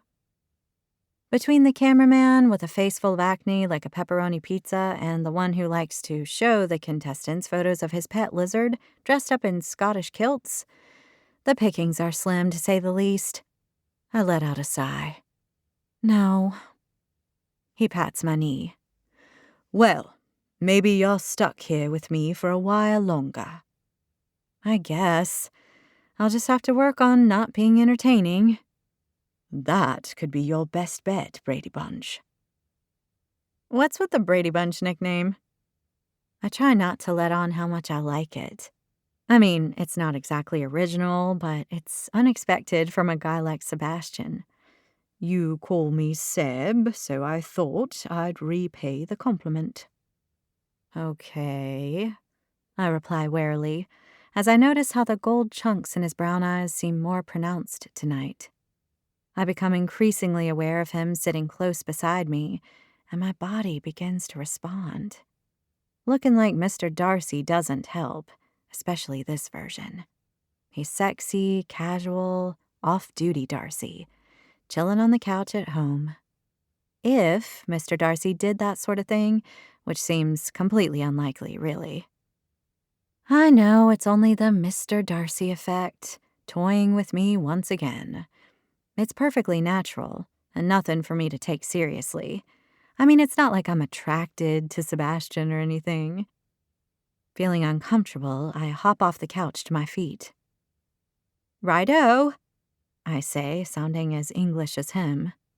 He raises his eyebrows at me from his seat. "Righto?" "Yes, righto," I repeat. It's a common phrase here in Texas. It means right. Smooth, Emma. He rises to his feet. "Interesting. Righto means right. I will have to fit in as many Texan lessons as I can from you before I leave, shan't I?" Sure. Yeah," I mutter. He wants to spend time with me? Good. I'll look forward to my next lesson.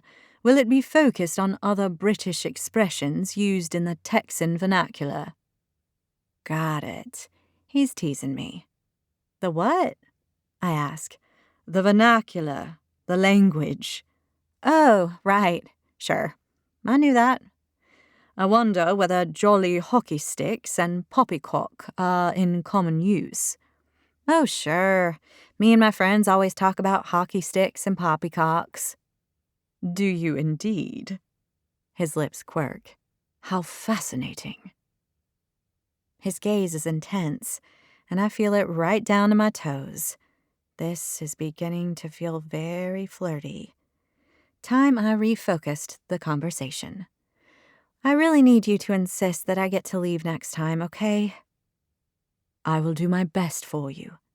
I nod. Good. Thank you. What about if I ask them to allow some time on camera when the contestants aren't dressed in Regency clothes? You could do that? I ask in surprise. I can't promise anything, but I can try. Hope begins to ping around inside my chest. That could seriously change things for me. I imagine it could. My mind races. I could do what I came here to do. Maybe I could get some of the other contestants to wear my label too. That way it'll get even more exposure. I look back up at him. Oh, that would make such a huge difference. Thank you. Thank me if I manage to pull it off. Okay, I won't count my chickens. But if you could help me out, it would totally make my life. He gives a single head nod and says, I'll let you know. Off camera, of course. Of course. With nothing else to say, and with a weird feeling in my belly, I head to the door. I hold it open a crack and check to make sure no one is lurking around outside. The coast is clear. I look back at him and whisper, Thanks, Seb. It's Sebastian, he whispers back. Not in Texas, it's not. Take that as lesson number 2.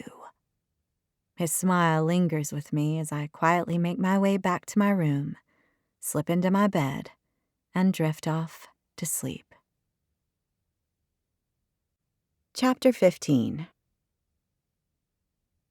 With the prospect of being able to wear my label on camera, my mood lightens, and I even find myself enjoying some of the aspects of life on a reality TV show. In fact, I've made a list. Don't judge me. There's not a lot else to do around here. Here it is. Things I like about being in here. 1. Free drinks. All the time. Don't get me wrong, I'm not an alcoholic, but I'm also not one to turn down a glass or two of free wine either, because, duh, it's free wine. 2. Some of the girls, the non-crazies, have become my friends, like Kennedy. She's helped me keep my sanity here, and Phoebe, the sweetest person I've ever met. She keeps me from falling into a snarky, cynical hole. Reggie is a heap of fun and always up for a laugh. I can totally see the 4 of us remaining close on the outside, as we've begun to call it. And yes, I know that makes it sound as though we're in prison, but it's not. I refer you to point number 1. 3. The lack of noise is pretty dang fantastic. And by noise, I don't mean the chatter or the laughter around here, because there is plenty of that, believe me. I mean, no emails, no social media, no phone calls, no endless to-dos. It's weird because I never thought I'd be happy to live my life without 'em. But still, here I am, content to live in a pre-electronic world. Most of the time, anyway. My mind turns to Sebastian. Is he on my list of things I like about being here? If I were honest with myself, maybe I would include him. I mean, the guy's not what I thought. Sure, he's pompous and formal and quite standoffish at times, and I'm sure he looks down his nose at me. But there's a side to him I'm catching glimpses of that I admit I like. And I don't just mean he's hot, because that's a given. The man is smokin', as Reggie puts it. It's more that I'm seeing the real Sebastian, not the guy playing Mr. Darcy for TV. And the real Sebastian is captivating. That said, I hate that he's got all the power. Well, him and the production crew, that is. Keeping me here to entertain the viewers is enough to make me want to pull my hair out, strand by strand. Whichever way you look at it, the net result is the same. We, the contestants, most certainly do not have the power, and I challenge anyone to say they enjoy that feeling. You know what can make that feeling of utter powerlessness even more fun? You guessed it, Regency clothing. Why they can't let us wear normal bras instead of these stays things, I do not know. I mean, it's not like the audience is going to see what we've got on underneath our clothes. And yes, I do clearly recall Penny coming up with the ludicrous idea of whisking off my clothes at the soirees to show off our label underneath. But believe me, there's no whisking off when it comes to these outfits. More like painstakingly unraveling. Not that I was exactly on board with Penny's idea in the first place. Holy crap, Reggie! Could you tie those any tighter? I gasp as my ribs snuggle up together in a wholly unnatural way. Hold still, darling. Nice and tight and your puppies'll pop. With my favorite pastime I like to call breathin' severely restricted, I reply, I don't need my puppies to pop, as you put it, but I would like to avoid a trip to the ER. All done. Reggie steps back and examines her handiwork. I, on the other hand, am still trying to recover. I look up at my reflection in the mirror. I look like I'm serving my boobs up on a platter. You are. Now, help me with mine. She thrusts her stays at me, and I reluctantly take it from her as she turns for me to fit it. Pull as tight as you like. I'm not afraid of a little bolstered puppy action. I laugh. It hurts. You're not afraid of a whole lot, Reggie. I slip the stays over her head and begin to pull. Tighter. I pull some more. Tighter, she repeats, her voice strained. Are you sure? Yes, she squeaks.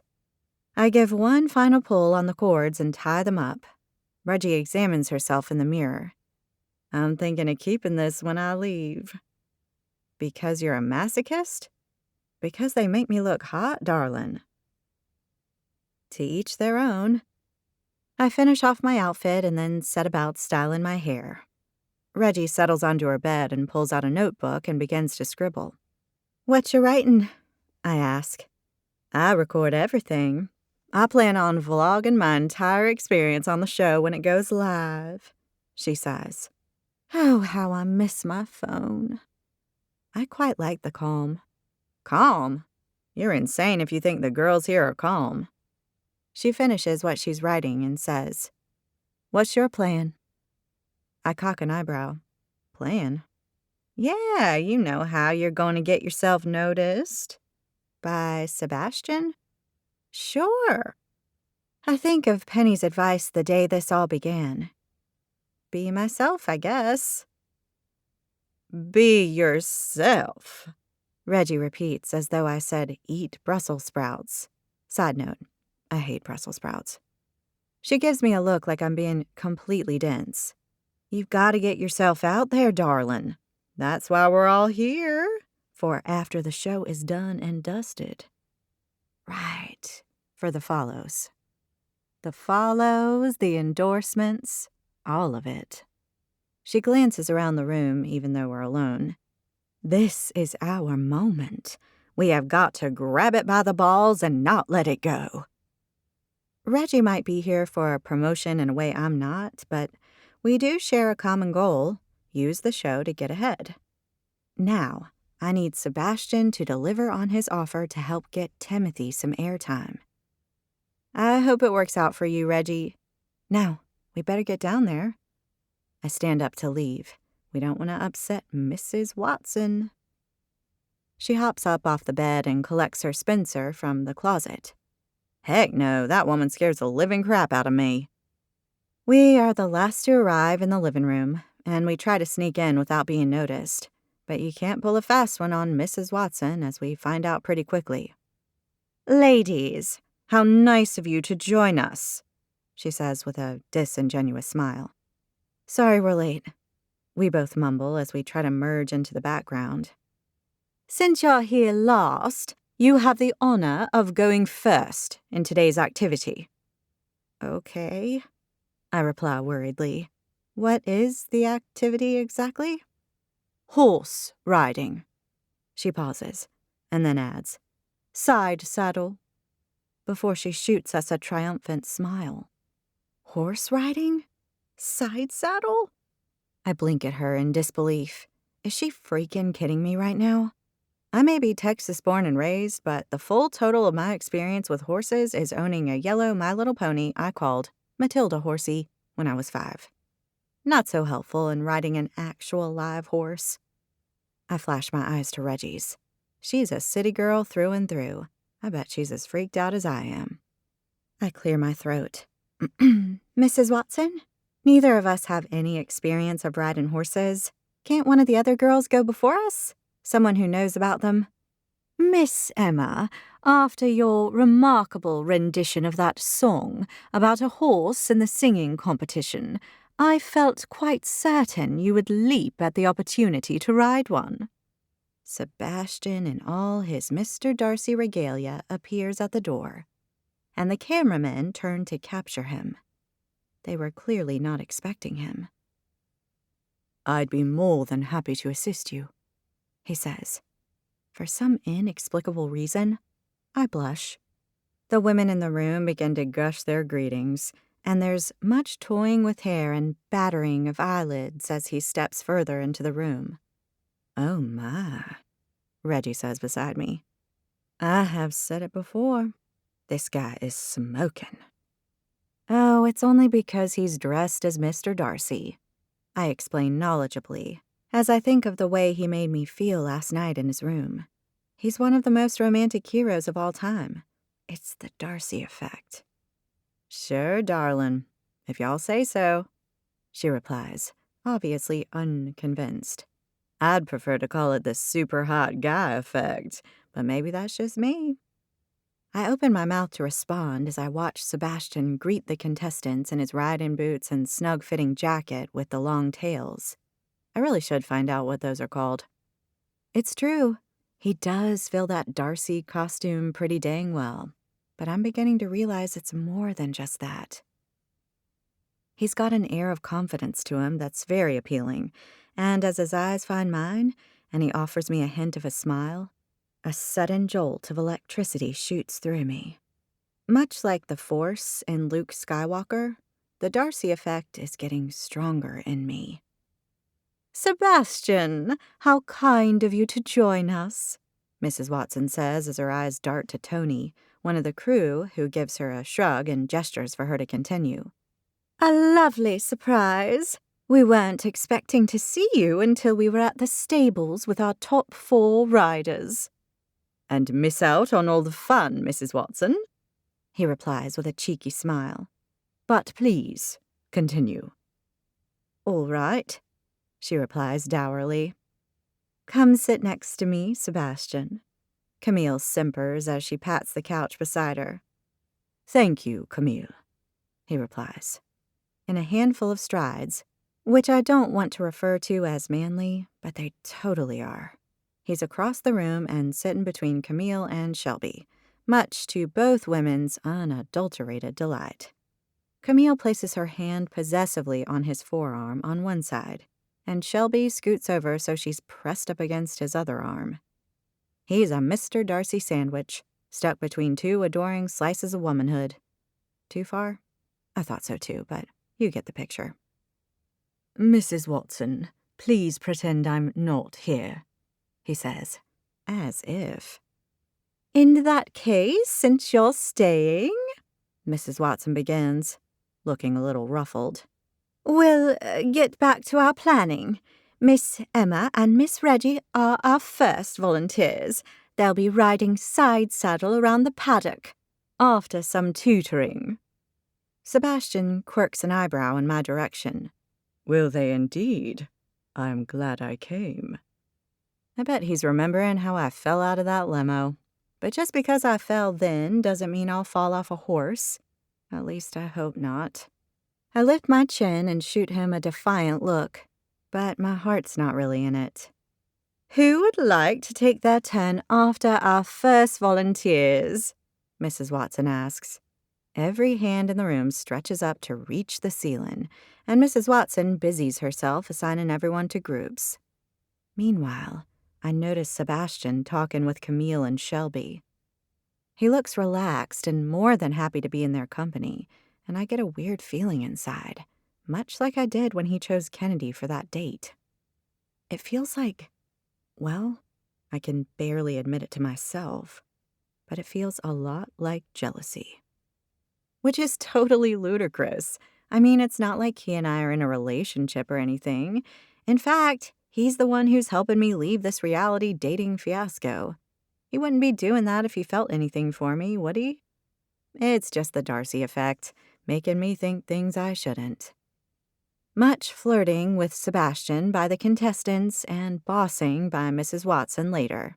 And Reggie and I are ushered down to the stables, followed by a group of contestants who are next on the list. We're met by a man in a check shirt and a 10-gallon hat, holding the reins of two huge horses that are snorting and huffing as they stand beside him. And when I say huge, I mean freaking huge. Surely they're larger than your average horse. They've got to be as tall as a building. I try not to panic. Howdy, ladies. I'm Russell, and today I'm going to teach y'all how to ride side saddle. The man in the hat says with a broad grin. Hi there, Russell, Reggie says pleasantly. I grunt my hello, my mind filled with horror scenarios, all of which involve oversized horses trampling me to death. Matilda Horsey did not prepare me for this. This here's Marilyn, Russell says, petting one of the horses. And this here's Monroe. Marilyn and Monroe, huh? Reggie says. Russell shrugs. The boss is a big fan. Casually, she walks over to the horses. Can I pet one? Sure can, Russell says. She smiles as she pets the side of the horse.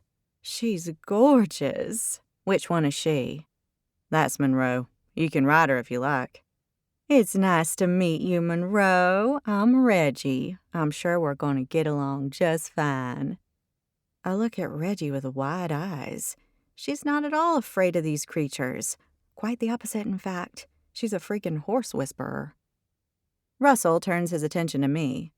Would you like to meet Marilyn? Oh, I'm fine here for now, I reply, not shifting an inch. I'll say hi to her when we're, side saddling together later. Side saddling? Is that a thing? I feel a hand on the small of my back. Startled, I look up into a familiar face. Sebastian. I grew up with horses. Would you like me to help you? I think I know how to pet a horse, I sniff. I don't add. Only if they're made of plastic and small enough to pick up and put in my pocket. Minor detail. Do you? He asks. Yes. Really, because you look terrified, he says quietly. I'm not terrified, I reply unconvincingly. His lips stretch into a smile. Come with me. With his hand still on my back, we step over toward the horse. My heart rate kicks up a notch, or 10. But I hold my resolve and stand rigidly at Marilyn's side. You stroke her like this, he says as he pets the horse on what I guess must be her shoulder. Don't touch her face, at least until she knows you. Despite what you see in the movies, horses don't like strangers doing that. I reach out and tentatively touch her coat. It's coarse and warm, and not quite as terrifying as I imagined. There you are, Sebastian says. You are now friends. I let out a nervous laugh as I eye the saddle on her back. Let's hope. You'll be fine. Just do as you're taught, and don't let the animals sense your fear. Well, that'll be easy, I reply with a sardonic smile.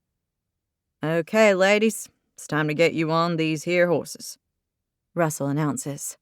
Sebastian rubs my shoulder. You'll be fine. I know. I got this, I reply with about 3,000% more confidence than I feel. I'm glad to hear it, Brady Bunch. I look up and see how soft his eyes are, how a smile lights up his entire face. And this time, when the feelings hit me, I don't even try to fight them. I've totally misjudged Mr. Darcy, and I am so in trouble. Chapter 16. Far too quickly, Russell hands me a helmet to wear and places a set of steps in place for me to climb up onto Marilyn's back, which might be a less daunting experience if I were wearing some sensible Timothy leggings and a pair of shoes designed in this century. In my full-length gown and ballet slippers, it is utterly terrifying. I secure the helmet under my chin and eye Marilyn. Her liquid brown eyes seem unfazed, and she lets out a huff as if to tell me to get on with it. It's now or never. Come stand on these here steps, miss, Russell instructs. Tentatively, I climb the steps until I'm in position. I give myself a little pep talk, trying to think of all the women I've seen riding side saddle. I land on one, a fictitious one at that, Lady Mary from Downton Abbey. Well, if she can do it, then so can I. And there's no way I'm going to entertain the viewers by embarrassing myself once more. I glance back at Sebastian. He throws me an encouraging smile. Russell pets the side of the horse. Put your left foot in the stirrup, push yourself up onto her, and hook your leg around the pommel. That's the part that sticks out, in case y'all were wondering. Pommel. Got it. I take a breath. Here goes nothing. I slip my foot into the stirrup and swing myself up onto the horse. My butt in place, I hook my right leg around the pommel and settle into the saddle. My instinct, or maybe simply too much time watching Lady Mary ride her horse, tells me to lean down and collect the reins in my hands. You're natural, Russell declares, and I think I detect a note of admiration in his voice. But then again, all I did was climb some steps and sit on a horse in a fancy dress, so I might be reading too much into it. High atop my horse, I survey the stables and the rolling fields beyond. This isn't so bad. It suits you, Sebastian says. I look down at him and reply in my best English accent. Am I a lady of the manor now? Absolutely. His features soften as he smiles up at me, and I swear my heart skips a beat. But I suggest you work on the accent. I feign offense. Hey, I thought I sounded exactly like Lady Mary. He laughs, and somehow the sound reaches inside and makes my belly do a flip. You did if this Lady Mary were an American on a horse for the first time. I give him my best glare, but can't help but smile. I distract myself by watching as Reggie climbs carefully onto her horse beside me. Looking good, Reggie, I call out. Whoa, she exclaims as the horse moves back a step. Can you make it stay still? It's moving and freaking me out. I'm holding her reins, miss, Russell replies pointedly. He's clearly a little touchy about his horses. Reggie has another try, and this time manages to get herself onto her side saddle. Settling herself in, she says, "Hey, it's kind of nice up here." "I know, right? Just as long as our horses don't decide to break into a run." "That won't be a problem if you treat her right, miss," Russell says. "Be confident and relaxed. Your horses will sense your fear if you're not and may take control." "That does not sound good to me, darling," Reggie says. "We're moving out now, so y'all hold on." Russell takes the reins of my horse, and another guy in a checked shirt steps forward to take Reggie's. I glance at Sebastian, and he throws me an encouraging smile. "We're really doing this," I mutter. As the horses move, I clutch onto the reins as though they're a lifeline. Soon, we begin to get into a slow rhythm, plodding along, and I even begin to enjoy it. Once we're out in the paddock and have been led around a course, we come to a halt. It feels strange to be stationary once more, and I surprise myself with wanting to move again. Russell asks if we'd like to try walking unaided. I nod and grin at him, my initial nerves evaporating. "All right, y'all are now officially in control." I hold the reins in my hands and make the clucking noise I've heard people use on TV. To my surprise, Marilyn begins a slow walk, and soon enough, we're back in the clompin' rhythm from before. Only this time I'm riding solo, and it feels good. I look over at Reggie. She's busy telling her horse to gee up and clucking and bouncing up and down in her saddle. The horse refuses to move. "A little help here," she calls out. Russell saunters over to her in his casual cowboy way. "We're good, aren't we, Marilyn?" I say as we walk steadily along. "You and I are a great team." I hear the sound of hooves nearby and expect to see Reggie and her horse moving once more. Instead, I'm met with the sight of Sebastian atop another beautiful chestnut horse, riding as though he's been doing so all his life. Which he has. So, it makes sense. As I watch him sitting upright, commanding his horse, my breath shortens. I will not lie, looking more like Mr. Darcy than he ever has, with his strong legs and their snug pants and riding boots. He's confident and sexy in that total romantic hero kind of way. Oh my. I watch him ride over toward me and try my best not to show him what's raging inside of me. The last thing he needs is another woman going all silly over him. He slows to my pace and pulls in beside me, followed by a cameraman. "Looking good, Brady." "I'm just plain old Brady now, huh? What happened to Bunch?" "I think we're on a first-name basis now, don't you?" "Oh, my last name is Bunch, is it?" He laughs, and it sends a wave of electricity through me. "I see you've graduated." "Oh, I'm a quick study." "I can tell. How are you finding it?" "It's easy once you know how, I guess." "We'll have you riding at the Cheltenham Festival before you know it." "What's that?" "It's the most prestigious race meeting in the British National Hunt." "That sounds too fancy for me." "Don't tell me. You go every year." "No, I don't. Naturally, I've been a few times, but I prefer riding.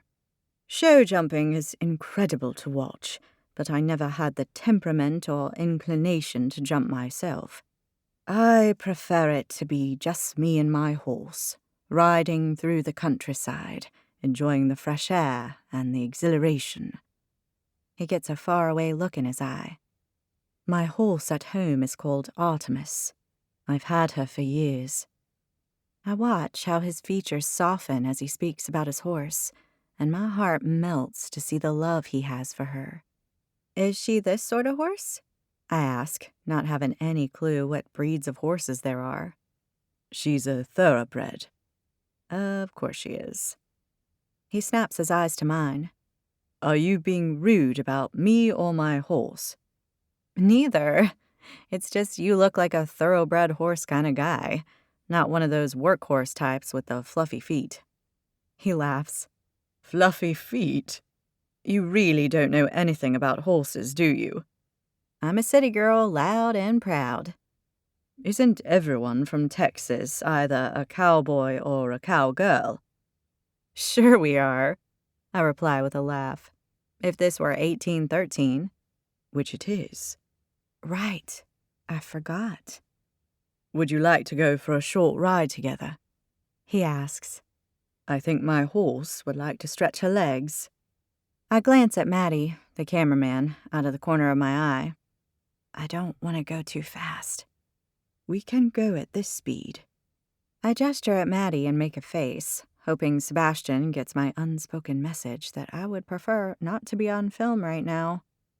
He looks up and says in a louder voice, Tell me more about your grandmother's embroidery. Did she really teach you all you know about the art? I'm sorry, what now? Your grandmother, he repeats, shooting me a look.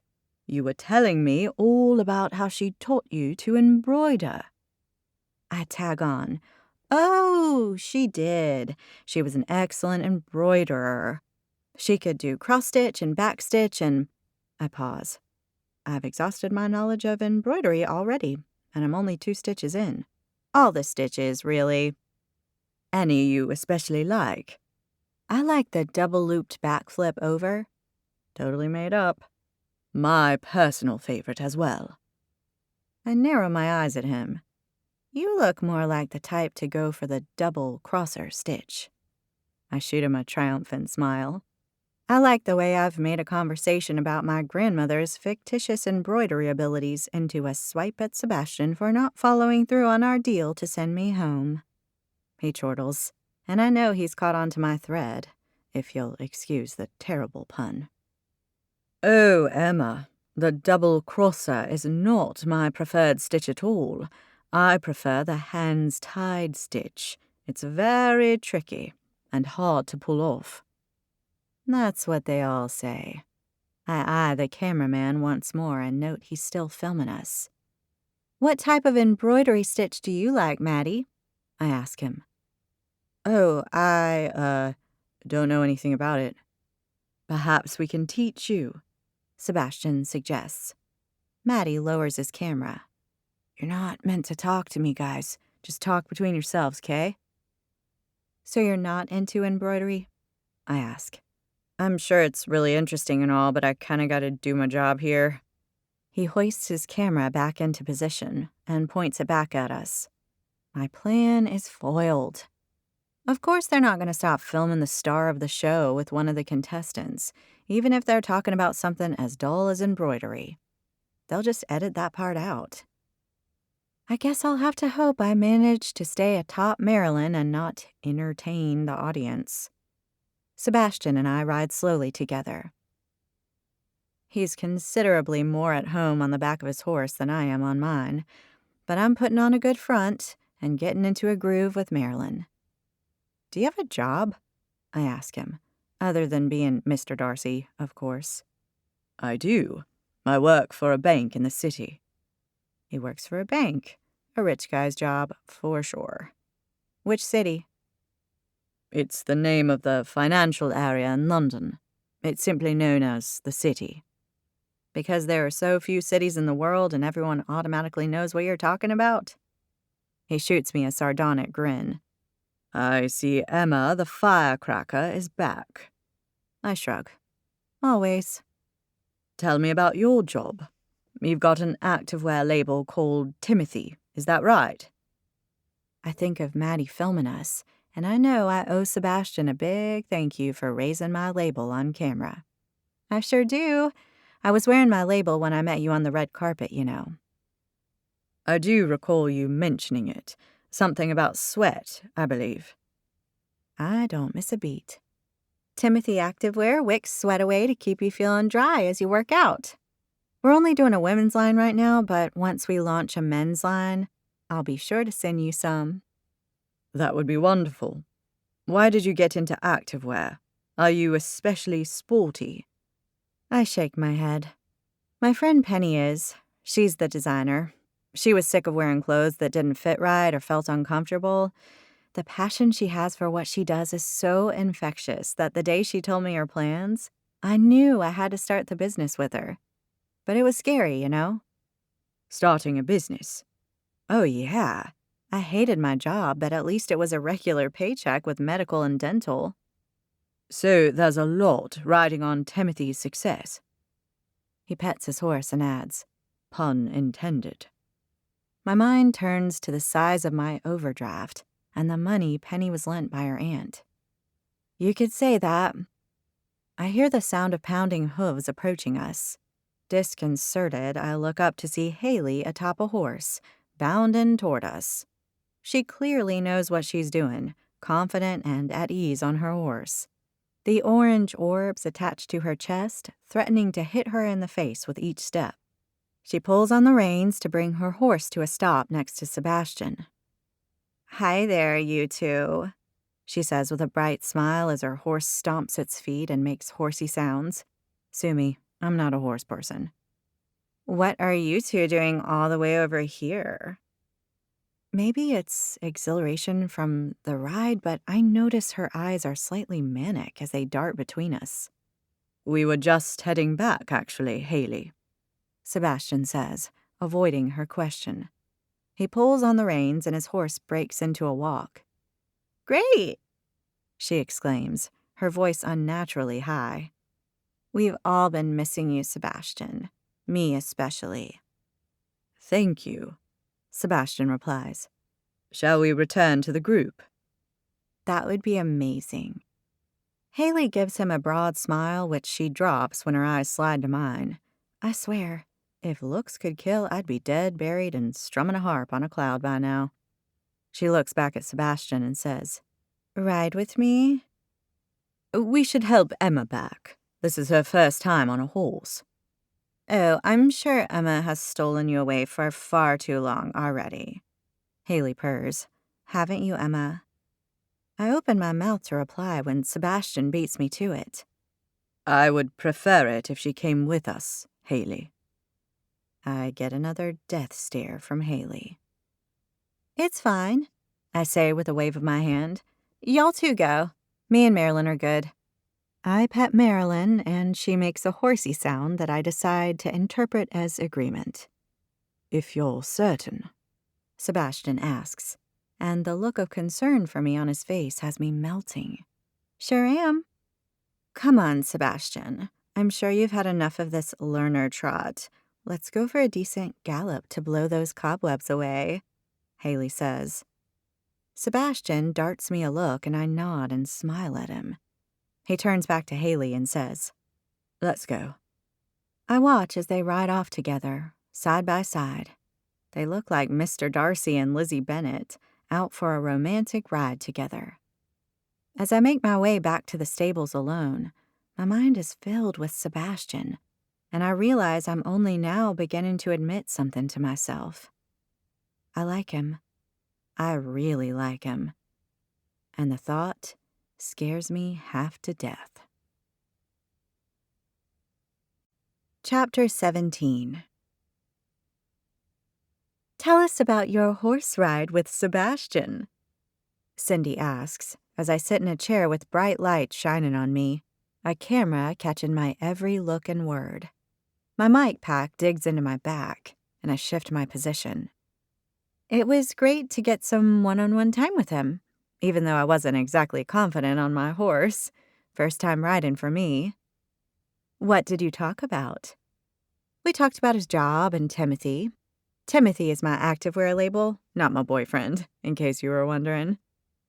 "Have you developed any feelings for Sebastian?" A small smile creeps across my face before I can stop it. Even though I've begun to, I don't want to tell her about it. He's a great guy. "Can you expand on that? Start with, the way I feel about Sebastian is." This is so natural. "Sure. The way I feel about Sebastian is, I like him. I didn't think I would, but I do." "Why didn't you think you'd like him?" "Because begin with, I didn't think I would like Sebastian because, Cindy says, much the way a mom says to her child for the 400th time that day. Right, I forgot. I didn't think I would like Sebastian because he was so reserved when we first met. But now I'm getting to know him and I like him a lot more. Cindy gestures for me to continue, so I add, of course, he's super hot and charming, but he's got a playful side to him as well. Like the time he read your note and told you he couldn't go to your room? For the record, as I've said before, I did not invite him to my room in that note.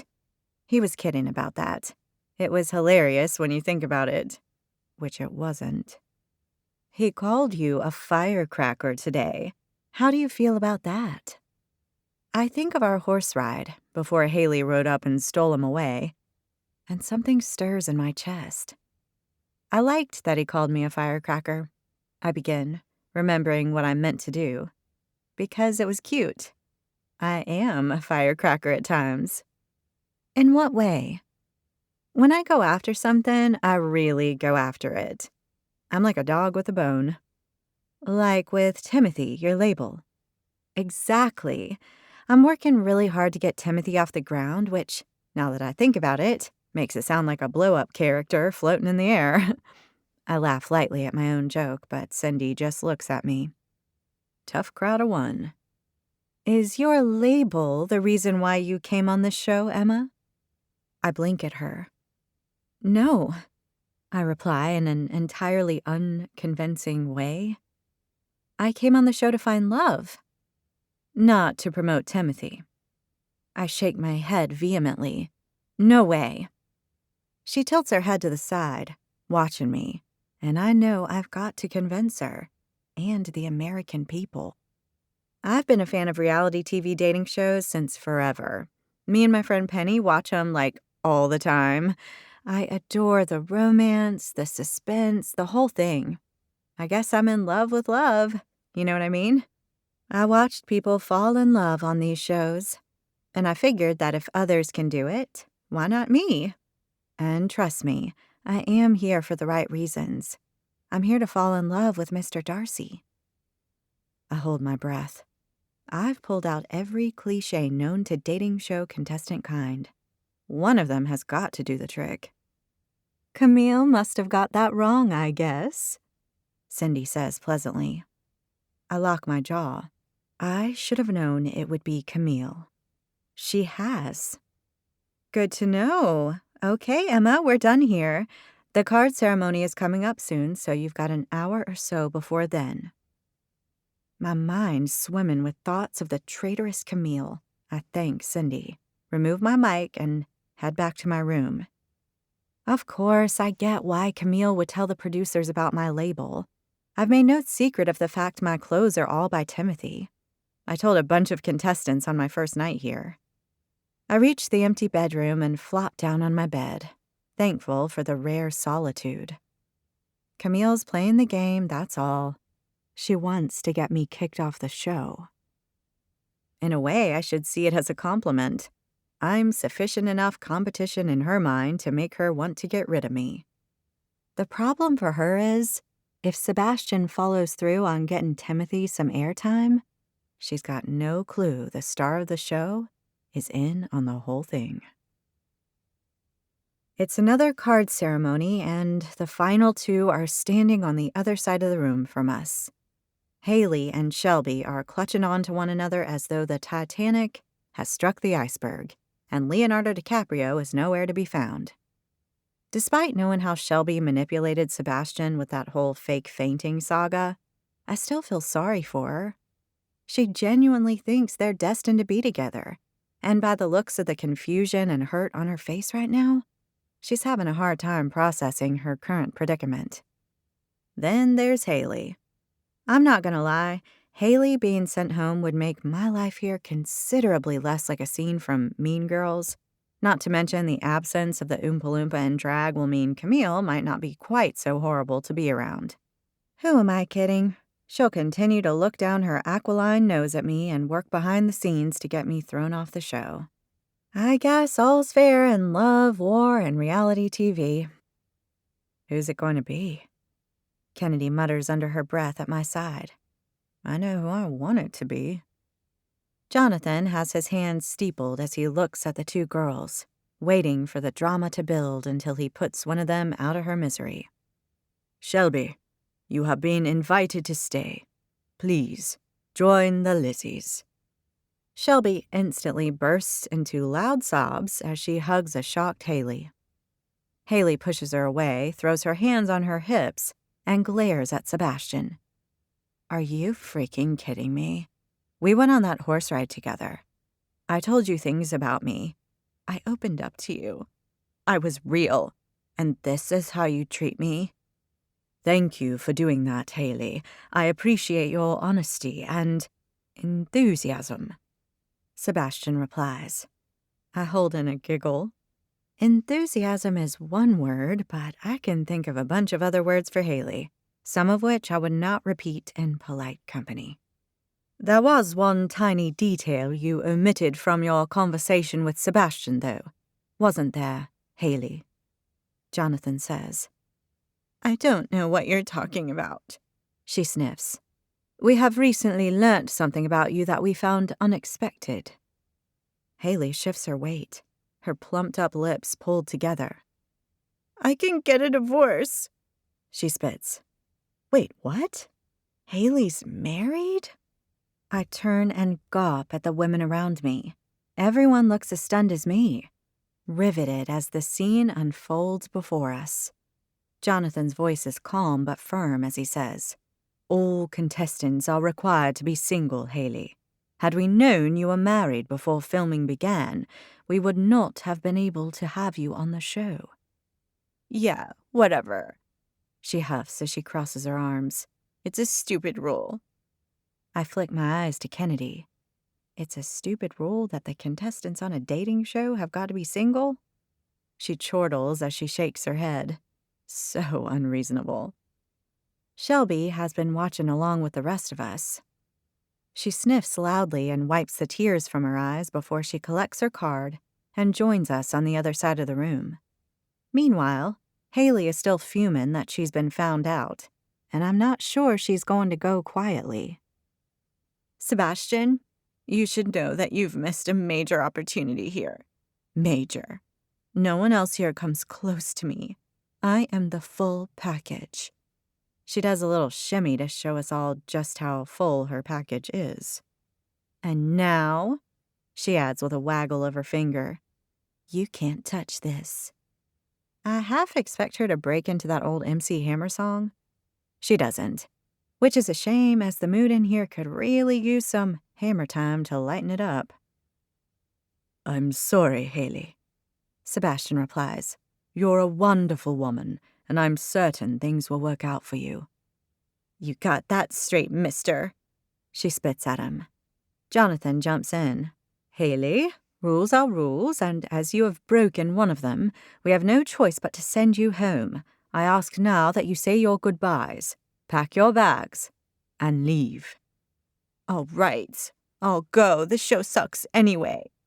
She scowls at him before she holds her hand in the air and exclaims, Later, biatches, to us. She turns on her slippered heel and waltzes out of the room, her hips swinging from side to side like a pendulum. I'd like to say I'm sad to watch Haley leave, but we all know that would be a bald-faced lie. She's been nothing but horrible to me the whole time we've been here. Seeing her sent home has me punching the air. Well, metaphorically anyway. The cameras are trained on the Lizzies, so I don't want to look too happy. A tall guy from the crew follows her out, probably to ensure she doesn't set the house on fire or something, and we're instructed to stay where we are for more filming. Beside me, Shelby asks, After what's just happened, I thought we would definitely be done for the night. There's a special announcement coming up, one of the crew replies. Hold tight, we'll be right with you. I glance over at Sebastian. He's now on the other side of the room with Jonathan, their heads down as they talk. That was brutal, Kennedy says. Who knew she was married? I know, right? I reply. She's an idiot, Camille announces. I shoot her a sideways look. I thought you two were friends.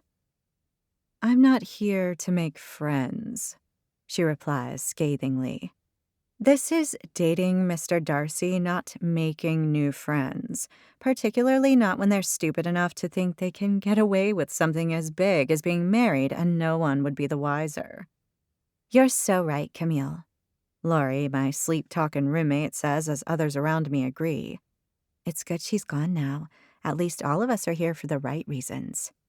I work hard at not rolling my eyes. Why do you think they're going to film some more tonight? Phoebe asks. Reggie turns around to face us. Maybe they're gonna announce a second guy. Darcy's best friend, Mr. Bingley, maybe, I offer, watching Jonathan and Sebastian on the other side of the room. Mr. Bingley would be nice, Phoebe replies. Or Mr. Wickham, Reggie says. I could take a scoundrel like George Wickham for a twirl right about now. I bet a man like him would be real exciting. Gosh, yes, one of the other contestants nearby agrees as others pile in with their ideas. A few moments and a lot of eager chatter between the contestants later. They call for order, and the camera lights flick back on. Jonathan stands before us once more, flanked by Sebastian. Ladies, with Haley now gone, we are down to you as our Lizzies. Congratulations to you all. He beams out at us. Now, I'll hand over to Mr. Darcy to say a few words. Sebastian? Sebastian steps forward, looking serious.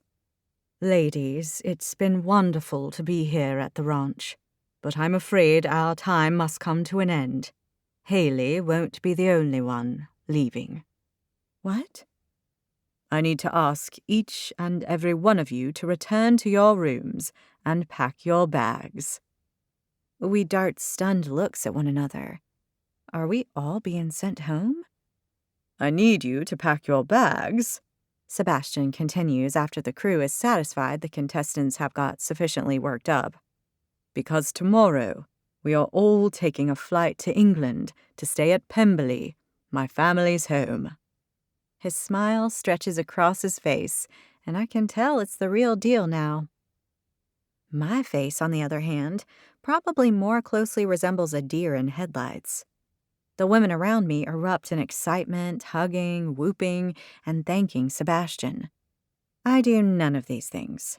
Instead, I stand rooted to the spot, my brain on fire. I'm going to England? But that's 1,000 miles away. No, more. A lot more. It's over an ocean. It's an entirely different country. Sure, they said bring your passport, but I figured it'd only be for the contestants who got into the top few, and I had no plans whatsoever of being one of those women. Oh, one other things, ladies, Sebastian says, and the room falls quiet. You'll be able to wear whatever you want on the flight. No need for Regency attire. Might I suggest some comfortable activewear, perhaps? His eyes slide to mine, and I feel a shot of elation. It cushions the blow. As we're herded, cattle, remember, back out of the room and directed to our bedrooms, I catch Sebastian's eye once more. He mouths, "My room," and I manage to nod briefly before I move into the hallway, lost in thought. I feel a hand on my arm and look up to see Kennedy, her face bright with excitement. Can you believe we're going to England tomorrow? England, baby! I knit my brows together. I think I'm still processing. What is there to process? We're going to have such an adventure. I've never been there before. Heck, I've never even left the country. Well, other than to go to Cabo, but everyone does that where I'm from. But it's England. It's like really freaking far away. She looks at me sideways as we lift our petticoats so we don't trip on them as we climb the stairs to our rooms. You okay, Emma? Sure. I guess I should have worked out that we'd be going to England if we're on a show called Dating Mr. Darcy. She laughs. I know, right? This is going to be amazing. I chew on my lip. Why does it bother me so much? Is it because of the fact we're traveling far away from here, from my work, from my life? Or is it something else? Whatever it is, I'm finding it hard to kick the unsettled feeling that's sunk in my belly. Chapter 18. Later that night, once Reggie and Lori are lightly snoring and mumbling in their sleep respectively, I throw on some leggings and a tee and sneak on mouse-like feet down the hallway. As I round the corner a couple of doors down, I literally walk into somebody. I stagger back in surprise. Emma? Phoebe? Is everything okay? She stage whispers. I couldn't sleep, I reply, flustered. I thought I'd go for a walk. A walk? Oh, I thought you might have been going to the bathroom. That would have been a lot more believable. What are you doing here? I ask. Same. I take in her cute tank and PJ shorts. They've got teddy bears and love hearts all over them. They're so Phoebe. But you're in PJs. Oh, they're very comfortable for walking. Right. I guess I'm nervous about the flight tomorrow. I'm eager to get away from her so I can get on with my clandestine activity, so I say, You'll be fine, we can sit together. She smiles at me. That would be nice. Well, enjoy your walk. You too, she replies before she takes off down the hall as though her pants are on fire. I watch her leave and I am once again alone in the darkened hallway. What was she doing here? There was no way she was going for a walk. I chew on my lip as a fresh thought fills my brain. Had she been to see Sebastian? I didn't think any of the other contestants had a clue where he slept. But then, maybe I'm totally naive and he's been seeing contestants in his room all this time. Despite knowing that rationally it shouldn't matter to me even if he has, my belly sinks to the floor. I know this is a dating show. He's got his choice of eager women, and he's here to fall in love. At the end of this show, he's got to name his Mrs. Darcy and propose. I need to shake it off. Sure, I've started feeling things for him that I wish I didn't, but I'm not here for him. I'm here for my label. But lately, I find I've got to keep reminding myself of that. Things are beginning to get complicated. I press on down the hallway, moving as swiftly and quietly as I can. I knock lightly on his door and wait. A moment later, I'm met with Sebastian in a white t-shirt and pair of jeans. His face lights up as his eyes land on mine. Brady Bunch, he says with his sexy accent. Hey, I feel like a goofy teenager meeting a boy she's got a crush on. He pulls the door open and stands back for me to enter. As I do, I round on him, those crush feelings replaced with something else. Tell me something straight up, okay? I raise my index finger in warning, and you cannot lie to me. He darts me a quizzical look.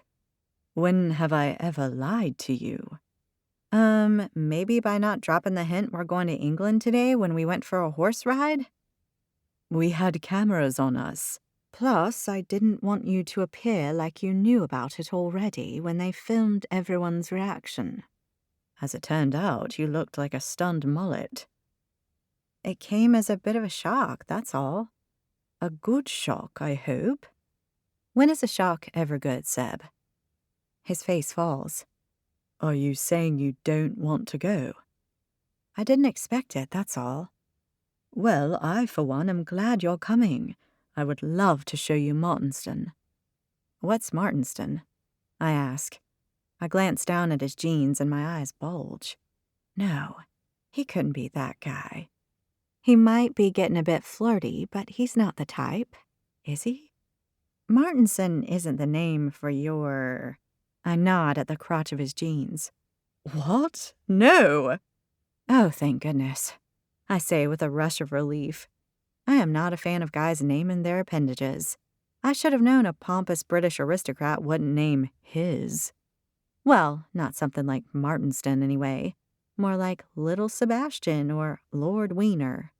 Oh, please stop me now. So, exactly what is Martinston? I ask. It's my family's home. They're calling it Pemberley on the show because of the book, of course, but that's not its real name. Martinston has been in our family for generations. It's really special to me. That's why his smile flipped to genuine when he told the contestants about it. My heart squeezes at the thought he wants to show me his home, and the fact he's not the type to name his, manhood either. I'd like to see your home, Seb. I'm glad. His eyes lock with mine, and I wonder what it was that I hated about him so much. He's a good guy. Sure, he's still a total douche to choose to go on a reality TV show to find love, but none of us are perfect, right? I hope you'll like it. It's a castle, Seb. I'm sure I'll love it. Not a castle. Sorry, my bad. I raise my hands in surrender. A manor house, so different from a castle. He opens his mouth to reply, but seems to think better of it. Instead, he says, "What was it you wanted me to answer honestly?" I saw Phoebe in the hallway on the way here. She seemed flustered. She told me she was going for a walk. He cocks an eyebrow. Much like you were. Fair point, I concede. But I was coming to see you. What was she up to? I honestly don't know. But in case you're indirectly asking me what I think you are, I assure you, Phoebe was not here with me. Nor does she know where my room is, as far as I'm aware. The heaviness in my belly lifts, and I'm surprised at how relieved I feel to hear him say it. I'm glad we cleared that up. He takes a step closer to me, and I catch a hint of his scent, his physical presence making my heart thud like a beating drum. Why does he have to stand so dang close? Doesn't he know it's confusing for me? More than confusing. What is interesting, Brady, is how the thought of another woman visiting me has clearly upset you so much. I'm not upset. I'm only, I search for the correct word, concerned. You're concerned? Yes, I'm concerned about our deal. He holds my gaze, and I fight the urge to wrap my arms around him and kiss him. Wait, what? Me kiss Sebastian? Have I completely lost my mind? I clear my throat. Speaking of which, I need to thank you for the chance to promote my label tomorrow when we travel. It's really great of you to set that up for me. I'm only pleased I could help. You're a total lifesaver. Truly. Well, there's only so many times I want an angry Texan turning up at my room in the middle of the night. I bat him playfully on the arm. Oh, you love it. Once you've got your label on camera, I imagine you'll want to leave. Getting away from here is all I've been able to think about since the Regency clothes bomb was dropped. But that was before I began to feel things for Sebastian I never expected to feel. Confusing things. Wonderful things. I nod. That's the plan. As impossible as I imagine you'll find this, I will be sorry to see you go. My heart rate picks up again. I thought I was a pain in your butt. A smirk spreads across his face. What makes you say that? Are you serious right now? I haven't exactly been nice to you. Granted, you are pushy, and you came here to promote your label, which I might remind you is against the rules. And not only that, you get extremely bolshy when you don't get your way. Don't hold back there, cowboy. Despite it all, Emma Brady, I find you intriguing. Irritating beyond belief, but intriguing all the same. I blink at him. Sebastian finds me intriguing? I swallow down a rising lump. You do? Is that so hard to believe? Well, I am a thoroughly intriguing person. I deadpan. His eyes crinkle as his smirk reaches across his face. And extremely modest as well. So, what's so intriguing about me exactly, huh? Please don't judge me. It's not every day a guy who looks like Sebastian compliments me like that.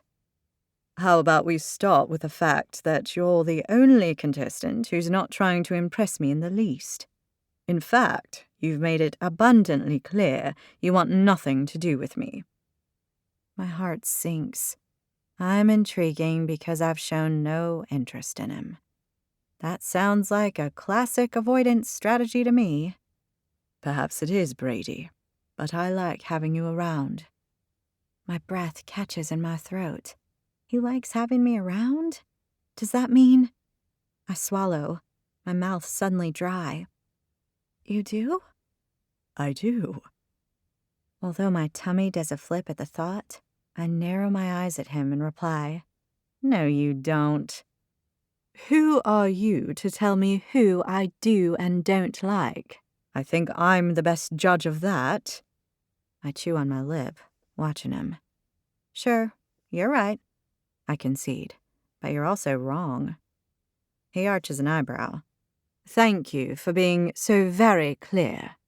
What I mean is, you think you like having me around when you really don't. Might I refer you to my earlier statement about being the best judge of how I feel? Let me spell it out for you. This is a totally artificial environment. We've been thrown together, we're all dressed up, y'all are pretending to be Mr. Darcy, I'm one of the Lizzies. I roll my eyes on behalf of Jane Austen. It's only natural that we would develop feelings for one another. His face creases into a smile. You have feelings for me, Brady? Dang it! Did I just say that? No, I don't. I insist far too firmly. You just said you do. Well, tell me this then. Why do I want to leave, Mr. Know-It-All? You see, that's where you're wrong. You don't want to leave. I do. You did, but you don't anymore. Ha! The cheek of the man. The fact that he's right is totally beside the point. For your information, I have put my own very important needs aside so you could dispense with the crazies. I land on an appropriately grand-sounding word to describe my sacrifice, and add, I've been magnanimous. But you still want to stay. Seriously? I throw my hands on my hips. And you call me irritating? His eyes smolder as his gaze holds mine. It does things to my insides as thoughts race through my mind. Does he? Do I? Will we? My eyes drop to his mouth. Are we about to kiss? Well, he says. I swallow. Well? Whether or not you want to stay, we've got a long flight tomorrow. I expect you'll need your sleep. Right. He's not going to kiss me. He doesn't feel it too. To my surprise, I feel like I might cry, which I know is insane. There are a million reasons why kissing Sebastian would be a completely terrible idea, like the fact he's not my type. He's formal and uptight, and I bet if you looked up the word overprivileged in a dictionary, you'd find a picture of Sebastian Huntington-Ross, smiling that sexy smile of his. Or what about the fact that he's from an entirely different world from me? A world that, frankly, scares the crap out of me. Or how about the doozy of all doozies? He's come on this show to find love? Surely that's got to be the biggest deterrent of all. But none of them mean anything right now. Because as I look at him, all I want to do is feel his lips against mine, his body pressed up against me. I guess I'll go then, I say, but of course I mean the opposite.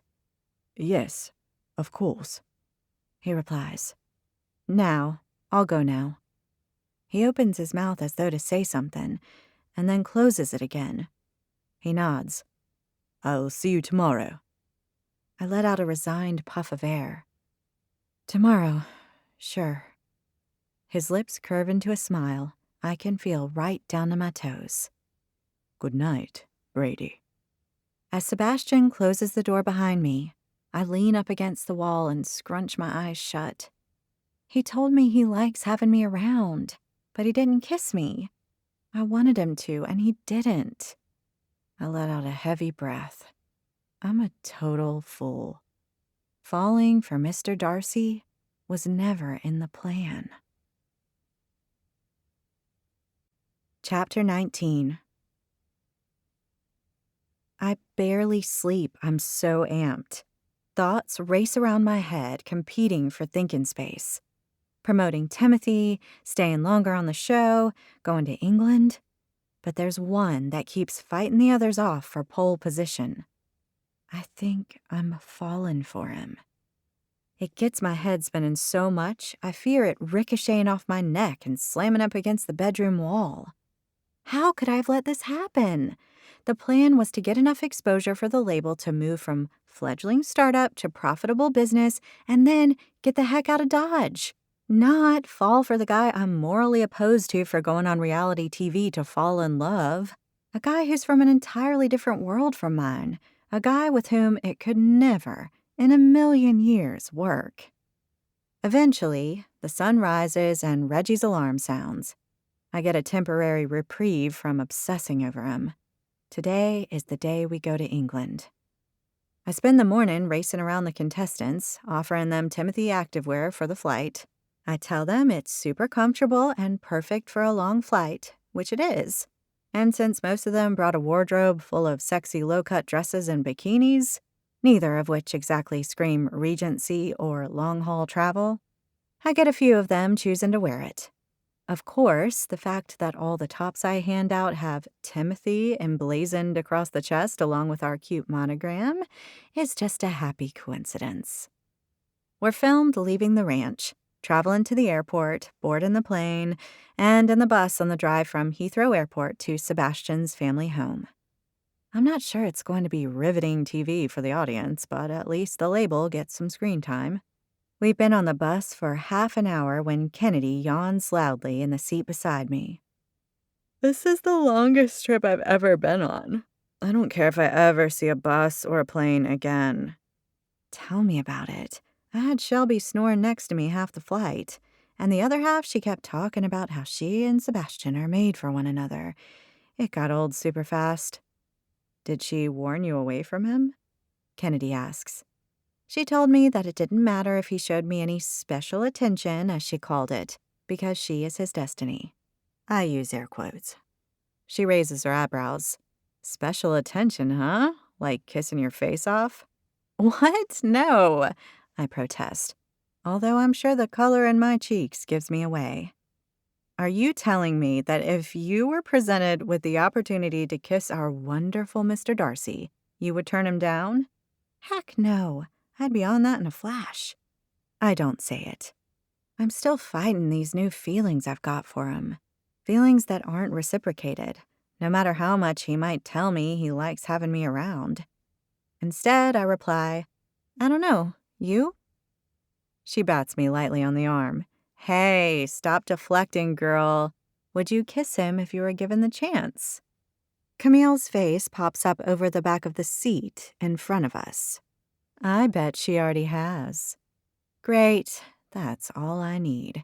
Camille weighing in with her 2 cents worth. Only in her case, it's $1 worth, thanks to her family's wealth. What makes you say that? Kennedy asks as I glare at Camille. Haven't you noticed the way she's always making googly eyes at him, like he's her favorite flavor of ice cream? I do not. Yeah, you do. I bet you follow him around like a lovesick puppy. Camille, you're just jealous because Sebastian obviously likes my girl here, that's all, Kennedy says.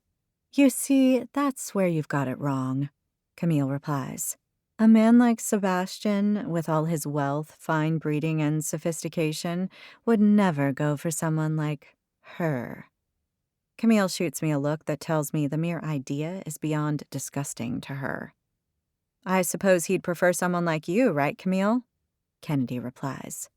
Naturally, she replies with a lift of her skinny shoulder. We're from similar worlds, you know. We understand each other. Sebastian and I are simpatico. Kennedy rolls her eyes. Simpatico? More like psycho. I try not to scoff, but I'm pretty sure I fail. You're trying to tell us you're an English aristocrat now, Camille? Because I've got news for you. You're not. Sticks and stones, girls, sticks and stones. We'll all see who comes out on top soon enough. And I can tell you one thing for sure. It won't be your girl, Kennedy. I guess we will see, Camille, I reply with as sweet a smile as I can manage, which is to say it probably resembles more of a scowl. Deciding her work is done, with a flick of her hair, Camille turns her back on us and disappears behind the seat. I've said it before and I'll say it again. She is just lovely. I mumble, and Kennedy and I both burst into snorting giggles as we try to keep our voices down. No one wants to poke the Camille beast twice in one day. A few miles later, the bus slows and turns off the charming country road we've been traveling down, with its rolling green fields and quaint stone fences, into a long tree-lined driveway. We pass by 2 tall pillars flanking the entranceway, and I read the word Martinston on a brass metal plate. Oh my God, I say, we're here. Kennedy leans over me to get a better view. Seriously? Is he the friggin' King of England? The coach crunches along the gravel driveway, under a line of old trees that form an archway over our heads. Surrounding the driveway are fields of lush green grass, speckled with cows and sheep. And then, after what feels like minutes, the house comes into view. It takes my breath away. It's magnificent. There's no other word for it. 3 stories tall, the huge building with its turrets and long windows towers over gardens leading to a gorgeous pond. I've got no clue about architectural styles, but I can tell it's old, maybe a few hundred years. Just the sight of it transports me back to a time of horse-drawn carriages and ladies and gentlemen playing croquet on the lawn. It's elegant and whimsical and looks like, well, it looks like Mr. Darcy lives here. Which is quite appropriate, really, considering he does. I stare out of the window at the house, utterly transfixed. A lump rises in my throat as an odd sensation spreads across my chest. Would you look at this place? Laurie exclaims. Pemberley is gorgeous. Wow, this guy's seriously loaded. I had no idea, Reggie says as she stands up to get a better view. Welcome to Downton Abbey, girls, Kennedy says to nods of agreement. Only much, much better, Phoebe agrees, because it's real. We come to a stop and the doors to the bus open. Everyone rushes to get out. I sit, collecting my scrambled thoughts. Seeing Sebastian's house, if that's what you call a building the size of an office block, suddenly makes this all feel so much more real. He may be play acting as Mr. Darcy, but he's the real thing. I always knew we were from different worlds. Seeing his home makes me realize we're from different planets. A girl like me would never fit into a place like this. Lizzie Bennet joked with her sister Jane that she realized she was in love with Mr. Darcy the moment she laid eyes on Pemberley. For me, seeing Sebastian's home, as stunningly fairy tale perfect as it is, only assures me beyond a whisper of a doubt that he and I could never be together. Any misguided feelings I have for him need to be left to wither and die. You coming, Em? Kennedy asks, interrupting my train of thought. I pull myself back to reality. Of course. I collect my things and make my way to the exit. Outside the bus, the place is even more overwhelming. There's an ornate fountain that looks like it could have been transplanted from Florence, a bunch of topiary trees and shrubs running past the house, and sitting right on top of the highest level of the house, there's a flagpole proudly flying the Union Jack. As if we need a reminder that we're not in Kansas anymore, Toto. We go through the process of collecting our luggage and are then grouped together in front of the house, mics attached and cameras at the ready. Although it's summer here, the temperature has dropped about 100 degrees from the unrelenting Texas heat we were used to, and it takes determination not to throw on a sweatshirt over my Timothy apparel. Mr. Darcy will be stepping out of the front door onto these steps in about 30 seconds' time, Carl, one of the crew, informs us. and my belly does a flip at the prospect of seeing Sebastian again. I want you looking super happy to see him and excited to be here at Pemberley.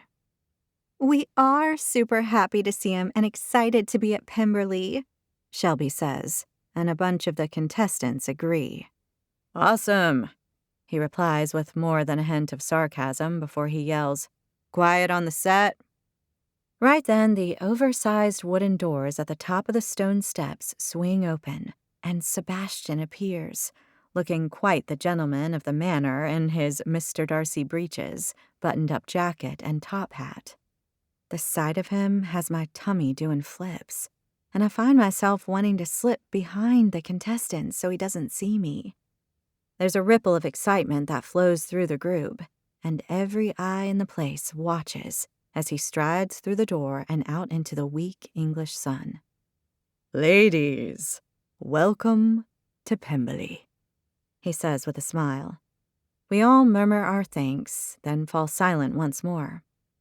"I trust you traveled well and are happy to be here at Pemberley." He shifts his weight, and I wonder whether he's uneasy given his much-loved Martinson the fictitious name. I wonder where Jonathan is, I hear Phoebe whisper behind me. "Oh, I'm sure he's lurking in the house somewhere," Camille replies. "He probably got lost. This place is huge," Reggie comments. "Once you are settled and changed into attire befitting a lady of Pemberley, we shall all meet for drinks on the terrace. Until then, adieu." He smiles at us and then turns and walks back through the large doors and into the house. Sometime later, we are allocated our rooms up the huge staircase on the second floor. I am beyond excited to find that not only am I no longer sharing with Reggie the snorer and Lori the sleep talker, but I've got Kennedy, my new bestie, in a room all to ourselves. And our room is off the charts gorgeous. It's massive with its own seating area and a huge 4-poster bed, complete with a top canopy and curtains to make us feel like princesses. There's a second bed near the ornate fireplace that looks like it has been added so that we can both sleep comfortably. The view is of the formal gardens below, with their boxed hedging and sculptures, and the most gorgeous stone pergola atop a low-lying hill in the middle distance. This place is incredible," Kennedy says, her eyes wide as she takes in the room. It's like stepping back in time to a really, really rich person's house, which it is when you think about it. I drop my luggage on the chaise at the bottom of one of the beds and gaze out the window. It sure is something. Are you kidding me? Did you see the portraits on the walls as we came up the stairs? All the art, the tapestries, the furniture? I didn't quite realize it back in Texas. I turn back to face her. Realize what? Sebastian is an actual bona fide English gentleman, as in a sir or something. I bite my lip, my insides churning with too many emotions. He lives a different life from us, that's for sure. A life I know I could never be a part of. Chapter 20. It's the first soiree at Pemberley, and we've been instructed to wear our Regency clothes and curl those ringlets around our faces once more. With a sigh of regret for my 21st century self, I pack my Timothy activewear in the room's chest of drawers. Sebastian followed through on his promise to allow me time to showcase my designs. Now it's my turn to play the part of one of the Lizzies. The place is abuzz with chatter as Kennedy and I reach the terrace. It's a beautiful, mild evening, and as usual, the drinks are flowing. Again, as usual, once Sebastian arrives, he's surrounded by a gaggle of eager women vying for his attention, their voices high and loud, interspersed with frequent giggles.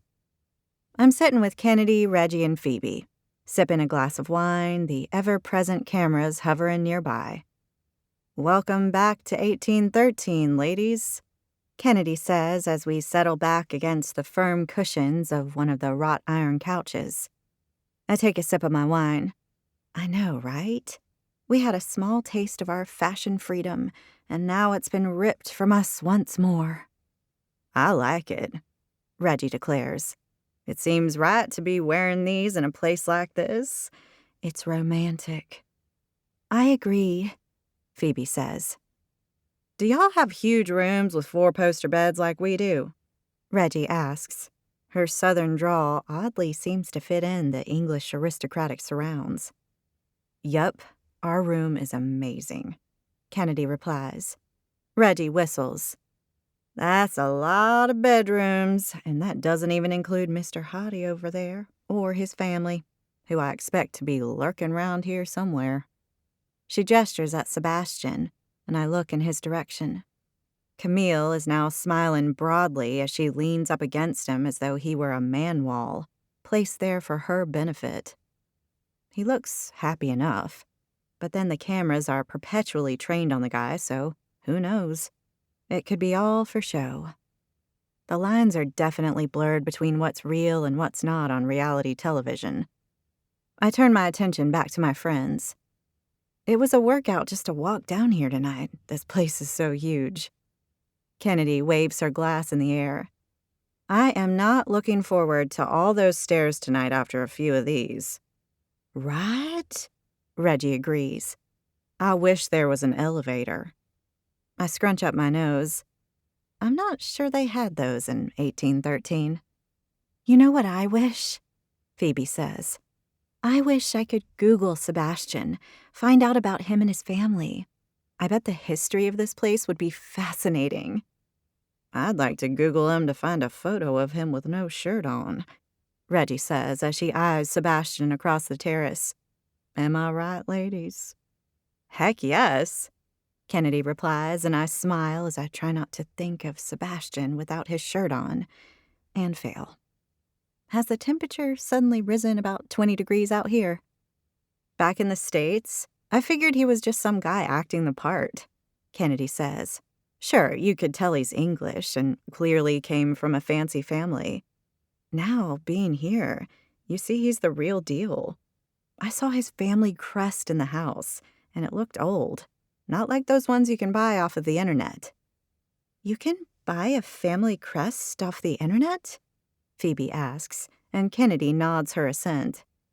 I roll my eyes. Remind me to do that when I get back home to my tiny rented apartment on the wrong side of town. Oh, you won't be heading there anytime soon, Reggie says. What makes you say that? He's into you, darling. It's plain as day. She leans forward and adds, whatever your secret is, please let me in on it. That man does things to me I'm not telling my mama about, if you know what I mean.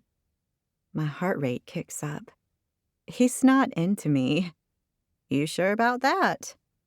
Look out, girls, Phoebe says as she sits more upright in her chair. He's coming our way. A moment later, Sebastian arrives. Good evening, ladies, he says in that sexy accent of his, and I have to work hard at resisting the urge to leap into his arms. I have got to get a hold of myself. If he reciprocated my feelings, he would have kissed me when he had the chance. And he didn't. How are you all this evening? He asks. Good, I reply, feeling thoroughly awkward as the others chat with him about the house and the journey here. He smiles and answers everyone's questions, even Reggie's about whether he's ever gone for a swim in his pond in just a pair of pants and a see-through white shirt, like Colin Firth in the famous BBC adaptation I used to watch with my mom. I have not, he replies with a twinkle in his eyes. But I'll certainly add it to my to-do list. As long as you tell us when you're doing it, we would hate to miss the show, Reggie purrs. I'll be sure to do that, Reggie, he replies smoothly. After talking with us for a while about his home and how we're finding the place, he says, Emma, would you like to go for a walk with me? I would like to show you the garden shrubs we were discussing earlier. We both know we didn't discuss plants of any kind. Garden shrubs, sure. He stands up and I do the same. "Until later in the evening, ladies," he says to the group. "I'll be holding you to that," Reggie says as we turn to leave. "I've got a sudden fascination with your garden shrubs myself now, too. Maybe we can go for a walk later." "I would enjoy that," he replies. Sebastian offers me his arm, and I hook mine over it all ladylike as we walk away. "Shrubs, huh?" I ask. "Actually, I wanted to show you the gardens. I think you'll like them." The fact you said gardens with an S tells me they're going to be a whole lot more impressive than my little window box. "You have a window box?" Don't pretend to be impressed. "I imagine it's a lot less work than our gardens." Watering a few gerberas every day or two isn't exactly work, you know. "Are you all settled in? Do you like your room?" "Oh, it's totally gorgeous." I can't help but gush. The skin around his eyes crinkle as he smiles at me. "I'm glad you think so." It would be hard not to. Your house is seriously amazing. You've got to know that. "It's not my house per se. It's my family's. We all live here. My mother, my grandmother, and my sister, too." A bit crowded, huh? I hope no one hogs the bathroom in the mornings. He smiles and asks, "Which room are you in?" "Why? Are you planning to pop in for tea and crumpets?" He shrugs. "I'm interested, that's all." I'm staying with Kennedy in the most incredible room with a massive 4-poster bed, which I gave to her. "Because you're so magnanimous." I know he's using my word to describe myself, and his playful tone has me relaxing from a tightly bound knot. You got it. "You'll need to narrow the room down for me. All the guest accommodations have 4-poster beds." How tricky for you to keep track, I jest. You've clearly got too many guest rooms. If you stayed with me, you'd be lucky if y'all got half the couch. Frank would claim the other half. Frank? My tabby cat. I think of my fur kid and my heart gives a squeeze. I miss him. He's so cute and fluffy. He can be quite prickly, though. Even with me, but we've come to an understanding. I feed him and let him do whatever he wants, and he doesn't maul me with his sharp cat claws. He sounds charming. Oh, he's the best. He was a rescue. The shelter said he was mistreated before I got him. I figured he'd gone through some crap, so he could keep his foibles. As well as his furballs. I look at him in surprise. Is that a joke, Mr. Darcy? I do believe it is, Miss Emma. Next time, how about you put your hand up so I know when you're joking? That way I can make sure to laugh. It's reassuring to know you care so much for my ego, he says with a laugh. Now, what color is your wallpaper and bedding? Blue? Light or dark? How many bedrooms have you got? A few. Light blue or dark? Light. In that case, you're in the peacock room. The peacock room? I'm so glad we cleared that up. He smiles, and warmth spreads across my chest, and it's then that I know I'm sunk. Everything about him draws me in and holds me there. I want to spend time with him, even in front of the cameras. I want to get to know him, to learn all about him. I want to be with him. Period. Only, despite signs to the contrary, it's clear he doesn't want to be with me. He comes to a stop and turns to face me. Tell me, Emma, what do you think of my home? He asks softly. It's breathtakingly beautiful. I'm glad you think so. Who wouldn't? It's got these beautiful grounds and all those bedrooms you seem to find so hard to keep track of. And the staircase? That thing is insane. It's quite something, isn't it? It was designed in the 18th century during extensive renovations to the original Elizabethan design. A fresh smile spreads across my face. Sebastian notices and says, What? You're very knowledgeable. Isn't everyone about the place they live in? I let out a laugh.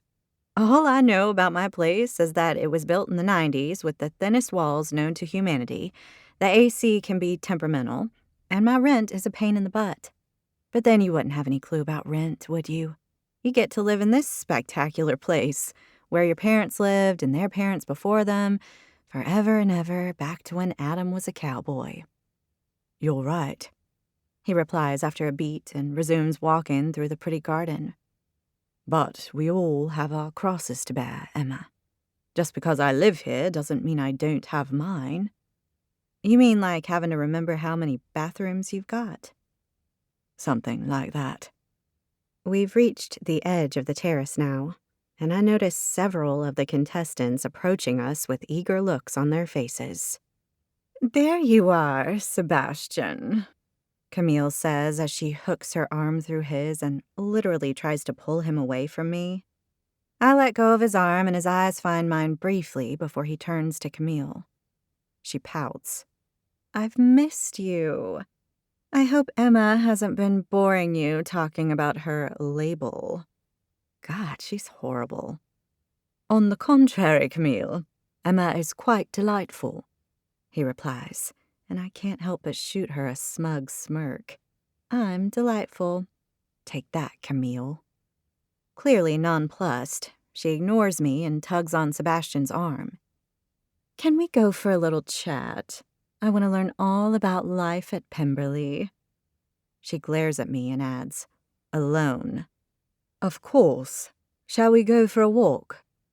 Actually, I've got us a place to sit and chat. Just over there. She points at the picturesque swing seat flanked by topiary bushes in the garden. Doesn't it look adorable? Adorable is exactly the word I'd use, he replies. I look down and allow myself a small smile. The Sebastian I've come to know would never use the word adorable. As he and Camille leave, and the cameras with them, I spy a spot on a couch next to my reality bestie, Kennedy, and plunk myself down against the comfortable cushions. Kennedy hands me a glass of wine. Nice chat with Mr. Darcy? It was fine, I reply non-committally. She props herself up and eyes me. You like him, don't you? Like genuinely like him. If I were smart, I'd deny it.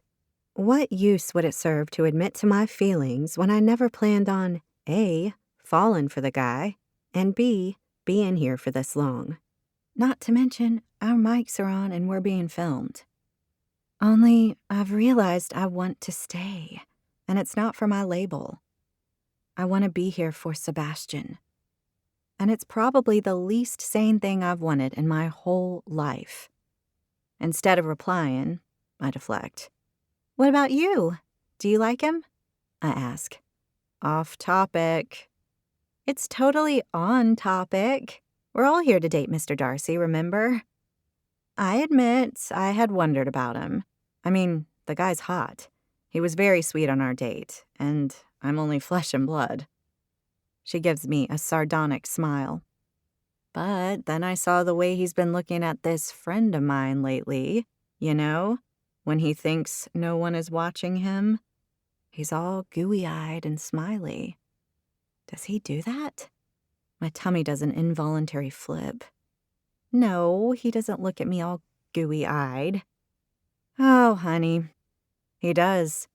I worked out pretty fast there's no point in even trying, not when he's got it bad for my friend Emma. I do my best to ignore the hope rising inside me. No, he doesn't, I reply weakly. He's being nice, that's all. She takes a sip of her drink. Sure he is. Kennedy's words catapult around my head. Sure, he pulls me aside to talk with me at the soirees, and he can be very flirty with me when we're alone, away from the cameras. But nothing has ever actually happened between us. And even if he did feel something for me, how do I know he doesn't have feelings for the other girls too? It's all too hard and far, far too confusing. Emma? Kennedy questions when I don't reply. I change my position to get closer to her, even though I know every word we utter is being recorded. If I do feel something for him, and that's a big if, I know it'll never work out. We're from different worlds. She shrugs. So were Romeo and Juliet, and they are the greatest love story of all time. They both died. Plus, they were from the same worlds. Their families hated each other. She waves my protest away with a flick of her hand. Whatever. Forget about your different worlds. Surely you know opposites attract. I look down at my hands. I don't know if I can see it working once the show's over. We're too different. I'm from literally the wrong side of the tracks. Home was a tiny 2-bedroom house with a small yard. Now it's a rented studio apartment with a crappy window box. I'm not polo and luncheons and Chanel jackets. I'm baseball and hot dogs and a Budweiser with my bestie watching reality TV. Kennedy maneuvers herself so she's facing me full on. Em, do you like him? I chew on my lip and then nod, wishing we were having this conversation anywhere but here. Then tell me something. How often do you get to meet a guy who sets your soul on fire? She asks. I know what the answer is. I know how I feel about Sebastian. It's crept up on me, so quietly I didn't even notice it. And now he's virtually all I can think about. I swallow, my heart fluttering like a hummingbird. He's not what I expected at all. A small smile busts out across my face. He's kind and funny and smart. All the things I thought he wouldn't be. He told me he likes me, but I don't know if that's romantically or as friends or what. Of course it's romantic. He's hot, you're hot. You'll have gorgeous babies together. I let out a surprised laugh. Babies? Let's not get ahead of ourselves here. You truly like him, so you've got to go for it. You know that, right? I glance over at Sebastian and Camille, sitting in the love seat together, their backs to us. Could Sebastian and I have something real? Something that could overcome our differences? Something that could survive outside of this reality show bubble? My insides twist. He lives here. My entire apartment could fit into his dining room. What does that matter? It matters for a whole host of reasons. What it all boils down to is that I'm scared. I'm scared to fall for someone whose life is so different from mine. I'm scared to put my heart out there, fearful he could choose another girl. I'm scared that if I let myself fall for him, he won't love me back. Fairy tale endings are very well in books and movies, but in real life, not so much. So instead, I reply in a light, breezy tone. I don't know. Kennedy pushes herself upright, her gaze on something behind me. Oh my God. What is it? She's going in. What? I turn to look at the swing set. Camille has got her hand hooked around the back of Sebastian's head as she gazes up at him, her face only inches from his. Sure enough, a moment later, Camille pulls his face down to hers and plants her lips on his. My insides twist painfully. It's no big deal, I tell myself. It's her kissing him, not the other way around. And I know Camille. She wants to win, and she's not the kind of girl to take a back seat. But then, he lifts his hand and pulls her in closer. And it becomes clear he's kissing her back. I look away quickly and push down the unpleasant feelings rising inside of me. Kennedy nudges me. You okay, Em? Fine, I mumble. I'm convincing no one. She places her hand on mine. You're not fine. I stick on a smile. He's allowed to kiss anyone he wants. This is a dating show. She narrows her eyes at me. It's fine not to be okay with this. We're in an insane environment. You'd never watch a guy you liked kiss another girl in the real world. Not without throwing your drink in his face anyway. You're right. It's all a bubble. It's a heat-of-the-moment thing, that's all. Atta girl. Why did it have to happen about 5 seconds after I admitted to my feelings for him on camera? If she wanted to kiss him, why couldn't she go do it somewhere else without all us seeing? You know Camille, Little Miss Competitive. I take a quick glance in their direction, and a wave of relief washes over me as I see the kiss is now done. Camille's hanging onto his arm, beaming out at everyone. I take a deep breath, close my eyes, and pretend to relax. Inside, I'm back to being that tightly wound ball of string. I know it shouldn't bother me. Heck, it's not like we've even had a romantic moment that's led to a kiss. But dang it if I don't feel like packing my bags right now and running away from here. And doing my best to forget Sebastian, the show, Martinston, and this whole dang thing. Chapter 21. It doesn't bother me, it doesn't bother me, it doesn't bother me. If you say it enough, does it come true? The image of Sebastian and Camille engaged in a game of tonsil hockey keeps flashing in front of my eyes. No matter how many times I picture it, it doesn't get any less horrendous.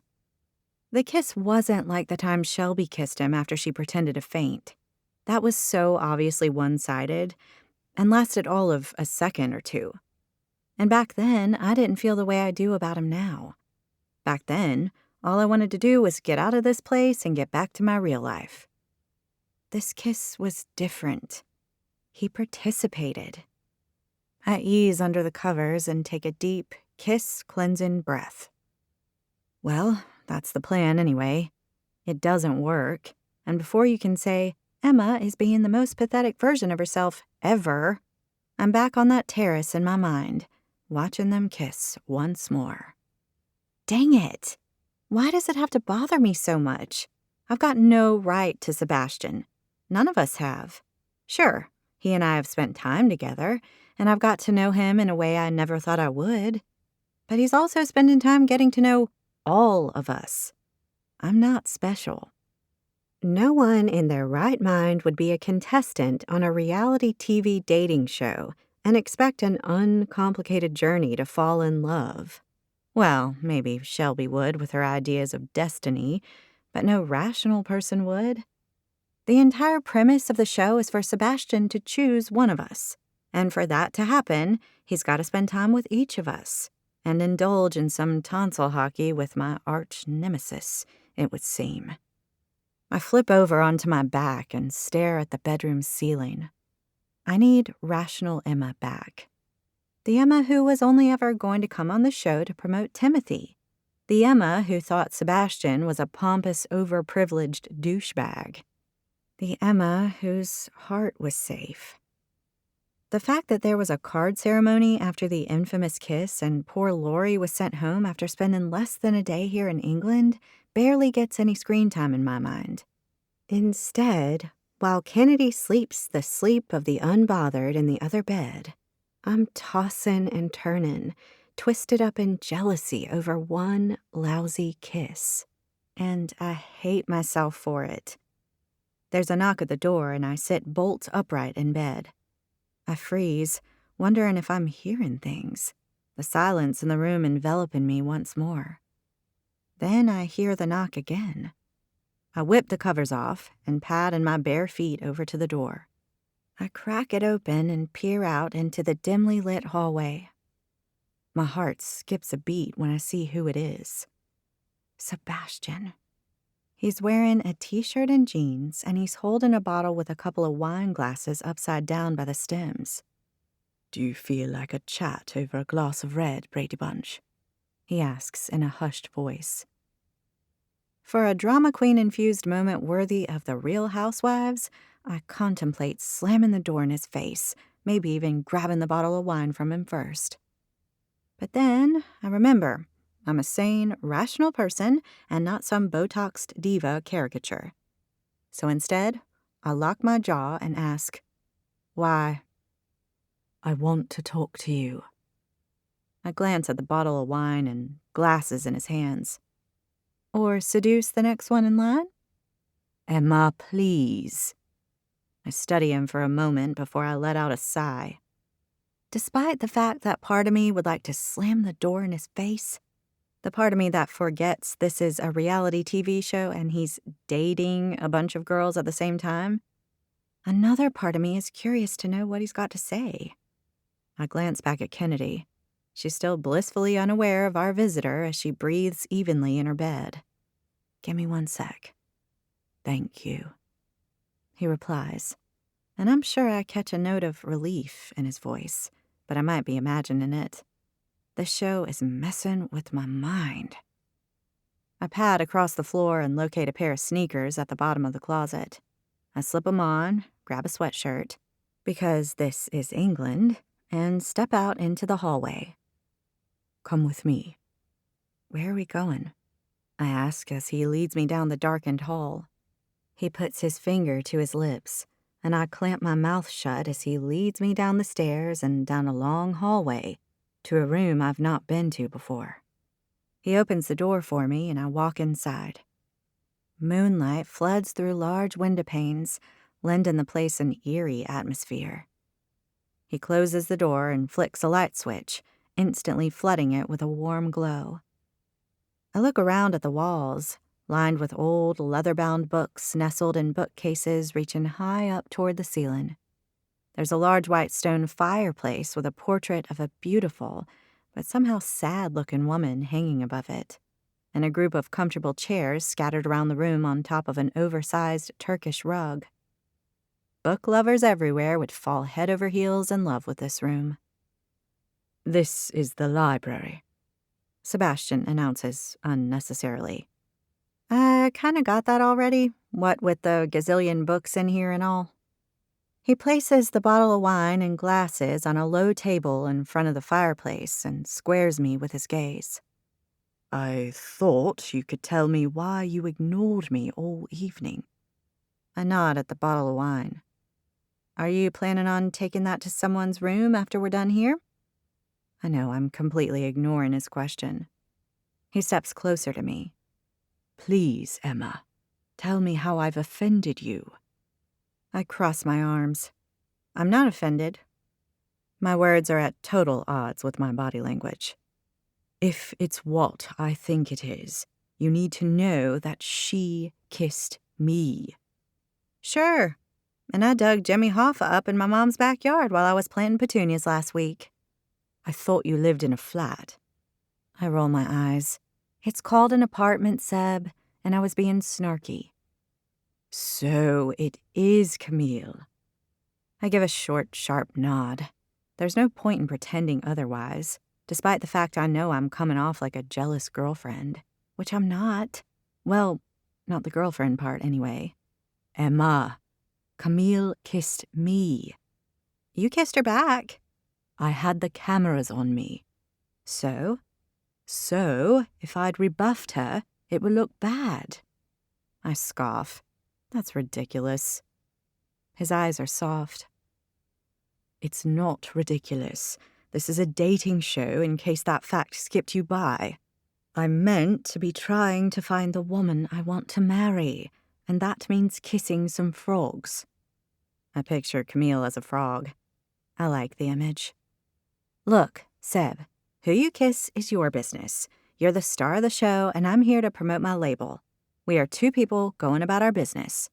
I can't resist to add. Only my business doesn't involve sticking my tongue down anyone's throat. He raises his eyebrows at me. End of story, I add with authority. He moves so close to me we're almost touching. Is it? He asks gently, and I swallow, electricity sparking through my body. Yes, I reply, although it comes out a little more breathless than I expect. Why does he have to stand so close, smelling the way he does with that impossibly sexy voice of his? It's making it hard to concentrate. I made you jealous. I'm sorry, Emma. I never intended to do that. I'm not jealous. I protest feebly, because it's obvious to anyone with half a brain that I am. He places his hand on my arm, and it sends a shock of electricity straight up it. I was in an impossible situation. Camille is very persistent. It seemed letting it happen could diffuse her somewhat. I didn't want to kiss her. I wanted to kiss someone else entirely. In fact, I've been thinking about it for some time now. I nod, because with him this close to me, telling me what I think he's telling me, it's all I can trust myself to do. He pushes a strand of hair away from my face, his fingers brushing against my skin. I like your hair down like this. With my heart thrashing around in my chest, I try to make light. Not a fan of the ringlets? I think you look beautiful in anything. I gaze back at him, and the little voice in the back of my head, telling me it will never work between us, grows quiet.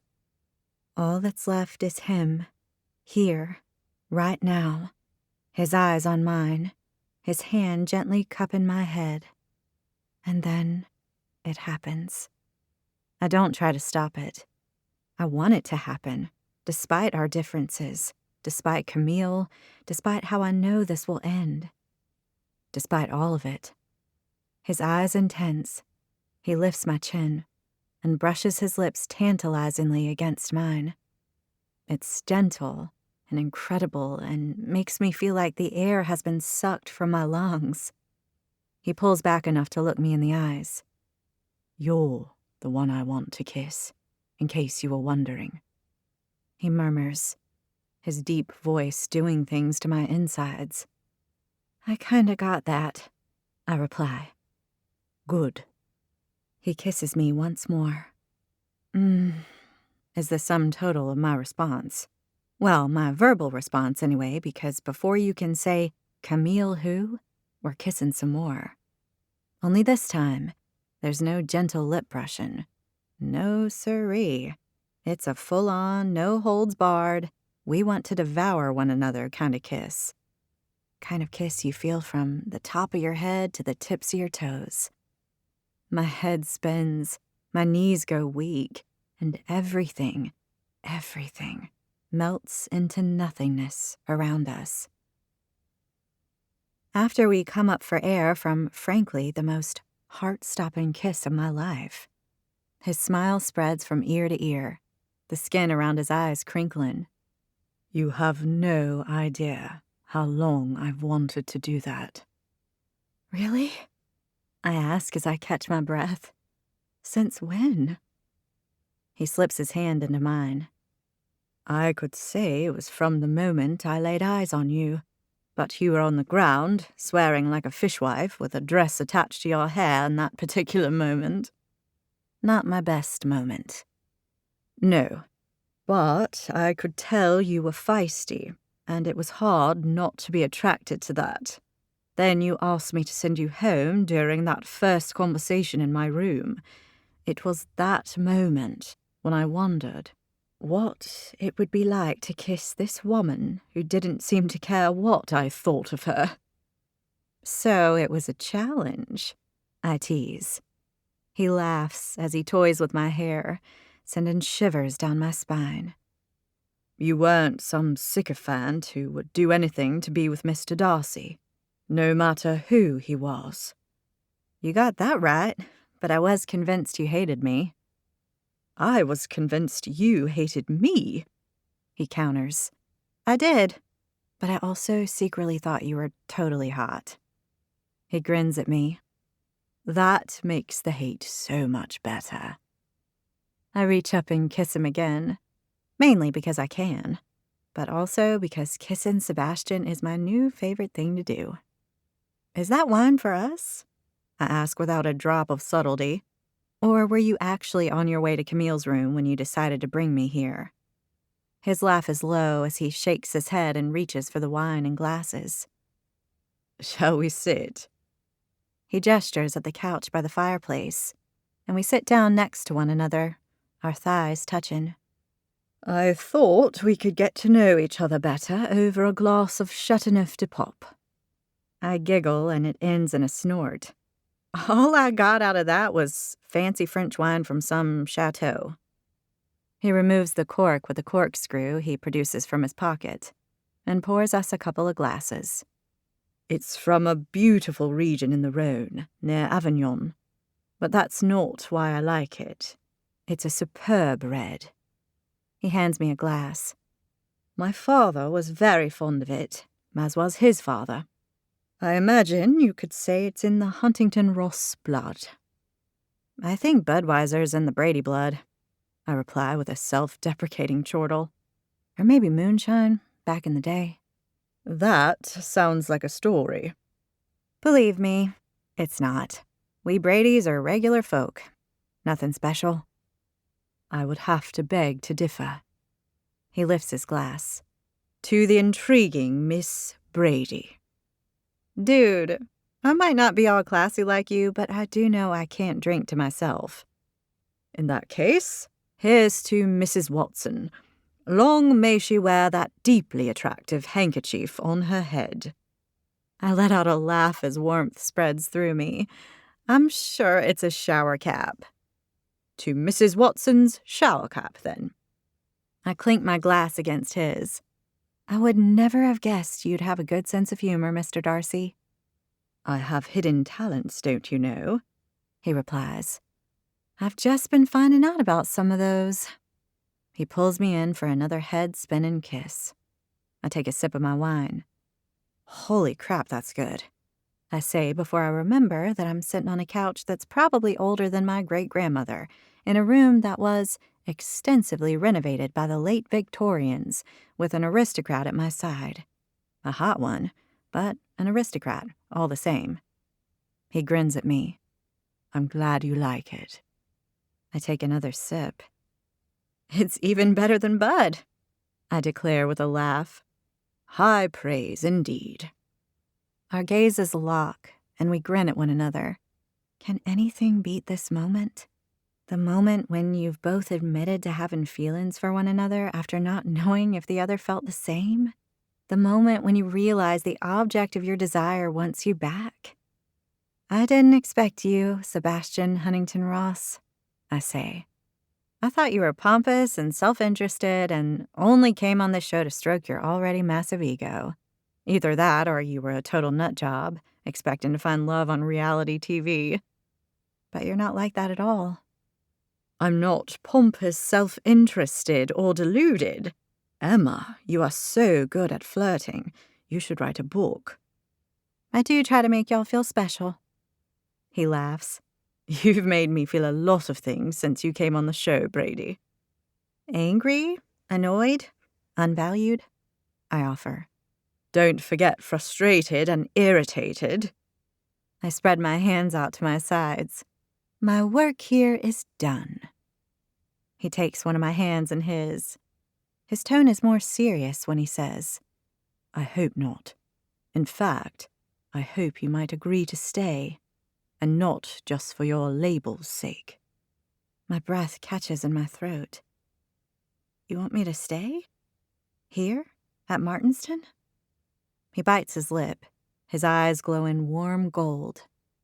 I can ask that you be allowed to wear your label on camera again, of course, but Emma, I want you to stay for more than that. I want you to stay for me. I break off. I look down at my hands and his. Seb, I didn't come here to look for someone. I know, he replies softly. I lift my eyes to his. I open my mouth to speak, but I can't find the words. I cannot deny I've got feelings for him, but I also know that this could never work. Different worlds, different lives, not to mention the fact we're in this weird land of reality TV that distorts everything. Before you answer, I need you to know I feel something for you. Something I don't feel for anyone else. Something I didn't expect in a million years to feel on this show. You came along and changed all that. As he looks at me, there's a vulnerability in his eyes I've not seen before. But you came on this show to find love, You told me that on the first night. He takes another sip of his wine and stares at the empty fireplace. After what begins to grow into an uncomfortable silence between us, he tilts his head to face me once more. I agreed to do the show because Martinston is under threat. The Huntington-Rosses may have had a long line of notable aristocrats, but what we don't have so much of these days is money. There's a note of anger in his voice. You can't tell me you're broke. Your house is freaking huge. We're not broke, but a place like this takes a lot of upkeep, which takes money. My family and I live here together. Although Zara and I both work, it's not enough for us to support Mother and Granny, as well as pay all the household bills. Oh. When Jonathan learnt about the fact the production company was looking for a Mr. Darcy, he suggested I apply as a way to make some fast cash. I guess it beats a bank robbery, I say to lighten the mood. What would have happened if you hadn't done the show? His jaw locks, his features hardening. I would have gone down in history as the son to lose the family estate. I squeeze his hand. Seb, I had no idea. Of course you didn't. I meant to be here to find love, not save my family home. He looks up at me and I can see the pain behind his eyes. Why now? What's happened? It turns out I didn't know my father very well at all. When he died, we discovered he'd racked up debts through gambling. I always knew he enjoyed going to the races. He loved horses. But what none of us realized was quite how much he invested in them. He'd emptied the family coffers, if you will. I can't imagine even having family coffers, let alone emptying them through gambling. I'm really sorry to hear that, Seb. It's a lot for you to have to deal with. He gives a tight nod. I'm trusting you to keep this information to yourself. Of course. I won't tell a soul. He takes my glass and places both his and mine on the table. Thank you. That must be so hard, I say. I can't relate to it because I grew up in a total dump I was happy to see the back of. But this place is so special. I can see why you love it so much. He leans in and kisses me gently on the lips. Perhaps now you can see why you were such a revelation to me. We both came here for reasons other than love. We're not so very different, you and I. I guess we're not. Happiness bubbles up inside me as I lean in to kiss him once more. My fears about us being different melt away at his touch, and I finally allow myself to fully admit to my feelings for him. Neither of us went into this thing looking for the other, but somehow we found each other. And suddenly, the prospect of being here to the end, knowing Sebastian and I can be together, has me grinning from ear to ear. Chapter 22. Bows! Mrs. Watson's beaming smile makes her look like she's just told us we've all won the lottery, rather than we've got to play a game where we roll heavy black balls across a lawn to try to get them as close to a smaller ball as we can. I mean, really, what is the point? The ladies and gentlemen of the Regency period had time on their hands, and, consequently, they were fond of many games. Lawn bowls is one such game, and you will be competing with one another to win time with Mr. Darcy. The runner-up will have high tea with him in the parlor, and the winner will be treated to a romantic dinner for two this evening. 2 dates in 1 day. I almost feel sorry for the guy. Awesome. Another game to dent our dignity, I murmur to Kennedy. What's left of it, she replies. And anyway, isn't this usually a game played by old guys on artificial turf? I snort and quickly clear my throat when Mrs. Watson glares at me. Whatever you do, don't look at the shower cap, Kennedy murmurs. I look at the shower cap and instantly burst into giggles, which I try to stifle with my hand over my mouth. Mrs. Watson turns her scary schoolteacher glare on me. Are you quite well, Miss Emma? I think of terrible things to stop from giggling. Yup, all good, Mrs. Watson, I reply as all eyes turn to stare at me. Mrs. Watson tightens her features and raises her eyebrows, telling me exactly what she thinks of my little outburst. And I feel like a naughty tween, messing around when I should have been doing algebra back in Mrs. Tosca's math class. Look around you. You're already standing in your teams, Mrs. Watson continues, and I glance at Camille to my left. I roll my eyes at Kennedy. Lucky us. We've got the darling Camille on our team. Miss Camille, you're the captain of your team. Miss Shelby, you're the captain of yours. And Miss Reggie, you're the captain of yours. You will decide the bowling order. Camille turns to us and declares I will go first, followed by her and Kennedy. We agree because we couldn't care less about bowls, and Camille is kind of scary. First team to bowl is Miss Shelby's team, Mrs. Watson announces, and Shelby and her teammates collect their black balls from the wooden cases on the table. We are going to win, Camille instructs us as we peel away to the nearby chairs to watch. Are you especially fond of high tea, Camille? Kennedy asks facetiously. She scrunches her brows together. Of course not. I don't eat carbs, and I definitely don't drink tea. She gives us a look that questions our sanity. I want that dinner date, not the consolation prize. Now, watch the others and imitate the ones who know what they're doing. Camille, I don't think any of us know what we're doing on account of the fact we're not men in our 80s, I reply. Actually, I heard that lawn bowls has the highest mortality rate of any sport, Kennedy says, although I think that's more to do with the average age of the participants than any real danger. Good to know. It's all about ball skills, Camille states. Right? I'm sure you've both got them. That's all this is. She turns to watch as Shelby takes her first roll of the bowl.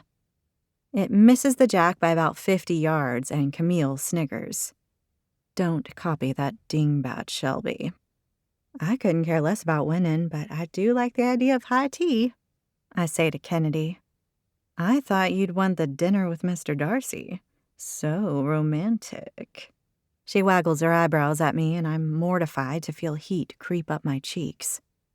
Camille doesn't miss a beat. As I told you before, Sebastian and I are a perfect fit. Even if you do win, Emma, you having dinner with him won't make any difference to that fact. You and your stretchy pants business and air of desperation. I think of the time I spent with Sebastian in the library last night, and my cheeks flame. The only desperation I felt then was when he ran his fingers through my hair, and Never mind. It was hot, and that's all you need to know. You just keep telling yourself that, Camille, Kennedy says in my defense. She ignores the jibe.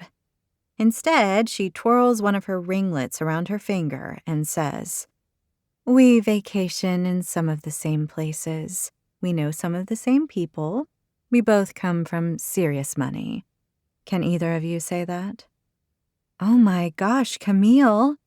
Have you ever wondered if you're related? Kennedy asks, wide-eyed.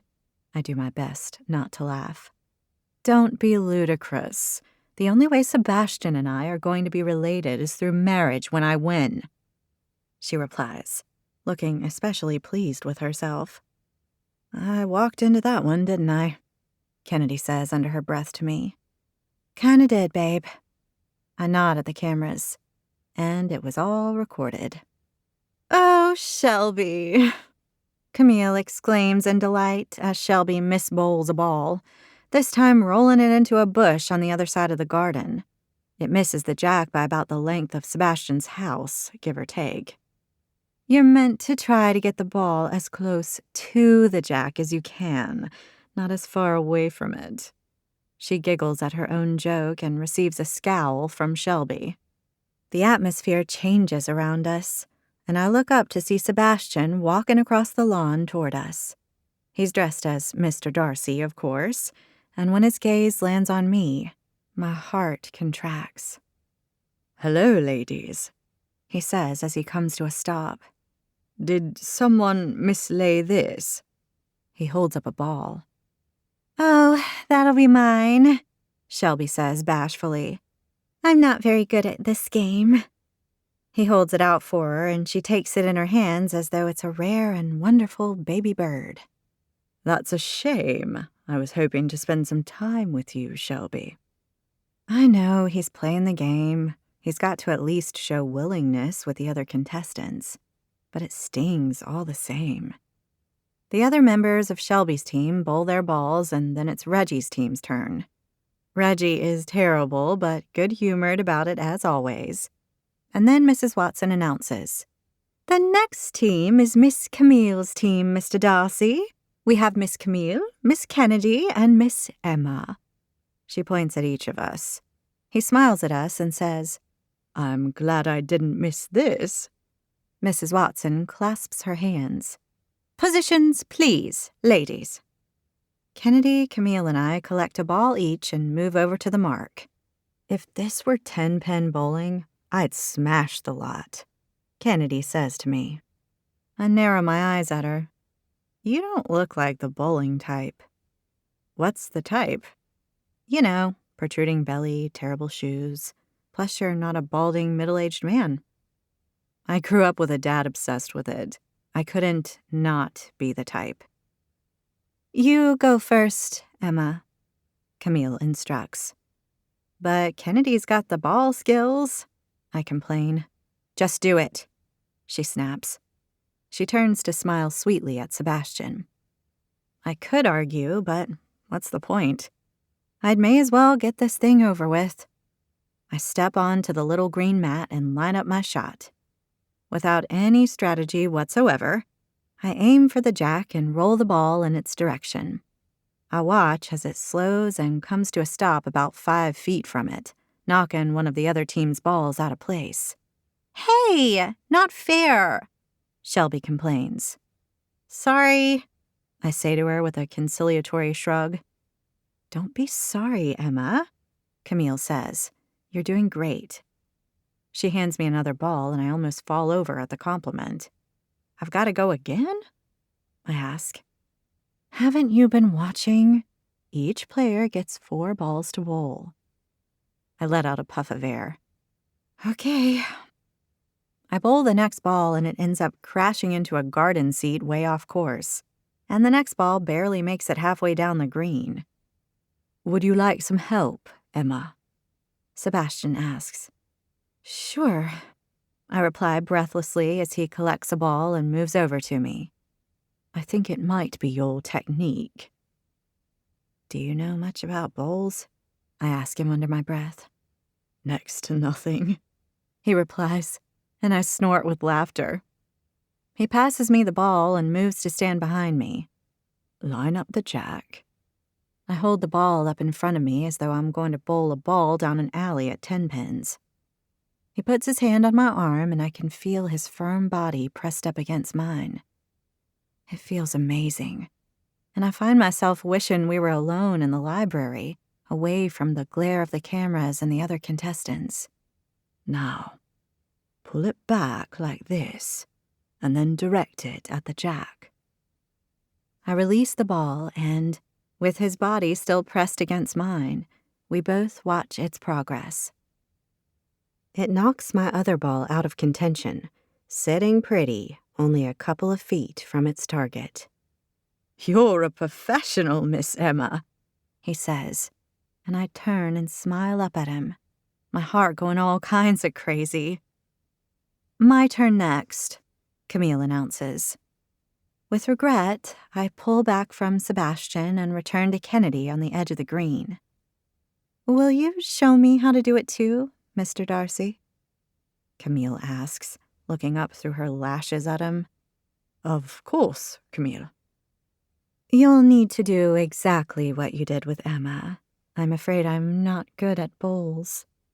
I roll my eyes at Kennedy.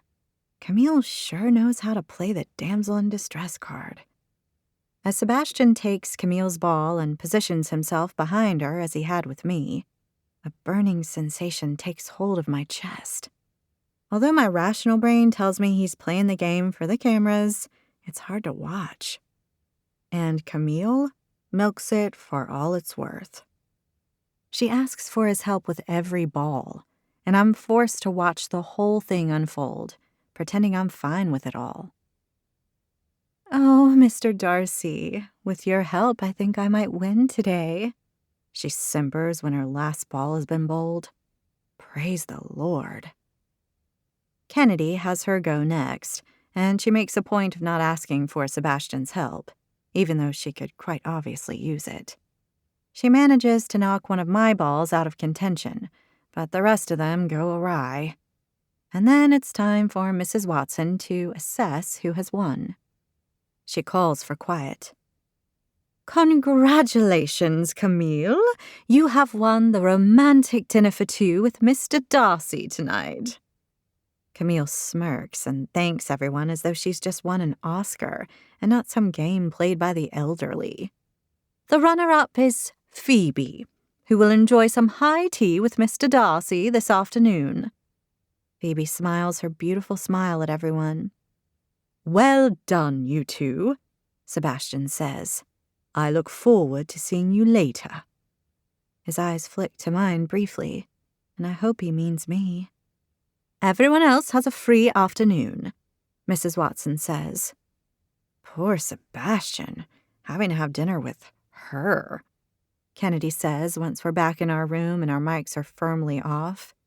She'll probably be all over him again, telling him how well they're matched. I say bring it on, I reply. Oh, someone's feeling confident. If I tell you something, will you promise not to say anything to anyone? And I mean anyone. This sounds juicy. Promise? I promise. She leans closer to me and asks, What is it? I met up with Sebastian last night. You what? She shrieks, and I shush her straight away. We might be alone in our room away from the cameras, but you can't be too careful on a reality TV show. I know. I've watched them. He came to our room and I snuck out with him, I say. Oh my gosh, are you serious? I slept through the whole thing? You did. So? How was it? It was wonderful. He's wonderful. She beams at me. Tell me everything. I may leave some things out, I lead. She laughs. Move over, Camille. Emma has already won the prize, and what a prize he is. I grin at her, happiness spreading across my chest. Camille may have won today, but I've won what really matters here. I've won Sebastian's heart, and I could not be happier. Chapter 23. It's one thing to be questioned on camera about a guy you're pretending to like. It's quite another to actually like him. Have spent a pretty amazing clandestine visit with the guy, and now have to behave as though none of it has happened. Not to mention the fact that he's also dating a bunch of other women while everything is being filmed. Complicated doesn't even begin to describe my life right now. Tell me how things are going with Sebastian, Cindy says, the bright lights trained on me. Oh, things with Sebastian are great. You opened up to Kennedy. Of course, she's seen the footage. I knew the cameras were on us, but I pushed them from my mind as we spoke. Now I wish I hadn't. I did. I told Kennedy I like Sebastian and that he's not what I'd first thought. He's kind and fun and cares about things. I can't stop the smile from creeping across my face. Whoever ends up with him will be one lucky gal. Do you want that to be you? I pause. Of course I want it to be me, but I don't want to be that girl. The one who admits to falling for the guy on camera only to get publicly rejected. But I guess that ship has already sailed, thanks to my chat with Kennedy. I do really like him, but it's still early in the game. Who knows what'll happen in the coming weeks? We're only just getting to know each other right now. Plus, he's dating a bunch of other girls, I hear. Speaking of which, tell me what you think of Camille, Cindy asks. Camille's great, I reply with a wide smile. What do you like about her? And remember to start with, what I like about Camille is. What I like about Camille is... I rack my brain for some positive things about her. I don't come up with much, but I know I need to at least appear to be authentic. Well, as authentic as anyone is in these confessional-style producer interviews. The last thing I want to be cast as is the show's bitch. Her hair. She's got really pretty hair. Nice highlights. And the cut's good, too. Yep. That's what I like about Camille. Her hair. Cindy raises her eyebrows, and I know she wants more than hair. I also like the way Camille's shared her story with us all. Her story? You know, how she lives on Manhattan's Upper East Side, how she went to a prestigious school, and how her family has a bunch of places named after them. Basically how she's from Gossip Girl. Would you say she's impressive? She's a pain in the butt, that's what she is. Oh, yes. Camille is very impressive. I know, I sound like a robot reading from a script. But I'm working so hard at not pulling a face or laughing or scoffing that something's gotta give. In my case, it's a complete lack of natural expression in my voice. What do you think she and Sebastian are doing on their date right now? Having a great time, I bet. Camille and Sebastian shared a passionate kiss on the terrace. Do you think they might be kissing? Or maybe something more? I shift in my seat as a weird feeling rises. Why the heck is she asking me that? I don't know, I reply inarticulately. They've got use of the hot tub tonight. That's not very Regency, I scoff before I can stop myself. I mean, Mr. Darcy in a jacuzzi? That's all kinds of wrong. Does the idea upset you, Emma?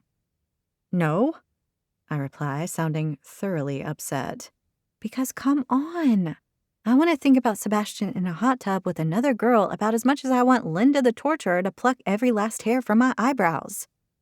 I don't know about you, but I would be really upset if a guy I had feelings for was sitting in a hot tub with a gorgeous girl right now, and I had no idea what they were up to. What with them in nothing but their swimwear? My heart begins to thud, and I've got to work super hard at not showing any jealousy. It is one tall order. It's fine. Totally fine. I lie. That's good to hear, Emma, because we believe they have something special. I know you told Kennedy you have feelings for him, but Camille is definitely the front runner right now. Good for her. My smile probably makes me look like the Joker, it's so painted on. Here, you look a little shaky. You might want to have some of this. She passes me a shot glass of clear liquid. I offer her a wry smile. Tequila, huh? Are you trying to get me drunk? I thought you could do with it. You seem a little upset, that's all. We want you to be as comfortable as possible during these interviews. I eye the tequila. There's no way I'm drinking that. I need to be in control of what I say right now. Thanks, Cindy, but I'm good. Cindy doesn't appear to want to give up. Camille is so great, isn't she? I know what I want to say. I want to say that Camille is not great. That she is, in fact, a terrible human being who thinks she's better than the rest of us just because she carries purses that cost more than my monthly rent. I want to say that she'll stop at nothing to win this show, even if she doesn't have any genuine feelings for Sebastian. I don't say any of these things despite being sorely tempted to do so. You're right. She's great. If Sebastian chooses her, I'll be happy for both of them. Cindy arches an eyebrow. Are you sure about that? She's not going to draw me in on this. I've seen what happens when contestants do that, and it ain't pretty. I nod, resolute. I am sure. After more questions about Camille, Phoebe, and whether I thought Sebastian may have feelings for half the contestants, I leave the interview on unsteady feet. I feel as though I just dodged a missile, intended to make me break down in a sobbing, hysterical mess. So really, just your average day on a reality TV show. But I don't want to let Cindy and her cameras in. What Sebastian and I have together is too precious for that. I need to keep my wits about me, and definitely not go for the tequila. Although I'm expecting the knock on our bedroom door later that night, when it comes, it still makes me jump. This time, though, I'm prepared. I'm wearing my favorite Timothy ensemble of 3/4 length leggings and a cute take on a baseball tee that I think makes me look the right level of sporty. Not too much, not too little. My hair is brushed and hangs loose around my shoulders, without a librarian's bun or ringlet in sight, and I've sprayed myself with a cloud of my favorite perfume. I'm Mr. Darcy ready. Kennedy is still awake. Sneaking off with Mr. Darcy? Whatever will Mrs. Watson say? I bet her shower cap would shoot off her head in an outrage if she knew. She giggles. Maybe her ringlets would curl up and drop off. I pause at the end of her bed. You're okay about this, right? I mean, you're dating him too. Honey, he's hot and all, but I know when a ship's sailed. You go get yours. I beam at her. If you say so. Oh, I say so. I reach the door and look back at her, propped up in her bed. See y'all soon. Don't do anything I wouldn't do, she replies with a coy grin. I pull the door open and see Sebastian standing there. Although I know he's been out on a date with Camille, allegedly sitting in a hot tub and not much at all, I hadn't thought about what he would be wearing. He's back in that James Bond tux from the very first time we met, looking every inch the man of any woman's dreams. I have a rather good bottle of red awaiting us in the library, if you would care to join me, he asks in his adorably formal way. My limbs feel light as a smile spreads across my face. I would care to join you. Thank you. I glance quickly back at Kennedy, who gives me the thumbs up before I close the door behind me. We scoot down the stairs and long hallway on silent feet, reaching the sanctuary of the library, where Sebastian closes the door behind us and instantly pulls me into him for a kiss. I have so missed you. He breathes into my hair. I've missed this. Even though you were in a hot tub with Camille? I beg your pardon. We had dinner and talked. There was no hot tub. They're not very Regency, you know. Cindy, you sly devil, trying to trick me into saying things I'll regret. That's what I thought. I kiss him hard on the lips. It's such a firm, passionate kiss that it leaves me dizzy when we finally pull back. All you need to know is that the whole time I was with Camille, I wanted to be here with you. That makes two of us. I take him by the hand and lead him over to the couch where we sat last night. He pours us a glass of wine each, and we clink glasses. Chateauneuf de Pape? I ask. She's learning. I read the label. Never give away your secrets, Brady. Well, right now, you're my secret. His smile is flirty and oh so cute. I think I like being your secret. I gaze back at him with what I know is a totally goofy grin. Because why not? This thing between us has come out of nowhere and it feels amazing. He's amazing. I like being your secret too, I murmur. He pulls me in for another kiss, and it's so perfectly wonderful it makes my head spin. He wraps his arm around my shoulder and I nestle into him. I picked the bottle from our cellar before I went out this evening. You have a cellar? What am I saying? You live in a house the size of a stadium. Of course you have a cellar. I'll take you there, if you like. How big is it? In square feet or in the number of bottles? You know, both. He gives a self-deprecating smile. Actually, I don't know either, but I thought it sounded good to say that.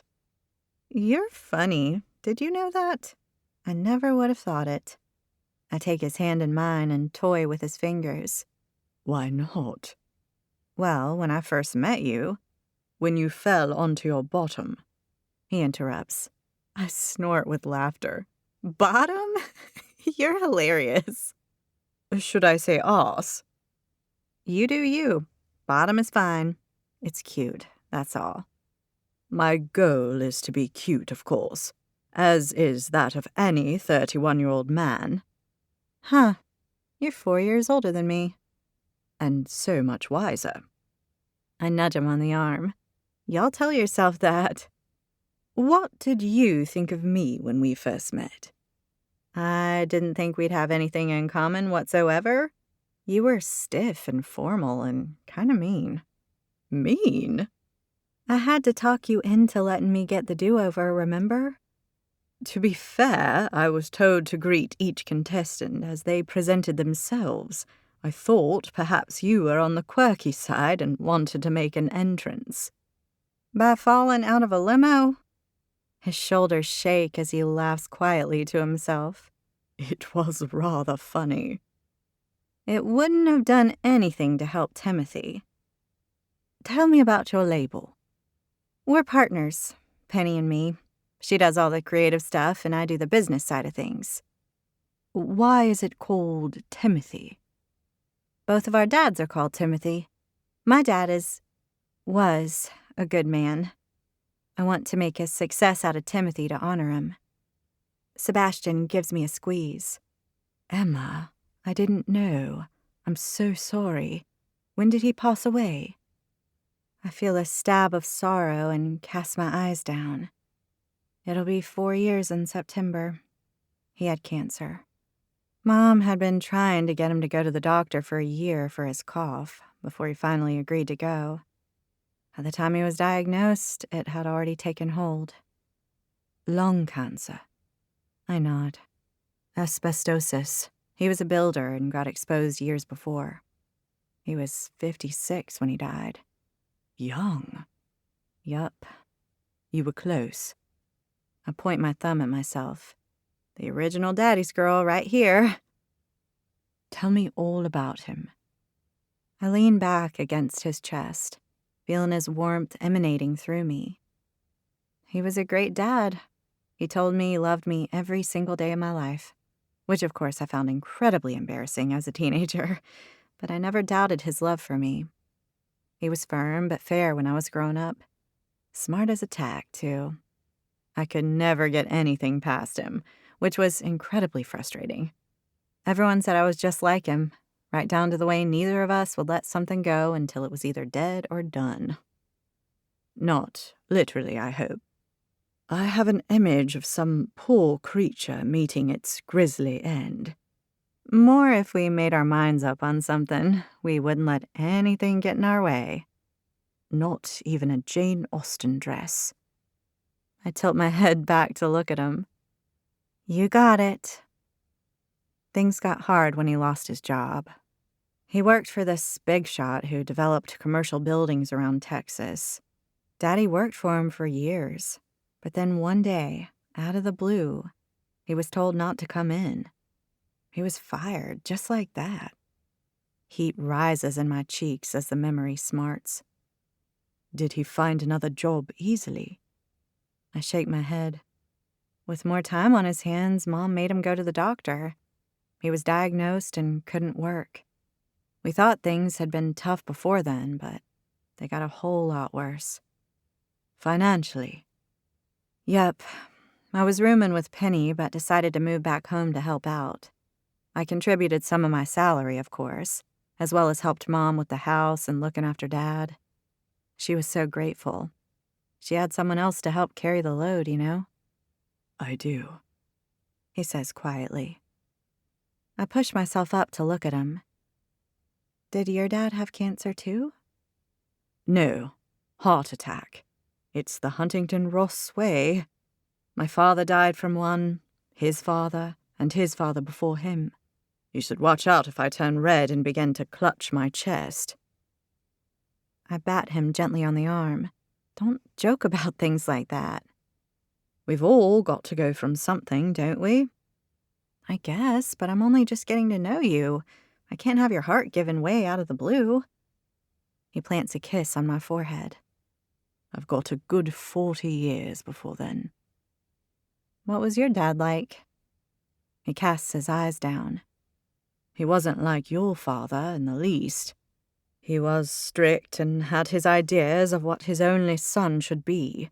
He was older and more old-fashioned, I suppose. Not one to say I love you. Ever?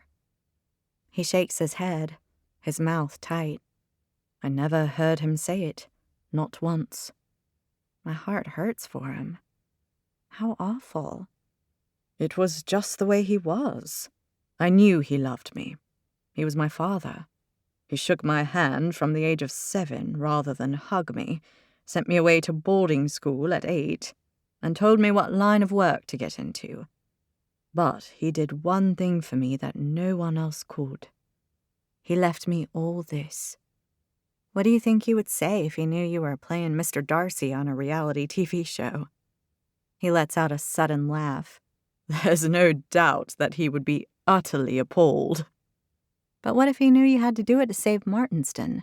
He'd understand that, right? Sebastian's jaw tightens and his features harden. Perhaps, is all he says. I decide it's best to change the subject. What about your mom? I bet she's great. You had to have gotten it from somewhere. My mother is an exceptional woman. She's involved in many charities and started a foundation in my father's name to help young artists develop their talent. And? I lead. He shakes his head, his smile firmly in place. And she's a lot more loving and understanding than my father ever was. We're close. Good. A thought occurs to me. Why isn't she the one trying to save Martinston? I mean, this is the 21st century, not the Dark Ages. Women can be responsible for their property, you know.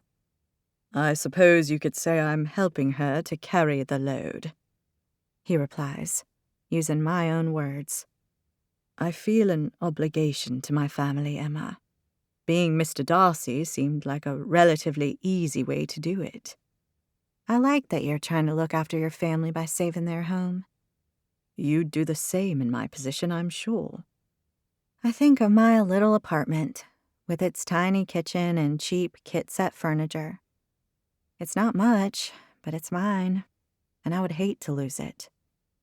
You're right, I would do the same. How's the wine? I collect my glass from the table and take a fresh sip. It's bold and sassy, and I'm getting undertones of spice and... I rack my brain for something wine snobs would say, but all I come up with is grapes. Lots of grapes. Wine with undertones of grapes? He asks as he tempts me with more kisses to make me swoon. Who'd have thought? As I kiss him back, I forget all about undertones of grapes or anything else. This is what I want. To be alone here with Sebastian, sharing our stories, learning about one another. I know I'm falling for him, and this is exactly where I want to be. Chapter 24. I close the door to my bedroom as quietly as a mouse. Not that mice are all that quiet, in my opinion. Who makes these sayings up anyway? With my sneakers in my hand, I tiptoe across the hardwood floor, aiming for the bed, where I pull off my clothes and slip under the covers. Fun night? Kennedy says, making me almost leap out of my skin. I put my hand over my chest and feel my heart pounding. Don't do that to me. Sorry. Did I wake you? I've been lying here thinking about things half the night. She sits up and flicks on her bedside lamp, and instantly, the room fills with a warm, golden glow. I sit at the bottom of her bed. Something on your mind, babe? Oh, you know, life, the universe, and everything. Oh, and the fact my bestie on this show is sneaking off to have a torrid affair with the guy I'm meant to be competing against her for. So, clearly, I'm not going to be the one walking down the aisle at the end of the show. My tummy does a flip, and I begin to feel all giddy. Giddy and more than a little freaked out. I mean, walking down the aisle? It all feels so final. Final, but also kind of incredible. So, pretty general things, I ask with a smirk. And it's not a torrid affair. I pause as I try to land on the word to sum up what Sebastian and I have together. Whatever it is, wherever it's going to go, I know one thing for sure. It feels wonderful. She pushes herself up on her elbows and scrutinizes my face. Oh, Miss Emma, I do believe you are blushing. No, I'm not, I protest, doing precisely that. Girl, you've been out with the guy half the night. I think you're fully entitled to blush. She sits more upright in bed. So? How was he? It's not like that, I reply defensively. The look on her face tells me she's not buying it in the least. Mm-hmm. Sure, there was some of that, but mainly we talked. You spent all this time off camera with the totally hot guy everyone is falling over themselves to be with, and you mainly talked? She uses air quotes. Tell me at least you kissed the guy. I try to suppress the smile busting out across my face. I did. And? What's he like? I bet he's good at it. He looks like he'd be good at it. Heart-stoppin', knee-meltin', star-seeing good. She returns my smile. That's more like it. O.M. You so have got this show in the bag. Camille is going to want to scratch your eyes out with her French manicured nails. I let out a light laugh. That doesn't matter. I don't care about the show or Camille. I only care about him. She shakes her head at me. You've got it bad, girl. It's kind of scary, I admit, but also kind of amazing. We've got a lot more in common than I ever thought. I remember when we met, I thought he was the biggest douchebag to walk the face of the earth. I smile at the memory. Now? Well, let's just say I don't. You're Lizzie Bennet. I crinkle my brow. So are you, in this weird, messed up reality TV world. The Lizzies. Ugh. No, I mean, you're really Lizzie Bennet. Think about it. She hated Mr. Darcy when she met him. Then, once she got to know him, she hated him some more. Same as you. Ah, but I had feelings for him while I hated him. I bet Lizzie did too. Jane Austen didn't just put it out there in black and white, like Lizzie told Jane she had the hots for Darcy, even though she thought he was a total dick. I giggle. I can totally imagine Jane Austen writing that exact line. And now, just like Lizzie, you've realized the error of your ways and have fallen in love with Mr. Darcy. Only there was no Mr. Wickham running off with Lydia to mess it all up. Things flutter around inside me. Have I fallen in love with Sebastian? If I haven't, I'm at serious risk of doing so. How does he feel about you? You'll have to ask him that, I reply evasively. Yeah, like I'd get a straight answer out of him. Unlike you, I don't sneak off to see him off camera. Anytime I'm near him, there are a bunch of cameras nearby, poking their nose into everything. She rolls her eyes and grins at me. When you win this thing and live happily ever after in this place, can I come visit you and your army of impossibly beautiful children? My laugh is shot with nerves and excitement. Let's just take it day by day, okay? Babe, You don't have the luxury of that. Even if he's fallen madly in love with you, he can't spend every waking hour with you. He's got to play the game for the cameras, make it at least look like we've got a fighting chance. My smile threatens to take over my entire face. She reaches over and pulls me in for a hug. I am so happy for you, Em. Finding love on reality TV is as rare as a unicorn, but you've gone and done it. I beam at her, happiness spreading from the top of my head to the tips of my toes. I have, haven't I?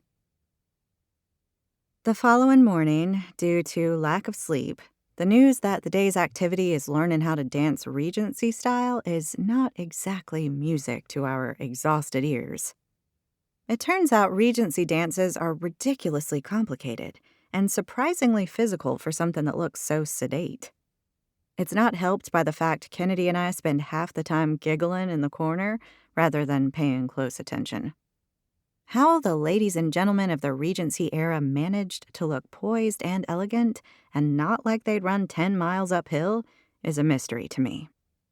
After at least 2 hours of practice, we get to take a much-needed break in the afternoon. No costumes, no dancing, no cameras. Bliss. After lazing around, talking to Phoebe and Kennedy, I decide it's time I stretched my legs before they turn completely to jello. I stand up and stretch, my back clicking as I reach for the ceiling. I'm going for a walk. Anyone want to come with me? No thanks, Phoebe replies. I'm going to have a lie down before the dancing tonight. That session really took it out of me. Not me, Kennedy says. My poor feet are aching from having to wear those stupid ballet slippers the whole time. No arch support. Suit yourselves. I turn to leave, only to bump into a smug, smirkin' Camille. Yippee. Emma. She casts her eyes over me. How nice to see you in your sweats again. Tell me, do you ever wear anything else, or is this your look? She scrunches up her nose in distaste, so I'm in no fear of missing how little she thinks of my choice of attire. I take in her outfit of a floral print dress, cinched in at the waist, and a pair of heels. Her hair is held back with an Alice band, and her makeup is absolutely perfect. It's a look anyone from Gossip Girl would be happy to sport, and it's the way she dresses, even when it's just us girls, chilling out away from the cameras. Mom might think she's got standards. I think she's got a serious case of the I'm better than everyone else's.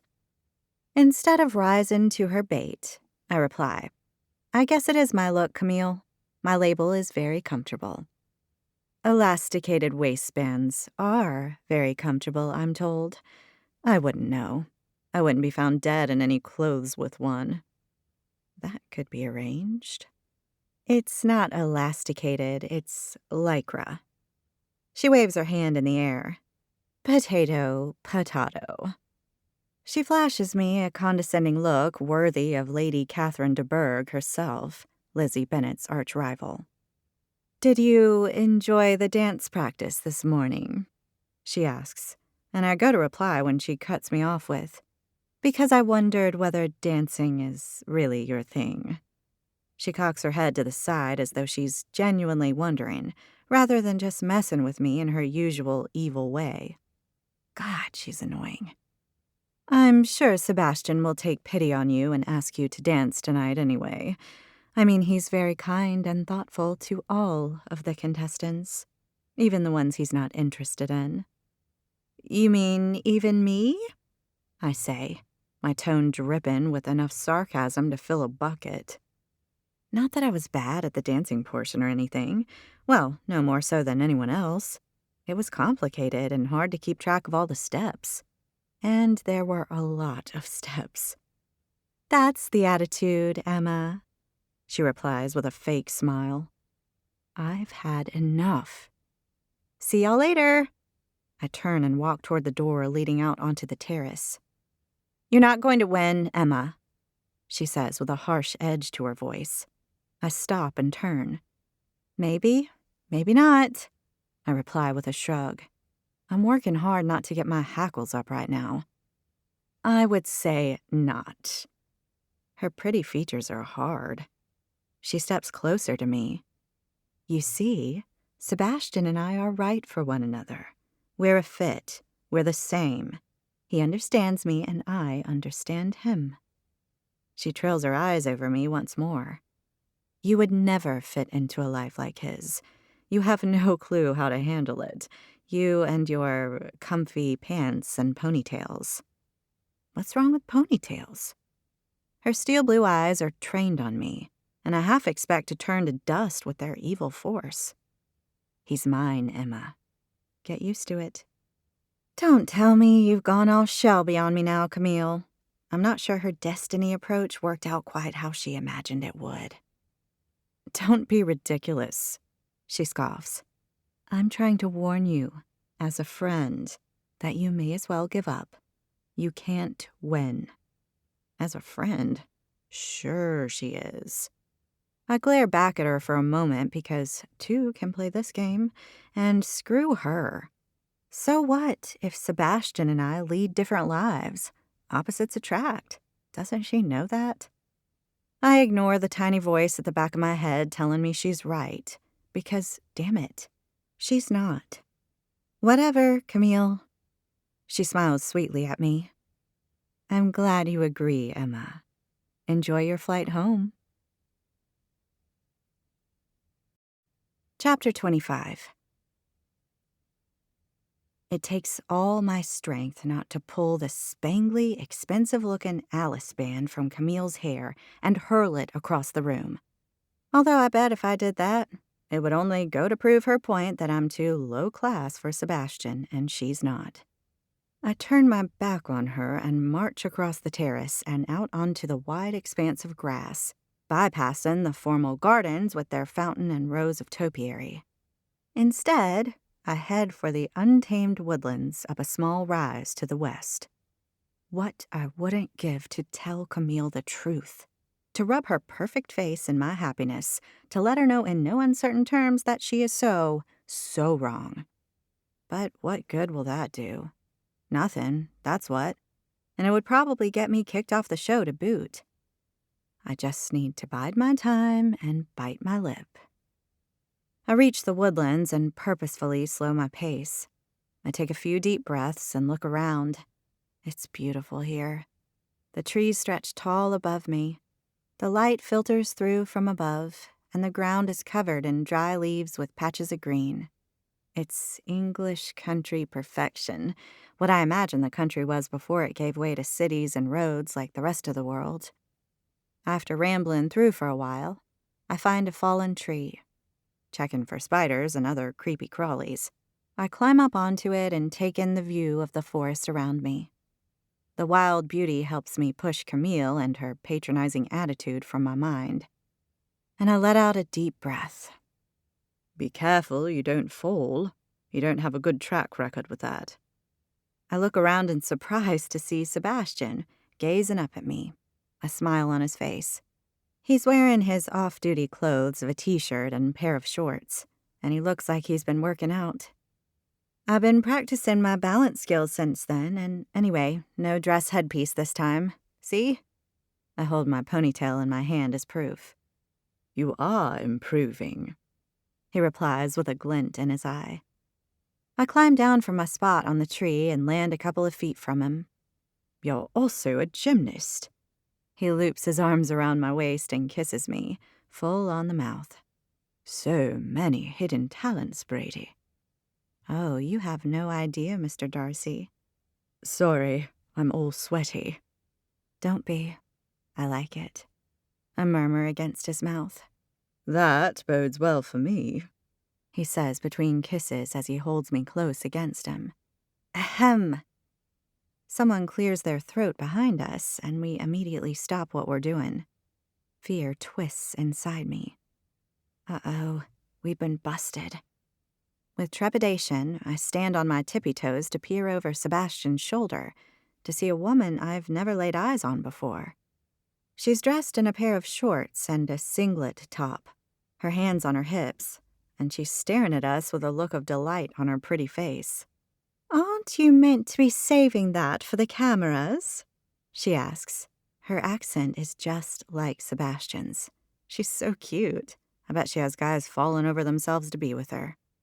Sebastian hooks his arm around my shoulders and turns to face her. Zara, that's the last thing I would want to do, and you know it. She grins at us. You must be Emma, and if you're not, I'm going to have some serious words with Sebastian. I look in confusion from the woman to Sebastian and back again. I am Emma, I reply. Have I missed something? Sebastian chuckles. You weren't meant to meet like this, but as it's happened, Emma, this is my sister, Zara. Your sister? I exclaim in surprise. Hello there, she says. It's lovely to finally meet you, despite all the kissing. As a side note, Seb, no sister should ever have to witness that. I tilt my head and eyeball him. Seb, huh? He has the good grace to look bashful. I was messing with you. All my friends and family call me Seb. Is that so? To be fair, you were very prickly at the time. Fair call. I unhook myself from him and go to shake Zara's hand. Instead, she pulls me in for a quick hug and says, Seb's told me all about you. He has? I glance back at him. He's still looking bashful, but in a very manly and sexy way, of course. He's told me about you, too, I reply. Although he didn't tell me you look like that gorgeous British actress. You know, the one in that Bond movie? Gemma Arterton, Sebastian says. That's right. It makes sense Mr. Darcy would have a Bond girl for a sister. You know, in some parallel universe somewhere. Zara rolls her eyes as she laughs. I get that all the time, she says in her posh, rounded English vowels, looking and sounding exactly like Gemma Arterton. And that's a bad thing? I ask. It's fine, she replies as though I haven't told her she looks like a totally beautiful actress. We've been out for a run. Seb makes me do it whenever I'm home. I raise my eyebrows at him. Does he now? Oh, yes. He says my life in London is far too unhealthy, and I need to get some fresh Martinston air in my lungs, since I've been summoned home for a family get-together this afternoon. He's roped me into this. Sebastian places his hand on Zara's shoulder. My sister is a single girl about town in London. That sounds fun to me. He raises his brows at me. You want to be single? As I look up into his eyes, my chest expands. No. He gazes back at me and replies, Good. We share a smile. Oh, you two, Zara exclaims. First the kissing and now longing gazes. Could you get any cuter? And when I say cuter, I mean vomit-inducing, of course. Sebastian nudges her on the arm. Sisters, he says to me. I shrug. I wouldn't know about those. I'm an only child. Lucky you, not having to put up with a bossy, overbearing older brother who makes you run through forests when all you want to do is catch up on Netflix, drink wine, and eat cake. Which is precisely why you need to go for a run, little sister, he responds. I watch them as they verbally spar with one another like they're prepubescent teens in the back of their parents' car. Which, now that I think about it, is probably a Rolls-Royce or a Bentley or something. They've got that whole sibling closeness thing going on where they can say anything, and they'll still love one another as brother and sister. It's something I never had, and watching them now, I feel like I missed out. Oh, Seb, will you give it a rest, please? I promise not to party as much with Tabitha. She is a very bad influence on you, Zara. Zara rolls her eyes at me. Tabitha's been my best friend since we were babies. Seb here can't seem to accept that means something, and going to the occasional party or nightclub with her in London is perfectly fine. I put my hands up in the air in the surrender sign. I've got no clue who this Tabitha person is or whether she's a good influence or not. Don't involve me, you two. Innocent bystander here. Speaking of Tabitha, I promised to call her after our run, Zara says. Emma, it's so nice to meet you. My brother has amazing taste. She pulls me in for another quick hug. And you, she says to Sebastian, I'll see you back home once you've finished kissing Emma's face off. I let out a giggle that ends in a snort. Bye, she says as she runs away. You're only winning today's race because I got distracted, Sebastian calls after her. You keep telling yourself that, brother, she calls back as she disappears behind a clump of bushes. With Zara now gone, Sebastian and I are left in the woods alone. You're going to kiss my face off, aren't you? I ask, and he laughs. It would be rude not to. I stand on my toes, hook my hands behind his head, and we do just that. I hope that was okay, meeting Zara that way.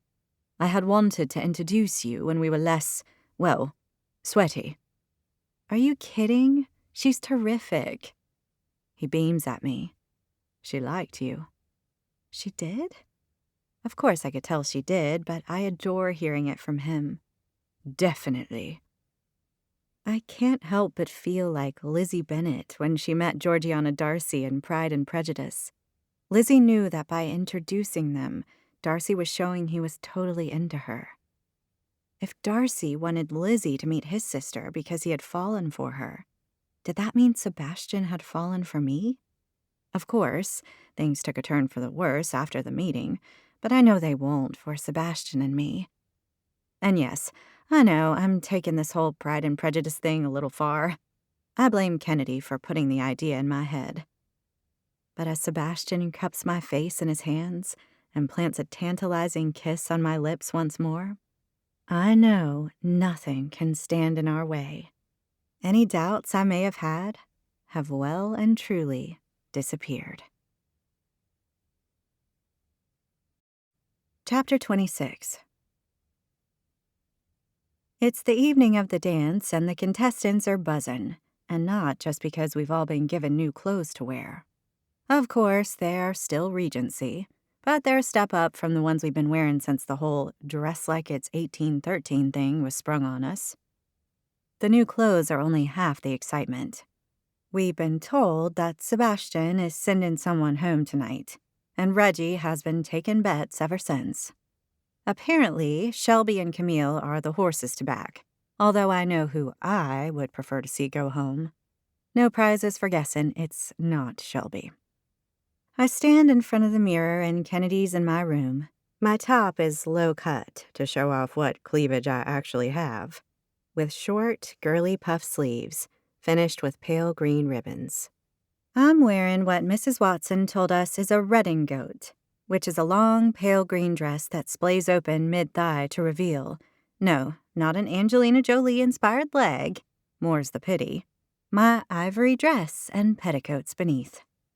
The mandatory slippers on my feet and long white gloves above my elbows complete the look. I feel pretty and weirdly sexy, even if my petticoats do reach the floor. Despite the fact the design means I've still got to wear the world's most uncomfortable bra, I've ditched the baggy bloomers in favor of my regular underwear. Breaking the rules feels so naughty, doesn't it? Kennedy says as she pulls our door open to head downstairs. Who knew plain white cotton underpants could be quite so risque? I reply with a laugh. If only Marnie were here to enjoy the revolution. She missed her Spanx. How could anyone miss Spanx? Bloomers versus Spanx? It's all relative, babe. She laughs as we make our way down the stairs. We reach the ballroom. Yup, Sebastian's house has a ballroom, naturally, as Phoebe and Camille also arrive. I greet Phoebe with warmth, and nod a cool hello at Camille. Together, we walk inside. They've lit it so it feels like candlelight, because of course it would be too much of a fire risk to have real candles. You can't trust a bunch of contestants on a reality show not to start a fire, apparently. Thanks to Penny and her obsession with all things reality, I've watched a bunch of episodes of The Real Housewives, so I've got to agree. I look up to see the most stunning row of chandeliers hanging from the ceiling, glinting in the soft light. The walls are lined with old oil paintings of people and landscapes in between Roman-looking columns. There's a group of musicians in the corner, dressed up in their Regency clothes, looking just the part.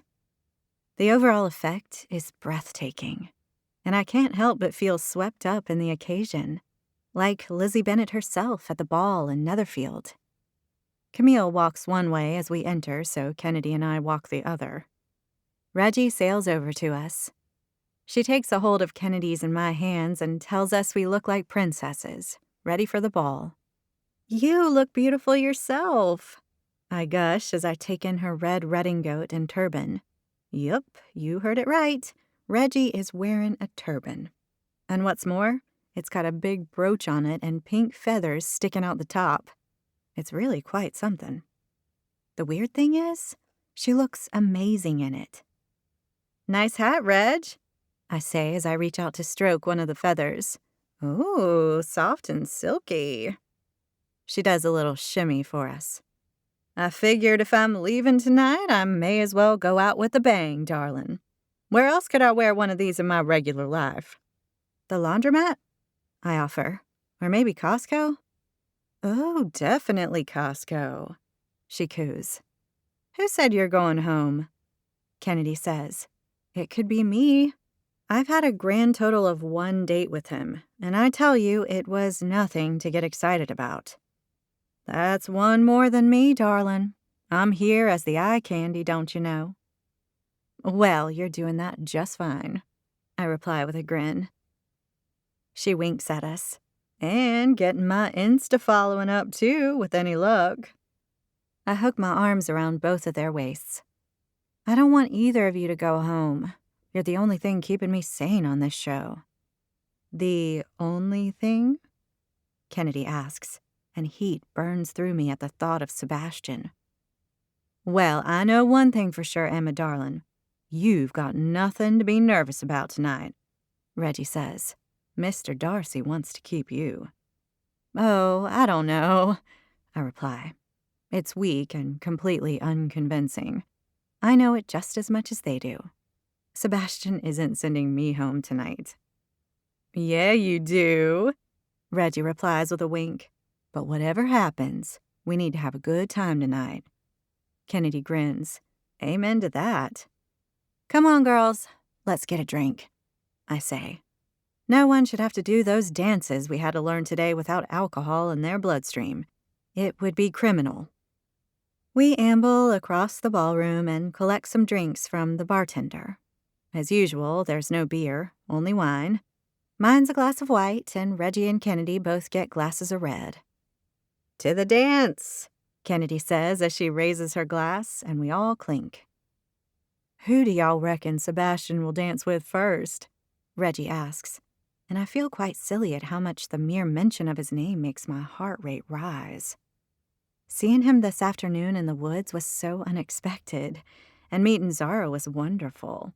Well, to be perfectly clear, Zara mentioning that Sebastian had talked to her about me was the wonderful part, although she did seem pretty great too. Like someone I could be friends with.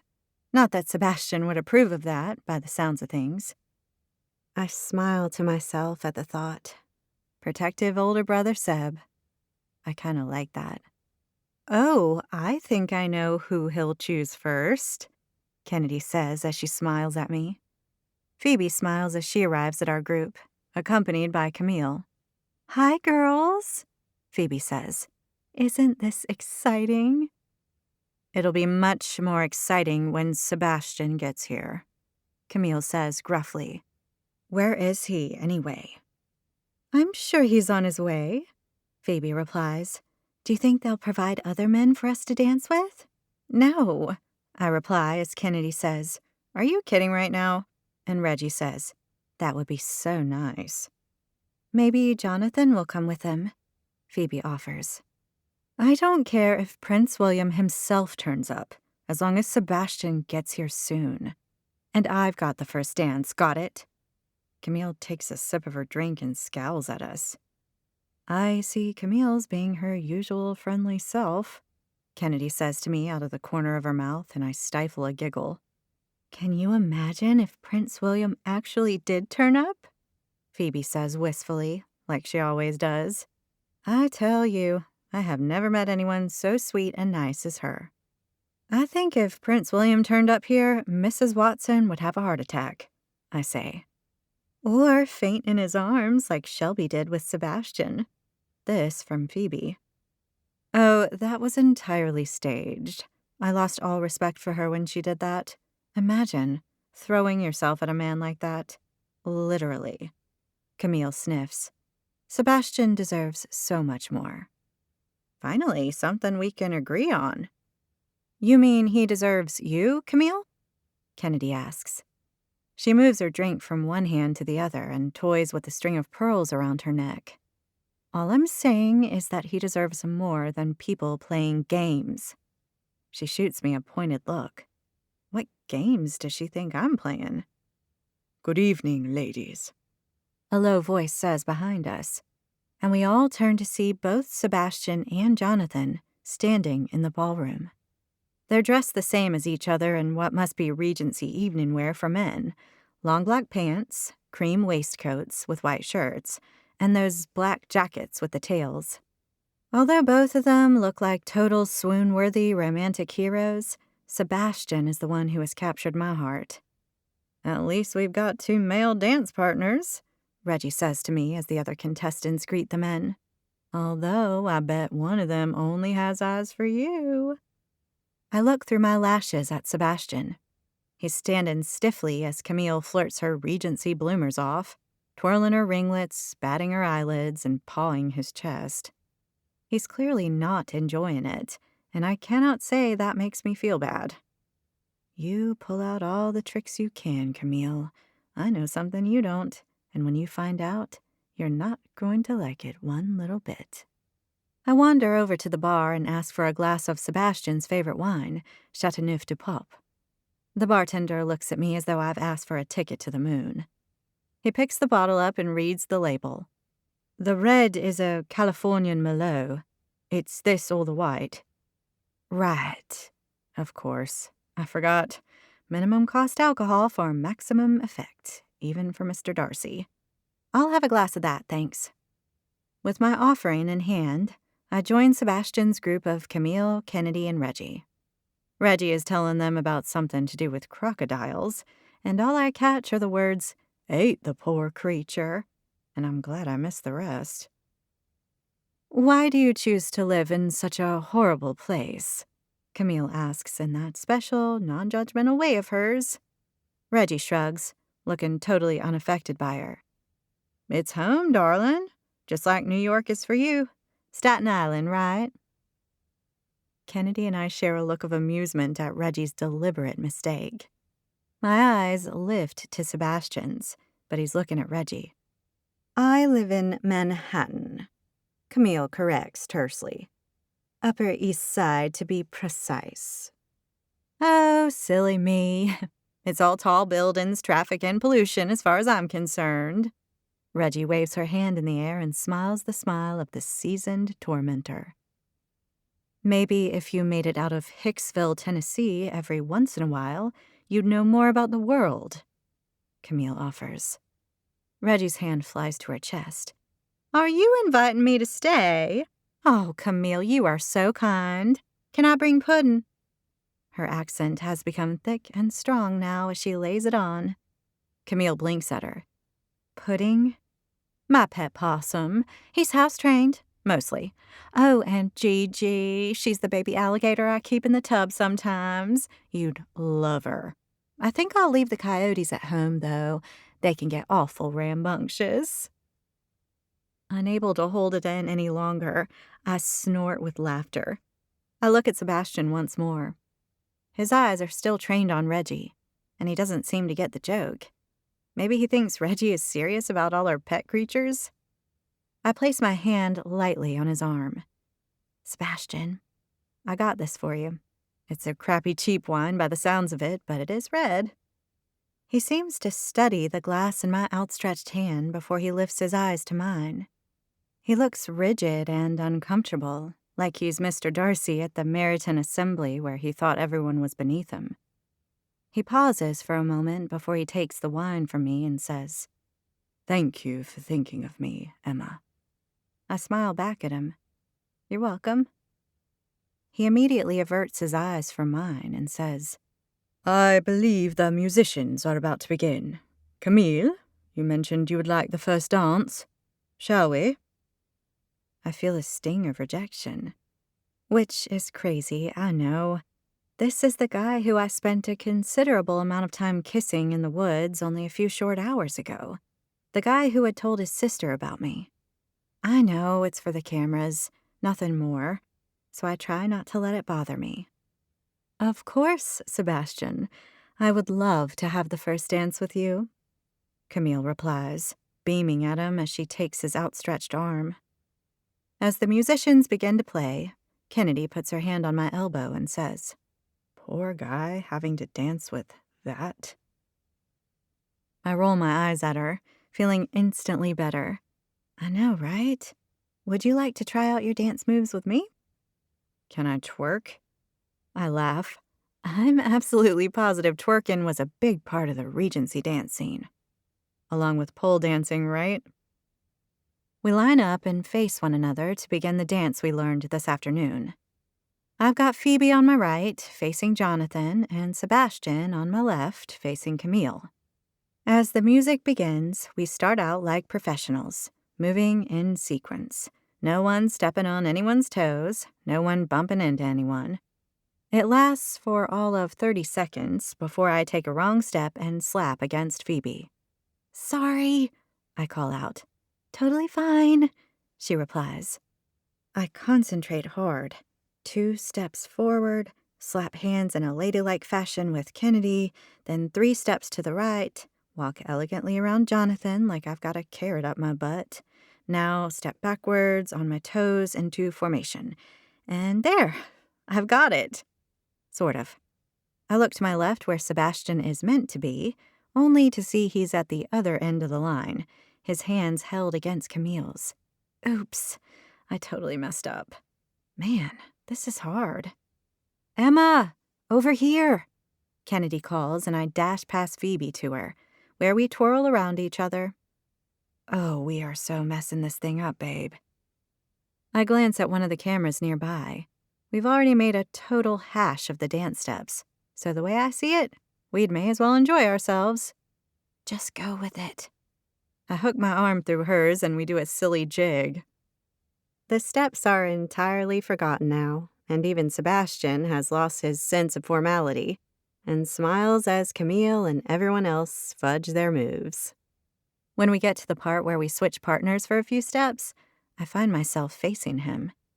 I waggle my brows at him and say flirtatiously, "We really must stop meeting like this, Mr. Darcy."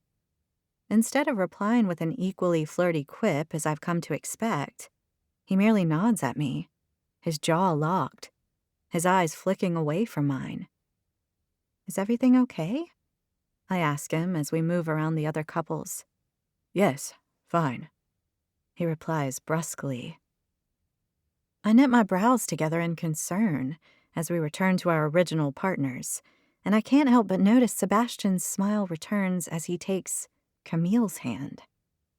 What is with him tonight? When the musicians thankfully come to the end of their tune, we pretend like we've danced like a group of accomplished Regency dancers, and bow and curtsy the way Mrs. Watson showed us.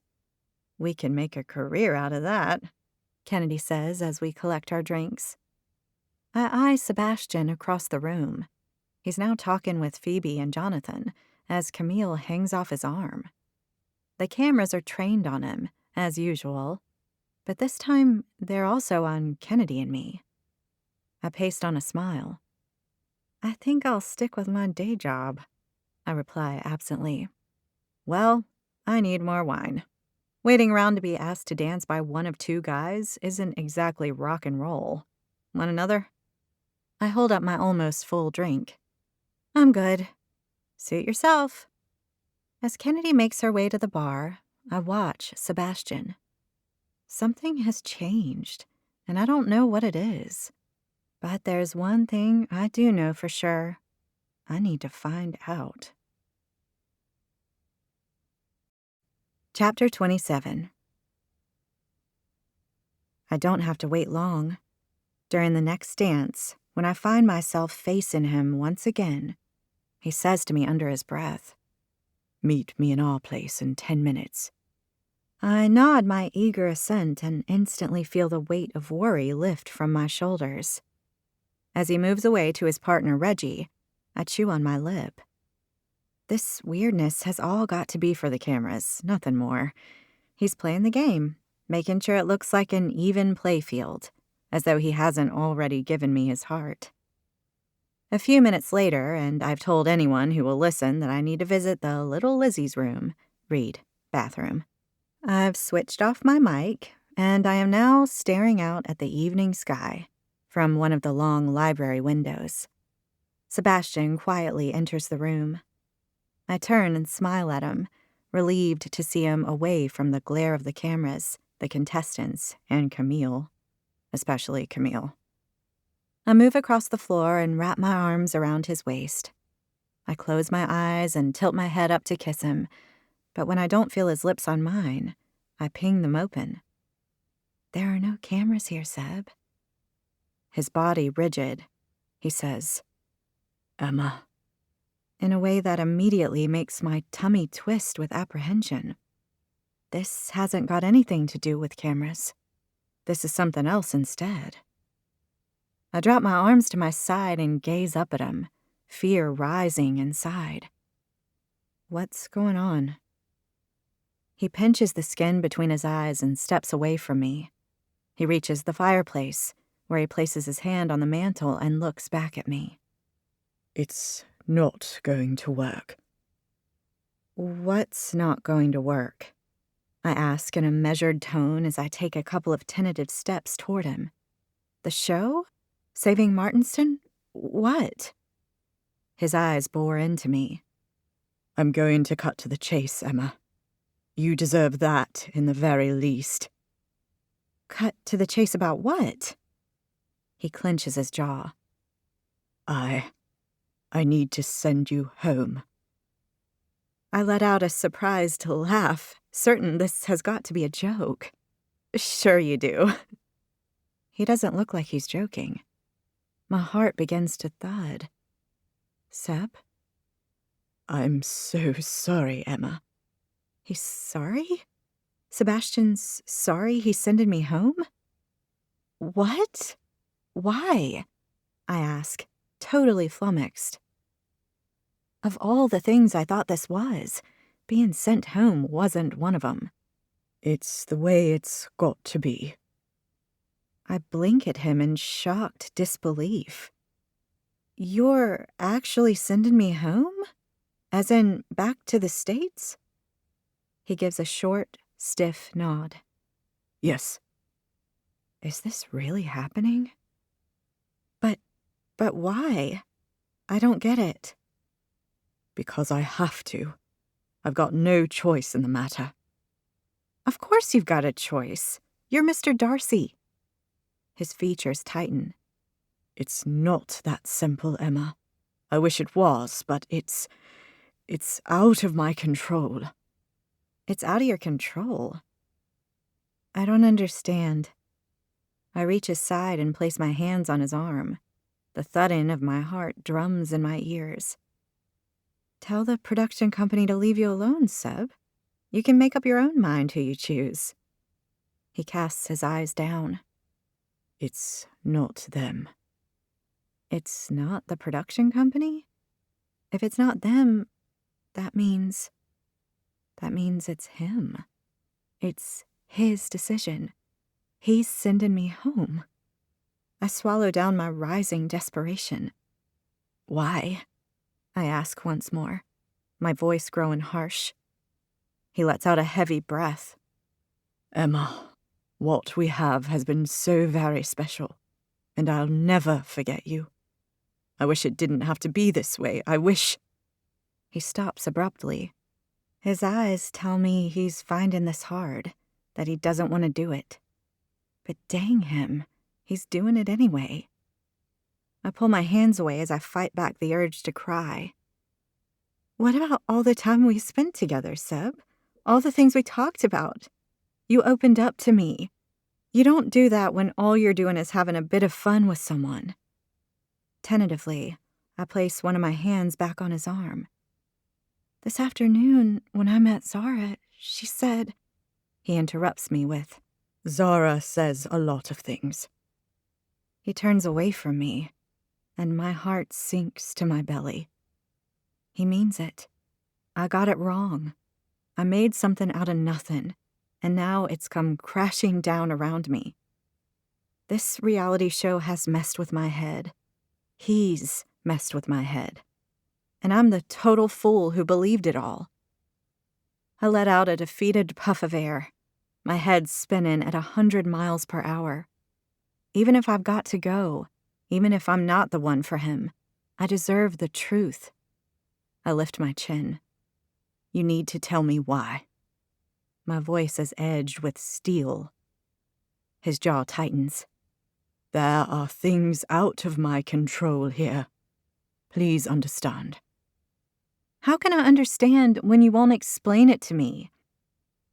His eyes find mine once more, and I see naked pain where once there was resolve. I'm so sorry for all of it. I never meant for this to happen. What the heck, Seb? I blurt out. I don't care who hears me. I don't care if we get found out. He's ending this with me, and I deserve an explanation. You have feelings for me just like I do for you. You told your sister all about me. Who does that if they're only in it for a quick fling? You asked me to stay for you, remember? The night we first kissed, you asked me to stay here for you. And I did. His eyes glide away from mine. Emma, you deserve someone who can give you their heart completely. Someone who's less complicated. Someone who doesn't have to. Someone better than me. I throw my hands onto my hips and glare at him. I might be dressed like a pre-feminist lady, but I'm not taking this lying down. No siree. That's bullcrap, Seb, and you know it. If I could turn back the clock, I would. His words cut deep. His face is drawn when his gaze locks with mine. I only hope you can find it in your heart to forgive me. I blink at him in utter shock. I cannot believe he's doing this to me. To us. With my stomach in knots, I reach out to touch him. Seb, please. He whips his arm away, and I know that he means what he said. It's over, and I've got no choice but to accept it. Because even though it takes two to make a relationship, it only takes one to pull it apart. We need to get back to the ballroom. He strides away from me toward the door, and I watch him as though in a daze. I open my mouth to reply and then clamp it shut. What am I going to say? We've fallen for each other? He feels the same way as I do? My worst fears bubble to the surface. He doesn't feel the same way. All of it, his sister, the woods, the time together here in the library, has been a fantasy. My fantasy. None of it has been real. I've been nothing more than a brief diversion for him to fill the time while he makes his money to save his precious house. I'm the easy girl from the wrong side of the tracks. The girl he knew would never fit into his real world. I'm not going to chase after him. I might not have much, but I have my pride. He reaches the door. With his hand on the handle, he pauses before he looks back across the room at me. I'll be sending you home at the card ceremony tonight. I nod dumbly at him. His mouth twists, his features drawn. I'm sorry, Emma. He pulls the door open and slips out of the room. I'm left standing alone, trying to make sense of what's just happened. My heart in pieces on Martinston's grand library floor. Chapter 28. I cannot believe these numbers. Will you look at them? Penny thrusts her tablet in front of me for about the 17th time this morning, and it's only 10 o'clock. I know, they're totally great, Pen, I reply. She spreads her arms out wide. Come on, bring it in. I push myself up from my desk and allow her to collect me in a hug. Do we have to do this every time we get a new order? 'Cause it's totally creasing my shirt. I ask, half smothered by her massive auburn curls. Since when have y'all cared about your shirt creases? She hugs me tighter. You deserve every hug and every ounce of my gratitude for what you put yourself through for our label. I hate what he did to you. She pulls back and fixes me with her gaze. You doing okay, Em? I'm fine, I reply with a shrug that's convincing absolutely no one. I don't believe you. How about if I say I will be fine given a little more time? And a few thousand more amazing orders like this one? She holds her tablet up again, and my eyes land on the dollar total at the bottom of the screen. I read the company name. DAB is stocking more of our stuff? Yeah, baby! DAB, the largest sports chain store in the Pacific Northwest. Boom! Huh. Penny knits her brows together. We get an order with that many zeros, and all you can say is, huh? She narrows her eyes at me. You need coffee and chocolate chip cookies from Cardinelli's, and you need them now. I smile weakly at her. That sounds perfect, but I've got some prep to do before this interview in an hour. Em, you are more organized than anyone I know. We will kill the interview and probably get a stack more orders from it, too. Let's go. Okay, you win.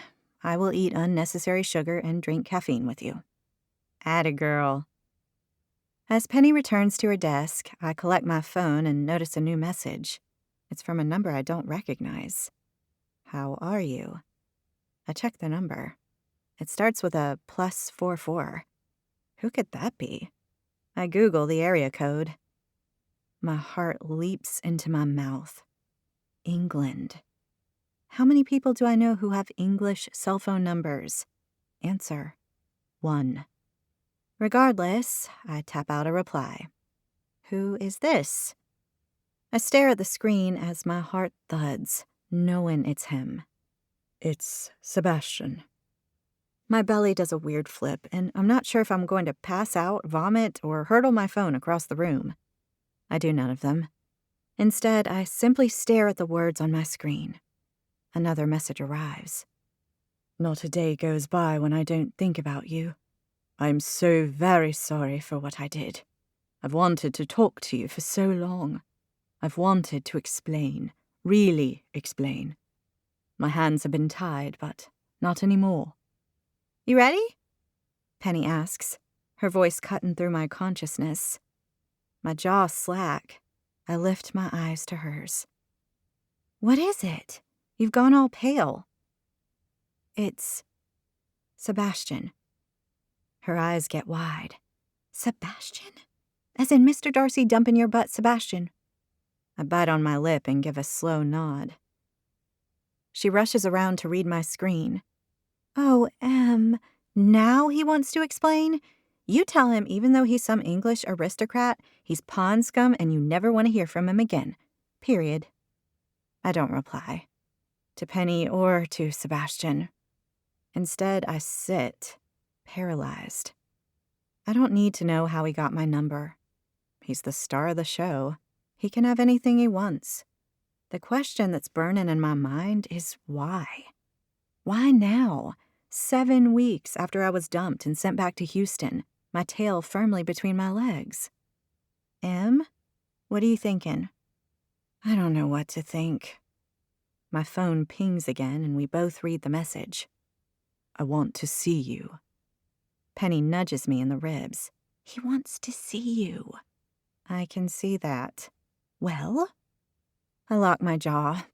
There are a million things I could say to him, things I've wanted to say for weeks. Biting things, clever things. But what's the point? He made his choice, and it wasn't me. I tap out my reply. It's all ancient history, smiley face. Good luck with your wedding. My finger hovers over the send button. Good luck with your wedding? Penny guffaws. You're seriously going to say that to him? He's only reaching out to me now because the show has begun to air and he feels guilty for what he did. How do you know? Let me think. Because he booted me off the show after leading me on? I haven't heard from him since then, and now he sent me a message telling me he's sorry. He wants to see you. Penny, I need you to see this for what it is. He's just trying to feel better about the lousy way he treated me. Nothing more. She shakes her head. You're a bigger person than me, Emma Brady.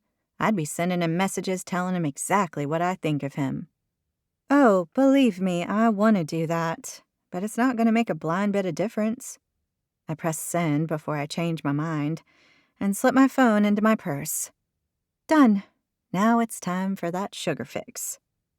10 minutes later, we're sitting at our local coffee house, our coffee and chocolate chip cookies on the table in front of us. Penny leans back in her seat, her arms crossed. I'm gonna give it another week, tops. You're gonna give what another week? I ask as I take a sip of the coffee I once fantasized about while on the show. This moping over Sebastian thing you're doing. You've been back for nearly 2 months, and now with that message you've sent him, you've effectively told him you've moved on. I was wishing him the best. She raises her eyebrows at me. You sent him a smile emoji, Em. Well, it's a good thing if he thinks I've moved on. And it's not 2 months yet. It's 7 weeks and 2 days. I correct, and instantly feel bad that I know precisely how long it is since Sebastian told me and the rest of America that I was no longer in the running to become the lady of his manor. Not my favorite moment. Okay, 7 weeks and 2 days. You took about 2 months to get over Chad McDonald dumping you a couple of years back, so I figure you've got about 5 days left before you'll be all Sebastian who and feel great again. Right now, I can't imagine ever being Sebastian who. But the thought is nice. For such a short relationship, we were really only involved with each other for a matter of weeks. This one hit me hard when it ended. I guess it was partly to do with the fact he dumped me seemingly out of the blue, and partly because it was also weird being on a reality TV show together and having to hide our relationship from the world.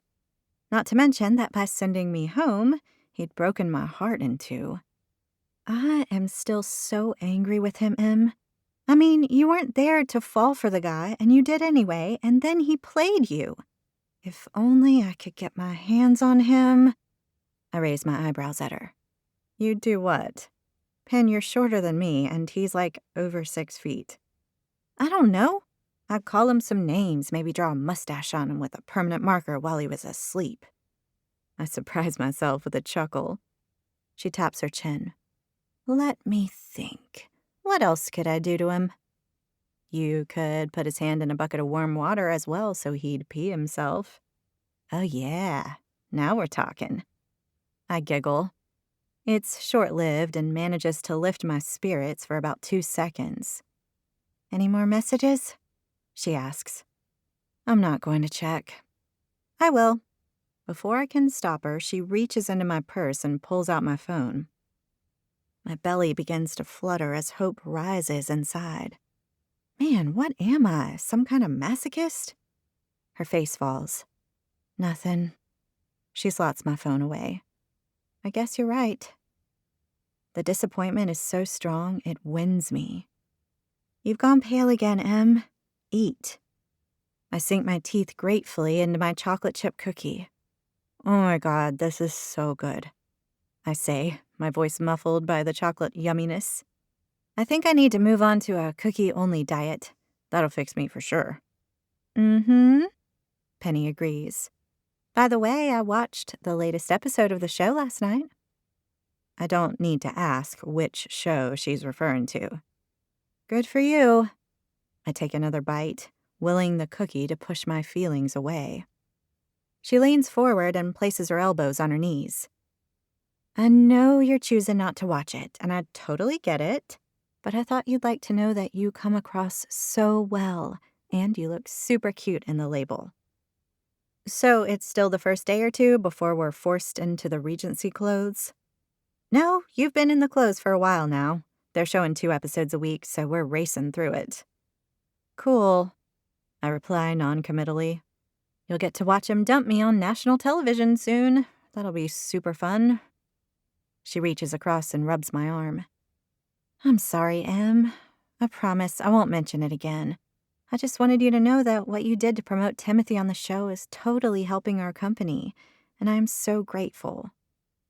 I drink some of my coffee. You said that already. Yeah, well, I kind of think you're pretty awesome, so you'd better get used to being told that. And that Sebastian guy? Total douche for passing you up. I give a nod. Total douche. Idiot. Dick.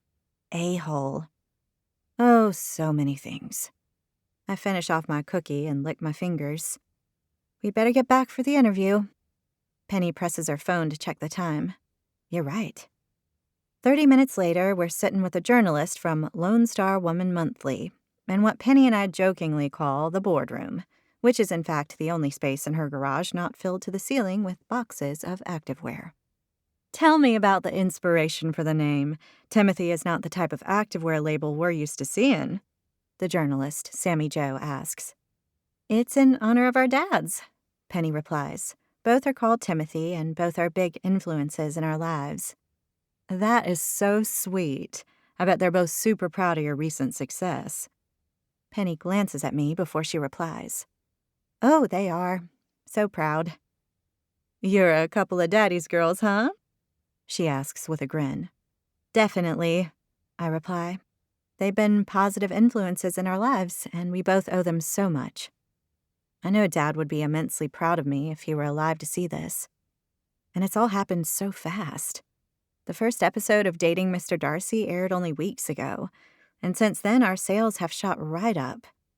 It's made us think we can make a real go of this business. It says here you designed the clothes, Penny. Tell me about that. Penny talks Sammy Joe through her creative process, and I interject every now and then with points about fabric sourcing and all the business aspects I take care of. Now, Sammy Joe says once we've satisfied her questions, I'm certain our readers want to know what it's like to date Mr. Darcy. Is he just as gorgeous in person as he looks on TV, Emma? She looks at me with bright, expectant eyes. I knew I would get questions about the show from people. Journalists, friends, family. Mom has barely been able to contain herself, telling me every 5 minutes how she always thought I would achieve great things, by which she means marrying a rich guy and living in a fancy house. Contractually, I'm not allowed to tell anyone anything, of course, and I've stuck to it religiously, except for with Penny. I had to tell someone, and being my best friend and business partner, she needed to know what a disaster it was for me. And I needed a shoulder to cry on for the last 7 weeks and 2 days. I plaster on a smile and reply, He is a very good-looking guy. Good-looking, she says. Girl, he's a dreamboat. She fans herself and looks like she might swoon. I know y'all can't tell me anything, but did you get to go on a date with him? Maybe even kiss the guy? Please tell me you did. I'm sorry, Sammy Joe. I can't tell you anything about the show right now, but I do hope you enjoy watching it. Oh, I do. Can I tell you what I think? Can I stop her? Sure, go ahead. I think he's going to end up with that beautiful girl, Phoebe, the one with the long blonde hair. They're both tall and gorgeous. Those two would make beautiful babies together. I think of how Camille would feel about Sammy Joe's wish, and this time my smile is genuine. You'll just have to wait and see. Penny shoots me a concerned look. I think that wraps it up. Sammy Joe, thank you so much. One more question, Sammy Joe says, her eyes bright. Did he do the pond scene? You know, diving in and getting all wet with that white shirt clinging to all his muscles. Penny stands up to signal the interview is now over. Is that the time? Sammy Joe, I am so sorry, but we are going to have to go to our next appointment. It has been such a treat to spend time with you, though. Her face falls. Oh, of course. I shoot Penny a grateful look. She's my bestie, and she's totally got my back. As she bundles Sammy Joe outside, I slump back in my chair. Not only did I have to say goodbye to the man I thought was the love of my life, but now with the show airing, I won't be allowed to get on with forgetting about him. I rub my forehead and let out a heavy sigh. I tell myself I will move on. I will get over him. Although right now, it feels a million miles away. Chapter 29. Penny slips the straps of her handbag over her shoulder. Promise me you won't bail. This'll be good for you, Em. It'll give you closure. I still fail to see how watching a guy who dumped me propose to someone else is going to give me closure, particularly if it's odious Camille. Trust me, okay? My therapist friend told me it would help you. Why were you talking to your therapist friend about me? She gives me a sympathetic look. Yeah, okay, don't say it. She pulls me in for a hug. I love you, and I want what's best for you. Y'all know that, right? I know, I say as I breathe in a cloud of her perfume. Good. Then I'll see you at my place at 7. I'm sending Trey out, so it'll be just us girls. Don't forget to bring the dip. I salute her. No, ma'am. Less of the ma'am. I'm only 3 months older than you, remember? I sure do, ma'am, I reply with a grin. The episode in which I was unceremoniously sent home aired last week. I did not watch it. Penny agreed it was a good idea. Apparently, I looked like a stunned mullet as I stood waiting with Kennedy and Reggie to be told I was leaving. In an unusual twist, Reggie got sent home too, which apparently she did with a smile. She was there for the follows, after all. Mom, on the other hand, called me in floods of tears, telling me how upset she was I hadn't landed my prince, or duke, or baron, or whatever archaic title Lord Huntington-Ross holds. I reminded her it was ages ago now and assured her I had already moved on, which I had. Kind of. Well, at least I wasn't thinking about him every waking hour of every waking day anymore. Not when we had so much more work to do now that Timothy's business had continued to grow. And yes, Sebastian had messaged me a few more times, always telling me how sorry he was, asking if we could talk. After much consultation with Penny over yet more cookies and coffee in the past few weeks, I decided not to reply. I'd said my piece about being happy for him and his future bride. The last thing I was going to say was that I was still in love with the guy. So, at 7 sharp, despite serious reservations about watching Sebastian choose one of my fellow contestants to walk down the aisle, I ring Penny's bell. She swings the door open almost before my finger has left the button. That was quick, I say in surprise. Was it? She pulls me into the hallway and closes the door behind me. I just happened to be by the door, that's all. She looks at my hands. Is that the dip? She grabs it and reads the label. You went to Central Market! I shoot her a quizzical look. That's where we always get the dip. They've got the best selection, remember? Right. She nods so fast, she looks like she's attached to one of those fat wobbling machines that are meant to make you lose the pounds. Now, let's get you into the living room. We've got some watching to do. She manhandles me, or woman-handles me, really, down the hallway. You okay, Pen? I ask her as we enter the living room. Me? Sure. Why? Her cheeks are shiny and she's got a slightly manic look in her eyes. You seem weird. I'm all good. She gives me a smile that's meant to reassure me, but makes me wonder if she's secretly on Ritalin. Sit. The show's about to start. I do as instructed, leaning back on her comfy leather couch. The large screen TV is already on, paused on an ad for tires. Penny places a bowl of chips on the coffee table along with the dip I brought, then settles down next to me and pours us out a glass of Chardonnay each. No beer? I ask. I thought wine was more appropriate. Cheers, she says, and we clink glasses. Cheers. Here's to movingon.com. She collects the remote from the coffee table. You ready? No. It'll be okay, Em. You need this. I blink at her. I need to watch the guy I fell for propose to someone else? Not when you put it that way. What other way is there? I guess seeing him and knowing you're over him, because you are over him, right? She looks at me with expectation. I give a firm nod. Right, I say, more to convince myself than anyone else, because I will get over him. Someday. Plus, everyone is going to see this and want to talk to you about it. You need to be prepared. At least that point makes sense. Okay. Ready? I chew on my lip, my tummy clasping in apprehension. Hold up. I take a couple of large sips of wine and hold the glass to my chest. To get through the next 60 or so minutes, I'm going to need more of it, I'm sure. Ready. Penny presses play, and instantly orchestral music fills the room as the title of the show pops up on the screen over a backdrop of Martinston. So far, so okay. I mean, sure, the house looks spectacular, but it's just a house. A moment in, Sebastian is on the screen. I feel like my heart could burst out of my chest at the sight of him. He's dressed up as Mr. Darcy, as I expected him to be in the finale of a show called Dating Mr. Darcy. Jonathan asks him about the final two contestants, and he answers with what sounds like expected platitudes to me. They're beautiful and amazing women, and I'm very lucky to have had the opportunity to get to know them both. As he smiles, to the world he looks happy and serene, waiting for his two potential brides to come down the aisle. But I can tell his smile isn't genuine. It doesn't reach his eyes, not the way it did when he would smile at me.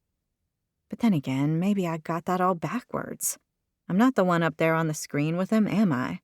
I'm the sad sack on my bestie's couch, clasping a glass of wine to my chest as a lifeline, about to watch him ask someone else to marry him. Who are the final two? I ask Penny. Just watch and see. Sebastian is now standing in a particularly picturesque part of the garden I recognize from my daily wanderings. I guess at least I should be glad he's not in the woods. That would be a step too far for me right now. I gulp down more wine. As I take in his square jaw and brown eyes with the glints of gold, I know I'm not over him. Very far from it, in fact. I let out a heavy sigh. Getting over Mr. Darcy is proving to be difficult indeed. Penny eyes me next to her on the couch. More wine. She takes my now warm glass and tops it up. The screen pans across the garden to a beautiful woman in a long navy slim-fitting dress. My heart sinks to my toes. Oh no, not her. Camille. I watch as she walks toward Sebastian. She looks gorgeous in her dress, with her hair falling around her shoulders and the broadest smile on her face. She reaches him, and he takes his hands in hers. I think I'm going to be sick. Penny pauses the show. Don't worry, Em. They always reject the first one, remember? Camille is toast. I hope you're right. She is a truly horrendous human being, and I'm not just saying that because she's the one up there and not me. I know. I've been watching the show, remember? She's horrible. She presses play, and I hold my breath, waiting to hear what Sebastian has got to say to her, hoping it'll be along the lines of, I'm feeding you to the lions. Enjoy. The camera zooms in on Camille's face. Sebastian, my very own Mr. Darcy. Yup, vomiting now. Shh. You are everything I want in a partner. You're like me. You're focused, smart, determined. You're also very handsome, which I think is a total plus. She grins at him. We might be from different countries, but we are cut from the same cloth, you and I. Together, I know we can take on the world and get everything we were both born to receive. I roll my eyes. She's still crapping on about them being supposed equals. Where are the actual tangible feelings for him, Camille? Where, huh? Huh? You know she can't hear you, Penny says. I sit back in my seat and cross my arms. I know. The camera is now focused on Sebastian. Camille, it has been an adventure getting to know you these past weeks. You have so many qualities that any man would be insane not to appreciate in a woman. Other than your obvious beauty, you're strong, you're determined, and you will stop at nothing to get what you want. The camera focuses on Camille's smiling face before it returns to Sebastian. I'm sorry to tell you, however, I must be insane, because as lovely as you are, I feel your qualities are better suited to another. I can't make you the lady of my manor. I do hope you understand. My jaw slack.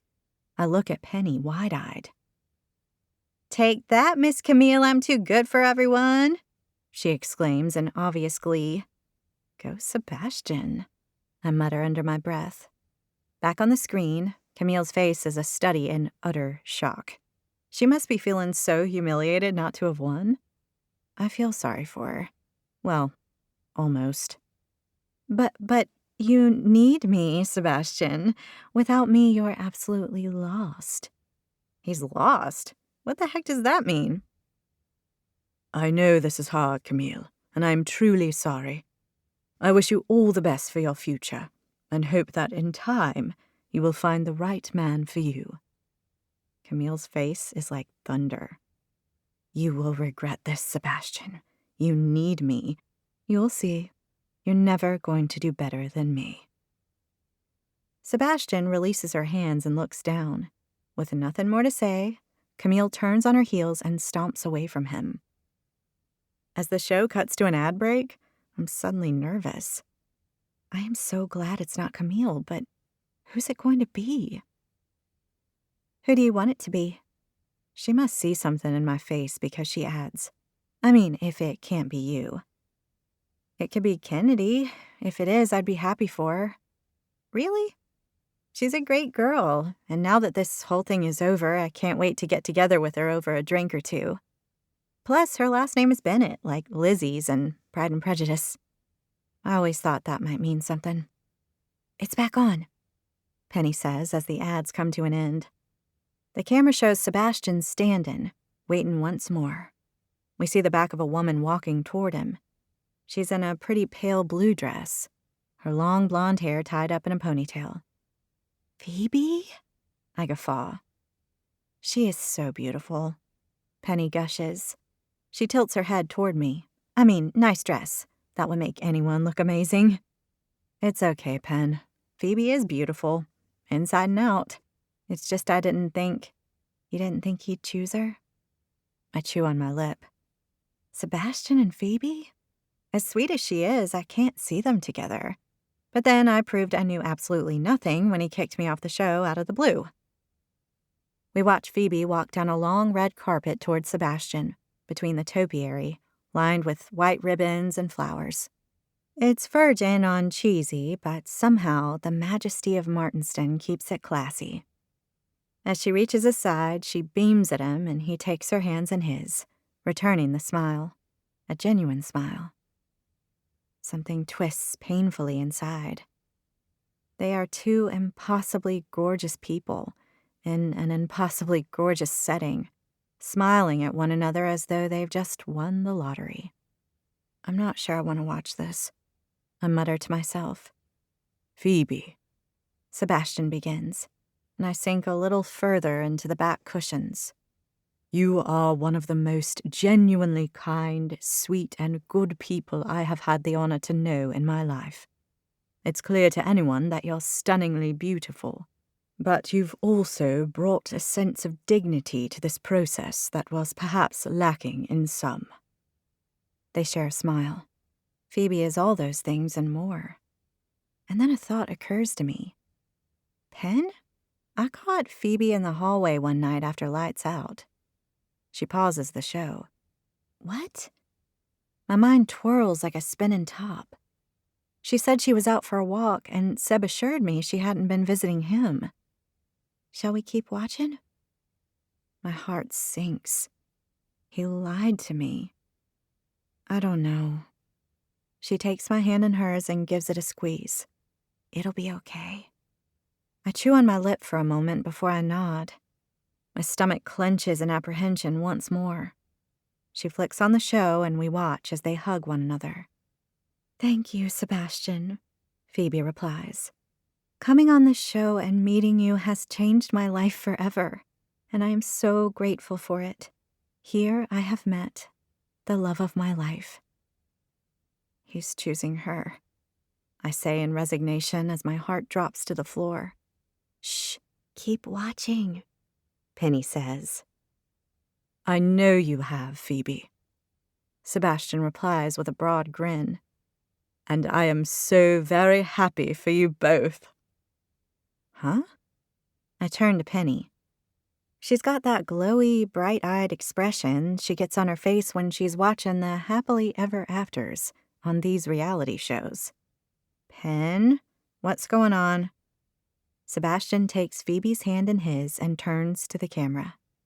As you will know, dating Mr. Darcy is meant to end with a proposal of marriage. Well, I hope you're all as happy as I am to know there will be a proposal. It just won't be coming from me. I pull my brows together. What the? I look at my friend. She doesn't look quite as surprised as I would expect for such an out-of-the-blue pronouncement. On the screen, Phoebe smiles at Sebastian and he steps out of shot. Then the camera pans to Jonathan. He's dressed in his Regency finery, walking toward Phoebe with the biggest smile on his face. What the heck is happening? I ask. Shh. Jonathan and Phoebe are holding hands and gazing at one another. Jonathan and Phoebe. Jonathan and Phoebe. Johnny, coming onto the show and getting to know you has been the most incredible experience of my life. You are my soulmate, and I am totally in love with you. As Phoebe continues to tell Jonathan how amazing he is, I shake Penny's arm. Did you know about this?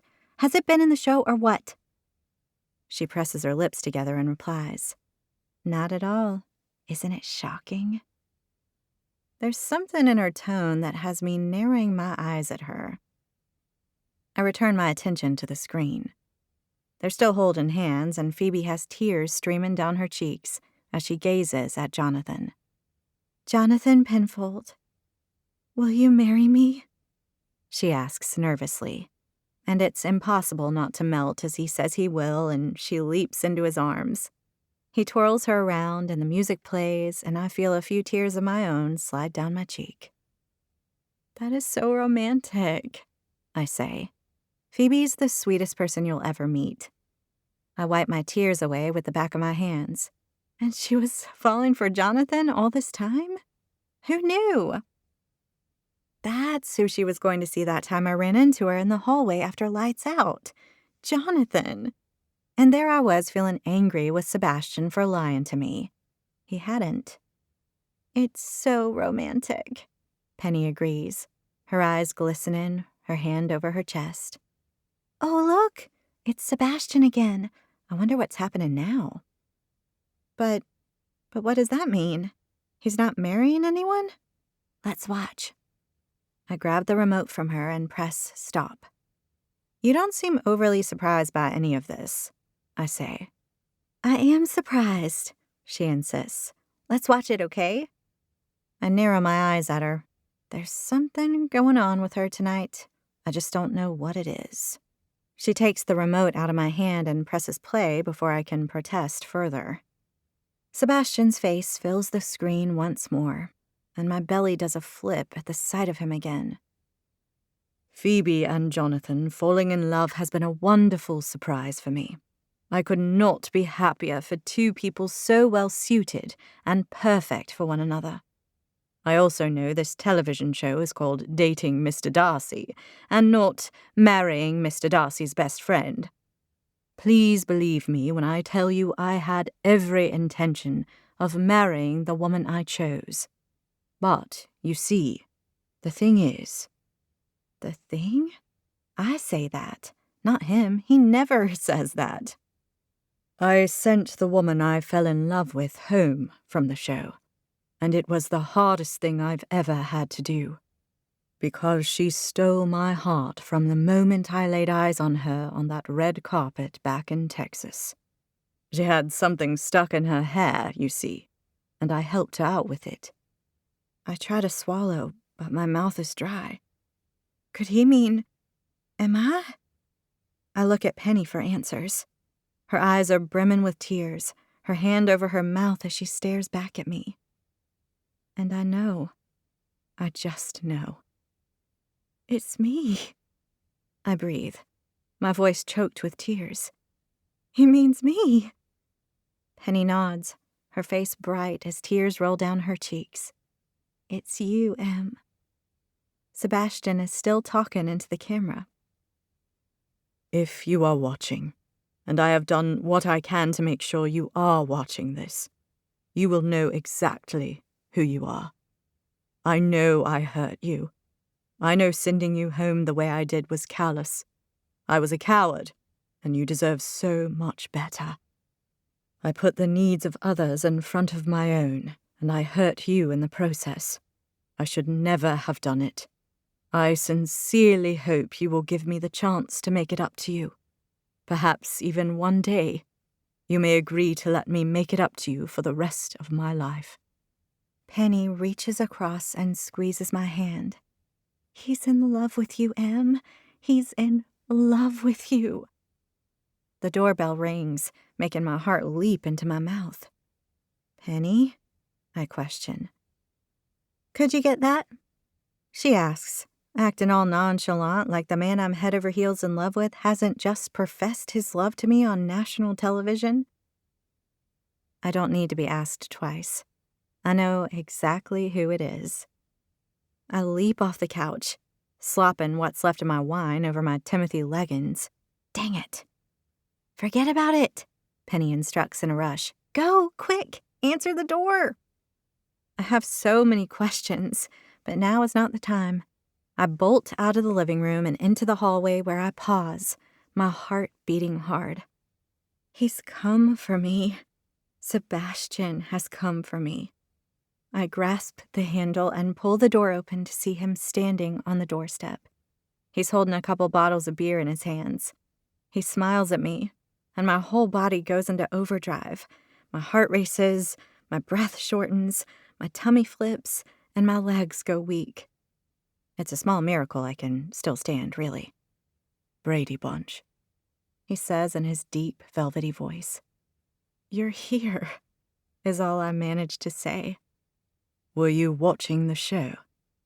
I nod, working hard to get myself under control. His face lights up in a smile. "I brought a peace offering." He holds up the beer bottles. "I thought we could try your favorite." "You brought Bud." "I've heard it runs in the Brady family veins." In a daze, I take the bottles from him and place them on Penny's hallway table. "Thanks." Sebastian takes a step closer to me. "Emma, I'm so sorry for doing what I did to you. I hope more than anything you can find it in your heart to forgive me." I open my mouth to speak. I've got so many questions, so many things I need to say to him. But watching his heartfelt TV speech only moments ago, and now seeing the hope in his soft brown eyes, all I can say is, I want to forgive you, Seb. He lets out a relieved breath and reaches for my hands. "You do not know how happy I am to hear that." But I have a few things I need to say to this Mr. Darcy. Why did you do it? Why did you send me away like that? "I'm not proud of my actions. I did what I thought I had to do. You see, the afternoon before the ball, Mother, Granny, Zara, and I met with our lawyer. She told us that the money I had made from the show wasn't enough, and we needed to find more if we wanted to save Martinston. I don't get it. What has that got to do with sending me home? Unbeknownst to us, Camille had smuggled in a mobile phone, and she put it to good use. Somehow she found out that my family was in financial trouble. She came to me with a financial deal. She's from a wealthy New York family. You don't say, I quip. Indeed. He shoots me a sardonic smile. She told me we would make a great team. My family name and home and her money. That's very Downton Abbey of her, I scoff. I've never seen it. The Earl of Grantham marries a rich American heiress. How very not relevant to us. He shakes his head and smiles at me. That afternoon, the day I saw you in the woods, I came under pressure from our lawyer to pursue the idea. She convinced me that it would work, even though she knew I didn't have feelings for Camille. It made sense. Her money could save Martinston. All I had to do was name her as my bride. Immediately after that meeting was the ball, and then I sent you home. I knew I needed to do it then, or I wouldn't ever. He squeezes my hands. I regretted it the moment I sent you home, my darling Emma. I began to tear up. You put the needs of your family before your own. It's very noble of you.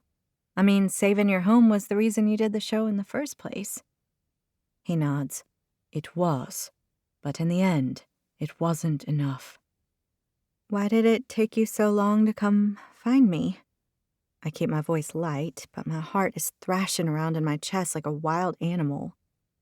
I was going to go through with it right up until the last moment, until Zara told me what an idiot I was being to walk away from you. I allow myself a small smile. Go Zara. I've spent the last weeks waiting for that final episode to air. I felt after what I'd done to you, I needed a grand gesture to win you back. I don't want to tell him that it worked, but it so did. He moves so close to me we're almost touching. You see, there was something I didn't share with our lawyer that day. Something that has changed my life. My breath catches in my throat. What? I've fallen in love with you. I beam at him, my heart bursting. You have? Head over heels, completely and utterly, madly, deeply in love. He cups my face in his hands, and I breathe in his intoxicating Sebastian aroma. The next thing I know, we're clasped together in an embrace, his lips on mine, my fingers tangled up in his hair, his hands pulling me close. And, in case you're wondering, it's an amazing kiss. Unforgettable. The kind of kiss that makes you see an entire universe of stars. My grin threatens to crack my face in two. I'm in love with you, too. Oh, Brady, you don't know how good it is to hear you say that. Oh, I think I do. I pull him down to me and kiss him with all my might. I should never have listened to our lawyer, and I should never have sent you home. I am so very sorry. But Martinston? I will find a way to keep it. I don't know what it will be yet, but I'm absolutely determined not to lose it. What matters to me is that I love you, and I want to be with you. I'm not going to let anything come between us ever again. My heart soars high above the clouds as tears sting my eyes.